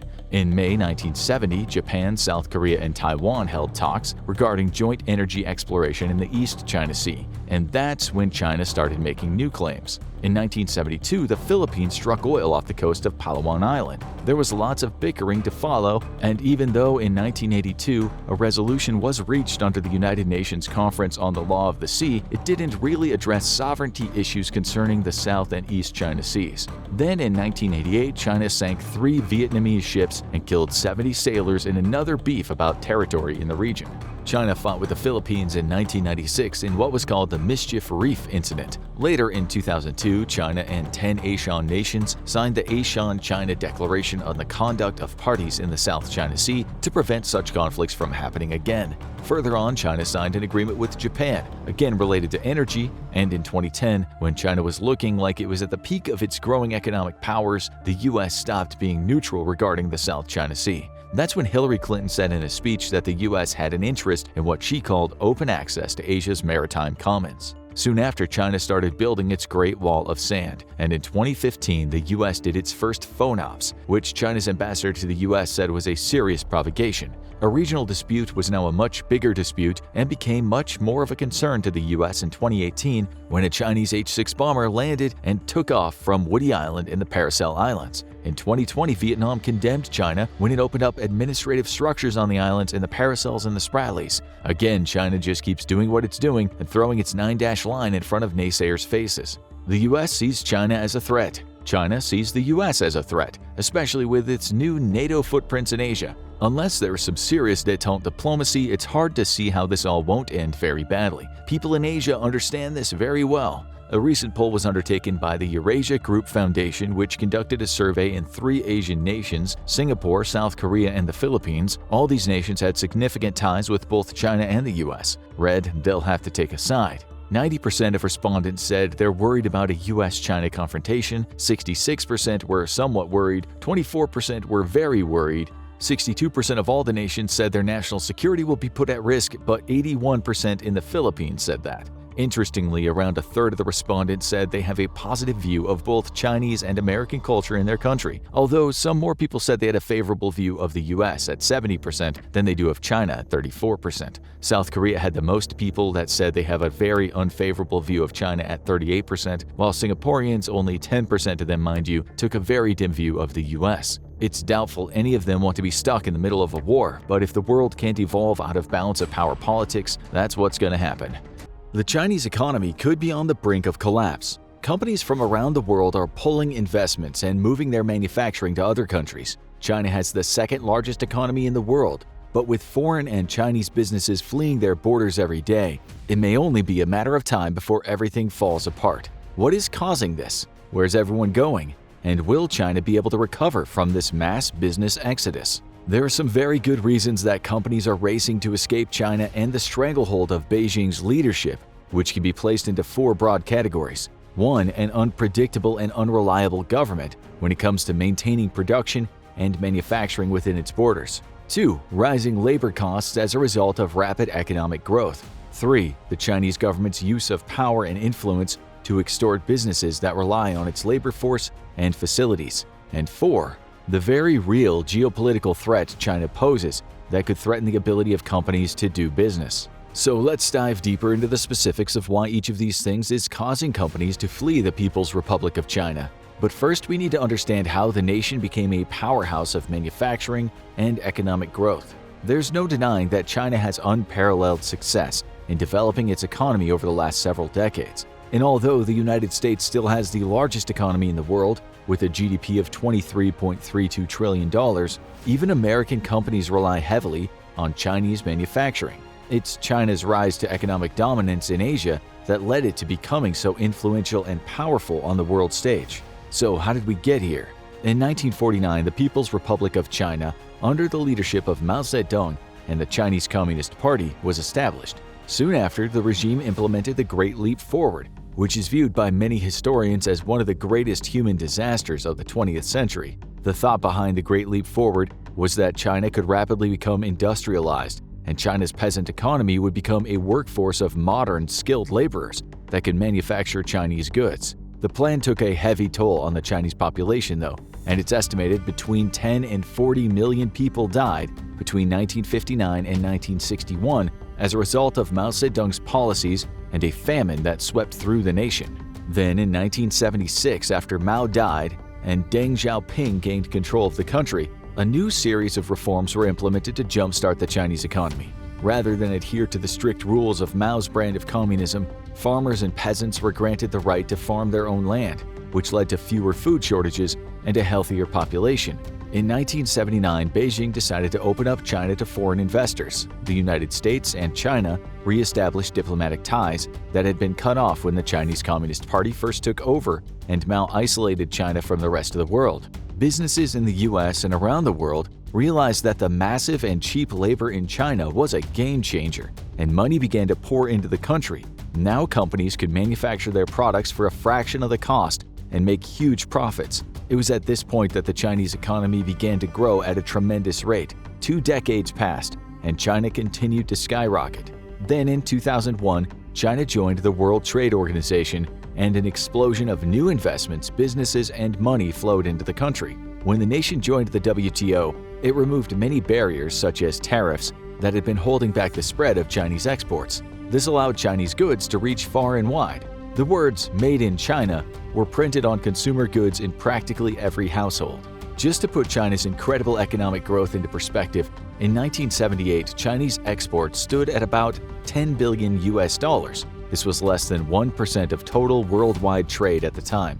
By 1985, China exported $25 billion worth of goods, and a little after 2 decades later, when China joined the WTO, China exported $4.3 trillion worth of products around the world. The Chinese GDP averaged a 9% growth almost every year during this time. This meant that the lives of hundreds of millions of Chinese citizens improved, and it has been reported by the World Bank that around 850 million people were lifted out of poverty during this time. It's even been predicted that China may be able to completely eliminate absolute poverty within the decade, which means every Chinese family should theoretically be able to have enough money to purchase basic necessities like food, shelter, safe drinking water, and education. However, in recent years, China's economic growth has actually slowed. There are several reasons for this, including efforts by the Chinese government to rebalance the economy and reduce debt levels. However, at least some of it stems from the tariffs enacted by the United States in 2018 as punishment against Beijing and Chinese companies for stealing U.S. intellectual property. In response, China implemented its own tariffs on U.S. goods. This has continued to the present day, resulting in around $335 billion in trade, or about 66.4% of China's exports to the U.S. being subject to tariffs. The problem with entering a trade war with the United States is that it has the largest economy in the world. China's economy is formidable, but the country doesn't consume nearly as much as the US does. As Chinese goods became pricier due to tariffs, companies and consumers stopped buying them when there were cheaper options from other parts of the world. Since 2018, there's been an 8.5% reduction in trade from China to the US and a 26.3% decrease in trade from the US to China. Between 2014 and 2015, China surpassed Canada as the United States' #1 trading partner. However, by 2019, both Canada and Mexico were conducting more trade with the U.S. as a result of the trade war. As of May 2023, the United States had carried out $68.7 billion worth of trade with Mexico, $67.6 billion with Canada, and $46.6 billion with China. This accounts for 15.9%, 15.7%, and 10.8% respectively of the total trade done with the U.S. China's been trying to shift away from being a predominantly manufacturing economy and move toward foreign investments and consumption-led growth. However, due to the trade war with the US, the pandemic, and a looming real estate crisis, the Chinese economy appears to be in rough shape, which is one of the reasons its growth has slowed dramatically. What all this means is that as more and more companies jump ship and look to manufacture their goods elsewhere, it could lead to drastic economic consequences for the People's Republic of China. So, let's now examine the specific reasons why China is seeing a mass exodus of foreign and local businesses from its borders, so we can then see the true impact this is having on the Chinese economy and people. Then we'll investigate where companies are moving their business and why, and you'll probably be surprised by which countries are gaining from China's loss. First, the reliability and unpredictability. In the past, foreign companies doing business in China were allowed to operate in the country under favorable laws that gave them access to the large, low-pay workforce and manufacturing facilities of the country with little interference from the government. This is no longer the case, and the decisions that are being made in Beijing are changing the status quo and making foreign investors very nervous. This is one of the reasons that many companies are leaving China for countries with governments that can be relied upon. China's handling of the COVID epidemic left a lot to be desired. The government enacted harsh lockdowns and had a zero-tolerance policy when an outbreak occurred. To be fair, the pandemic was a scary time, but rather than listening to what scientists, doctors, and experts at the World Health Organization recommended, China went rogue and kept their population locked inside while putting in place harsh consequences for anyone who was found to be breaking quarantine. This inevitably led to hundreds of thousands of people dying while trapped in their homes. What this meant for businesses operating in China was that their manufacturing centers remained shut down for much longer than other parts of the world. While the US, Europe, and many other countries returned to a new normal, the Chinese population was still in lockdown. This led to massive supply chain issues and delayed delivery of products. If nothing else, the pandemic showed that Beijing could not be trusted to listen to outside experts and that it would handle situations however it seemed fit. This was alarming for many companies who pleaded with the Chinese leadership to allow workers back into their factories. Then there's the government's new message of pushing China to become more self-reliant. For Chinese businesses and workers, this might seem like a smart move that will create more jobs and allow Chinese companies to thrive. However, for corporations who have sunk millions and even billions of dollars into Chinese manufacturing, this shift is cause for concern. There was no warning from the government that the business policies coming out of Beijing were going to swing toward a China-first stance. Obviously, all the talks of self-reliance have every foreign business working in the country nervous, as it is unlikely they will be able to compete with Chinese products that mimic their own and are less expensive. An example of just how unpredictable Beijing can be occurred this year when the government banned the use of memory chips made by US company Micron Technology, the largest memory chip manufacturer in the country. The Chinese government cited unspecified security flaws as the reason Chinese businesses and manufacturers could no longer use the chips. The problem for many companies who operate in China is that if one day Beijing is banning US memory chips, who's to say that tomorrow other products made outside of China won't be banned? This could lead to massive markups in components, as everything would need to be sourced from companies in China. Plus, this also runs the risk of products being made in China having quality problems and security flaws all their own. One survey found 1 out of every 10 European companies doing business in China are looking to move elsewhere, with an additional 20% having decided to delay or shift investments to places outside of China. In the aerospace industry alone, around 25% of companies say they will no longer invest in China. Foreign businesses have halted billions of dollars in investments while they wait for greater clarity from Beijing about laws and practices moving forward. In 2023, China passed a series of laws geared toward data security and anti-spying measures that would directly impact companies working within its borders. However, the implementation of these laws and what they would entail were kept a secret, leading to many firms becoming hesitant to continue doing business with a government that might be able to seize their digital information and technology in the future. Beijing has declared that the economy, food, energy, and politics all fall under the category of national security, which means that at any point in time, Chinese leadership could interfere with these sectors. This basically means that any company that falls under one of these classifications, which is pretty much all of them, could run into problems with the Chinese government. The unpredictability of Beijing is making doing business in China riskier, which is causing many companies to reconsider their investments in the nation and move their operations to other parts of the world. Then, there's the huge rise in labor costs. Doing business in China made sense for companies when they had access to cheap labor, few regulations, and a large pool of talent to pull from. However, as China has developed the second largest economy in the world, a major shift to workforce accessibility has occurred. When China first joined the World Trade Organization, the average worker's wage was approximately 9,333 yuan a year, or $1,127. This was about 30 times lower than the average US worker, who was making around $30,846, and these extremely low wages were incredibly enticing to businesses that were looking for ways to cut costs. It was clear that most companies who began offshoring to China cared very little about the egregious human rights abuses and child labor that was being used to manufacture their products if it meant an increase in profits. However, as more and more companies began outsourcing to China, the demand for skilled laborers went up. This, along with an influx of foreign cash into the country, led to higher wages. By 2011, Chinese workers were being paid an annual wage of around 41,799 yuan, or $6,120. In just over a decade, the average pay became 5 times higher than it had previously been. During that same time frame, the average American worker was making around 40,000, which was still much more than their Chinese counterparts, but the gap was narrowing, going from an American worker being paid 30 times as much to being paid 6.5 times as much. In 2021, Beijing's National Bureau of Statistics reported the average worker earned 105,000 yuan a year, the equivalent of $16,153. In the US, American workers are making 58,120 a year. This is only around 3.5 times as high as Chinese laborers, meaning the pay gap is continuing to shrink for now.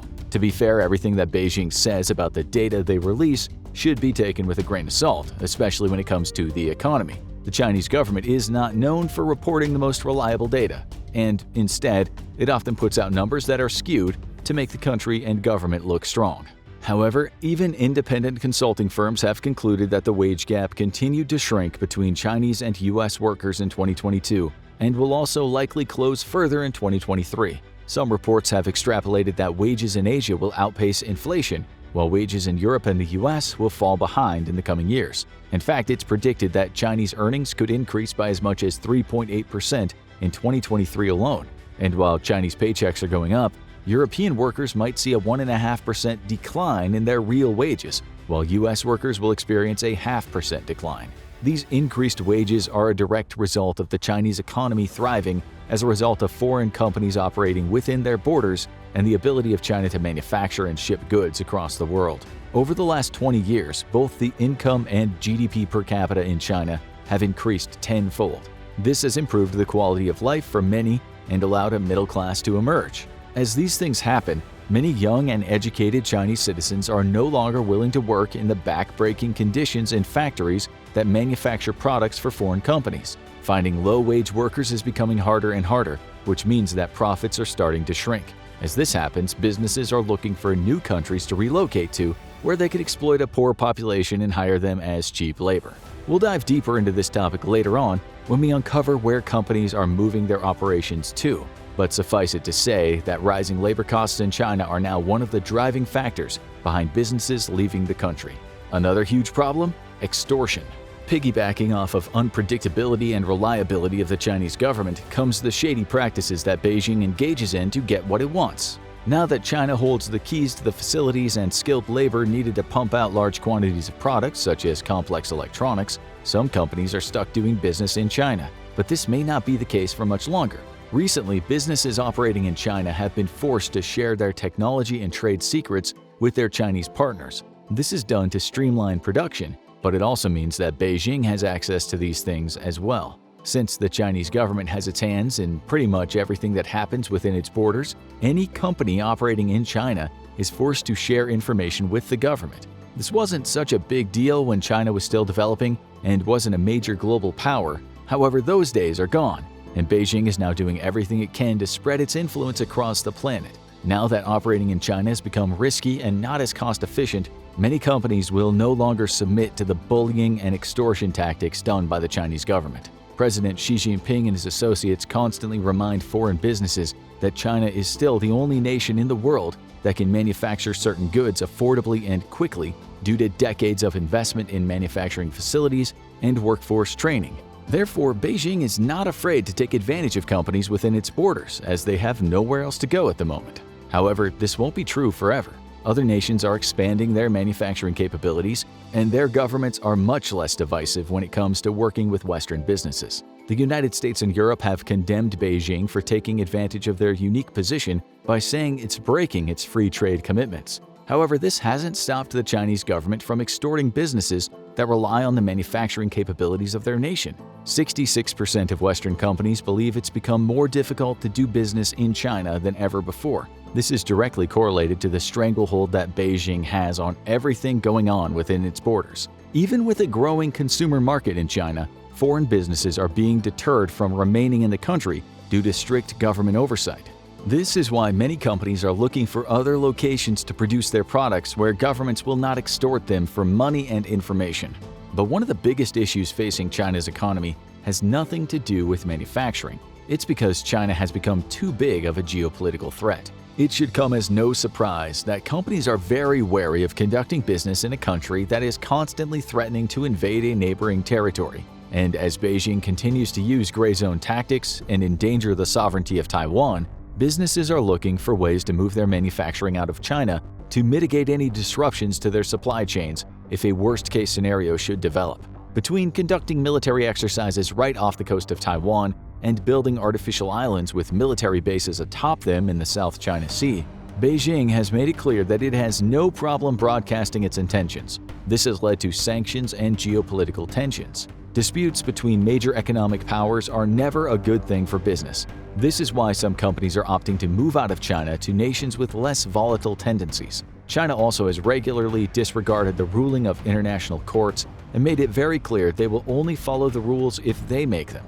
All of these things are red flags for businesses that want to continue smooth operations for decades to come. It seems as if at any given moment, Beijing could throw the region into chaos, which would result in disruptions to manufacturing and distribution.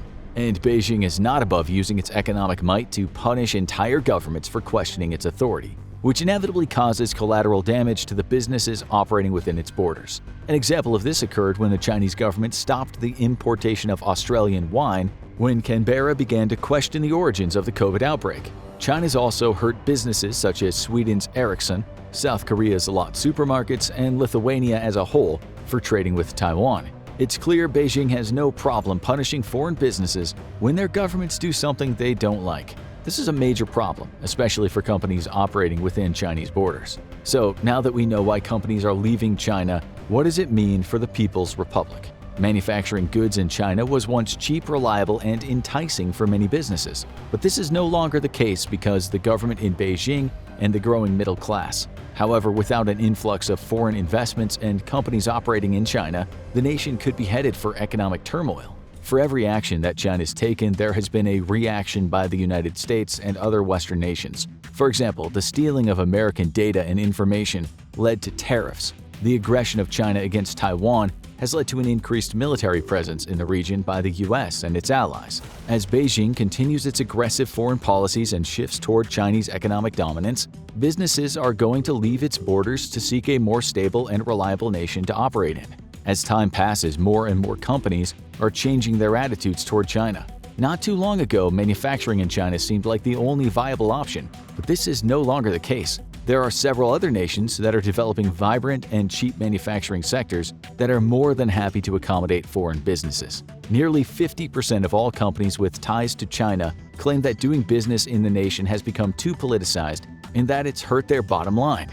Profit is what drives the decisions of most companies, so the harder it is to conduct business in China and the more expensive manufacturing becomes, the more businesses will leave for greener pastures. The major concern for most corporations isn't necessarily the ability of China to manufacture their goods, but problems with the supply chain. When China implemented its zero-COVID policy, there were huge disruptions to the global supply chain. Then when Beijing refused to lift its precautionary measure as the rest of the world began to reopen, the problem became exacerbated as citizens around the world began to spend the money they'd saved up during the lockdown on goods and commodities. Demand soared while supply dwindled, which is one of the reasons why so many nations are now experiencing inflation. Companies that rely heavily on China for their manufacturing are now terrified that government policies and geopolitical tensions might lead to another disruption in their supply chains or may cut them off completely. This concern is another reason why so many companies are looking to leave China and manufacture their goods elsewhere. There is no doubt that foreign businesses leaving the People's Republic of China will have negative consequences on the nation's economy. With fewer foreign investments coming in and more expensive manufacturing costs, even Chinese businesses are beginning to worry. The Chinese economy's been slowing due to delayed recovery from COVID and tariffs placed on Chinese goods. However, things could become so much worse if foreign companies stop relying on China as their main manufacturing hub. Although China is trying to become more self-reliant, it isn't quite there yet. The Chinese economy still needs foreign investors and companies to operate within its borders to allow its economy to grow. If this does not happen, Beijing could find itself looking down the barrel of an economic recession and mass exodus of businesses to other parts of the world. But where would they go? China has one of the largest populations and therefore one of the biggest workforces in the world. It spent decades building up its manufacturing capabilities and training skilled workers. Is there any other nation that can offer what China can? The answer to this question is not yet. But that doesn't mean businesses aren't betting on and moving to other parts of the world in hopes that they'll eventually meet their manufacturing needs. A recent survey of companies that are moving their headquarters out of China found that 43% of businesses were going to Singapore, which has one of the most business-friendly tax laws in the world, along with being a major economic and financial hub in Asia. The government is pro-foreign business and makes the incorporation of a company easy and transparent. This is all enough to get corporations through the front door, where they'll find that Singapore also has a lot more to offer. Due to its location, Singapore is connected to practically every part of the globe through shipping and trade practices. This is a huge deal for foreign businesses looking to establish a foothold in Asia. Singapore has 22 bilateral and regional free trade agreements, including the European Union Singapore Free Trade Agreement and the Comprehensive and Progressive Trans-Pacific Partnership, which has increased both digital and physical trade with markets across the planet. This is luring more and more businesses to the country, as the US-China trade war does not seem to be ending anytime soon. Then there's the human capital and talent in Singapore. The government has invested around $19 billion under the Research, Innovation and Enterprise 2020 plan to create a tech-literate workforce. Singapore's also ramped up the funding for citizens to study manufacturing and engineering as well, which is a huge draw for companies looking to remain in Asia but avoid China. It's the pro-business policies, open trade, and skilled workforce that are drawing so many companies to Singapore. Next is Vietnam, which has seen a huge influx of Western companies operating within its borders as the nation can provide cheap, skilled labor. The manufacturing sector in the country is growing rapidly. There's also an established tech industry, and cities like Ho Chi Minh City and Hanoi have large amounts of talent. Also, the fact that the Vietnam government has close ties with the US means that there are incentives for US companies to move part of their production there. It also implies that the Vietnam government likely won't spontaneously enact radical new policies that could disrupt the production or distribution of goods the same way that Beijing has in the past. The problem is that Vietnam is not very big and has a population of less than 1/10 the size of China. The current infrastructure can handle factories that employ around 60,000 workers, which is nowhere near the hundreds of thousands that work at factories across China. This means that although Vietnam is a good choice for businesses to move some of their production to, there needs to be other options. India offers companies a gigantic workforce, cheap labor, and a rapidly developing infrastructure. India is the most populated country in the world at around 1.43 billion people. India is currently improving their manufacturing capabilities by building more modern factories. The Indian government is heavily subsidizing the construction of manufacturing centers in the hopes that it can draw in more businesses. The willingness of the Indian government to try and entice foreign companies to move their manufacturing to India likely means there will be multiple incentives. However, New Delhi hasn't always been the easiest government to work with. India already has a manufacturing infrastructure. It just needs to improve it to match the capacity and abilities of China. Between India's large young population full of potential workers and its ability to build massive amounts of facilities, many countries are looking to the country to become their new manufacturing hub. Mexico has become a viable option for many companies to do business with, especially in the United States. For American companies, Mexico greatly reduces the risk of supply chain issues, as it is much closer to the consumer base and parent companies than China is. The World Trade Bridge, or Puente Internacional Comercio Mundial, that connects Laredo, Texas to Nuevo León, allows goods to cross between Mexico and the United States seamlessly. The bridge is special because it has 8 lanes, all of which are dedicated to commercial use. Around 6,000 trucks use the World Trade Bridge to enter the U.S. every single day. The bridge and connecting infrastructure allows for easy transportation and delivery of goods, which can then be sold, used in manufacturing facilities, or shipped to the rest of the world. Mexico also has some of the cheapest labor in the world. The Mexican Social Security Institute reported that in 2021, the average monthly income in Mexico was approximately 16,449.22 pesos, or $820. The minimum wage in Mexico is 207.44 pesos, or $11.54 per day. So, although the reported data suggests that Mexican workers make the equivalent of $820 a month, the reality is most workers are probably only bringing in around $230 a month. It's reported the average income for workers in factories is $3.50 an hour, which is 20 to 40% less than in China. Even with lower wages, quality control in Mexico has proven to be more reliable than China. So moving production to Mexico could be a win-win for some companies that aren't specializing in complicated manufacturing processes like high-end electronics. But it's not just Western companies that are looking to move to Mexico. The cheap cost of labor in Mexico is actually drawing Chinese companies to its borders as well. Outside of the small city of Salinas, Victoria, and Nuevo León, a gigantic project to build manufacturing centers has begun. The industrial park was funded through a Mexico-China joint cooperation deal and is named Hofusan Industrial Park. Recently, Chinese companies such as Hisense, Kuka Home, Manhua, and Sunon have opened manufacturing centers at Hofusan to take advantage of cheap labor and low costs. Around 44 different Asian companies opened up manufacturing spaces in Mexico in 2022 alone.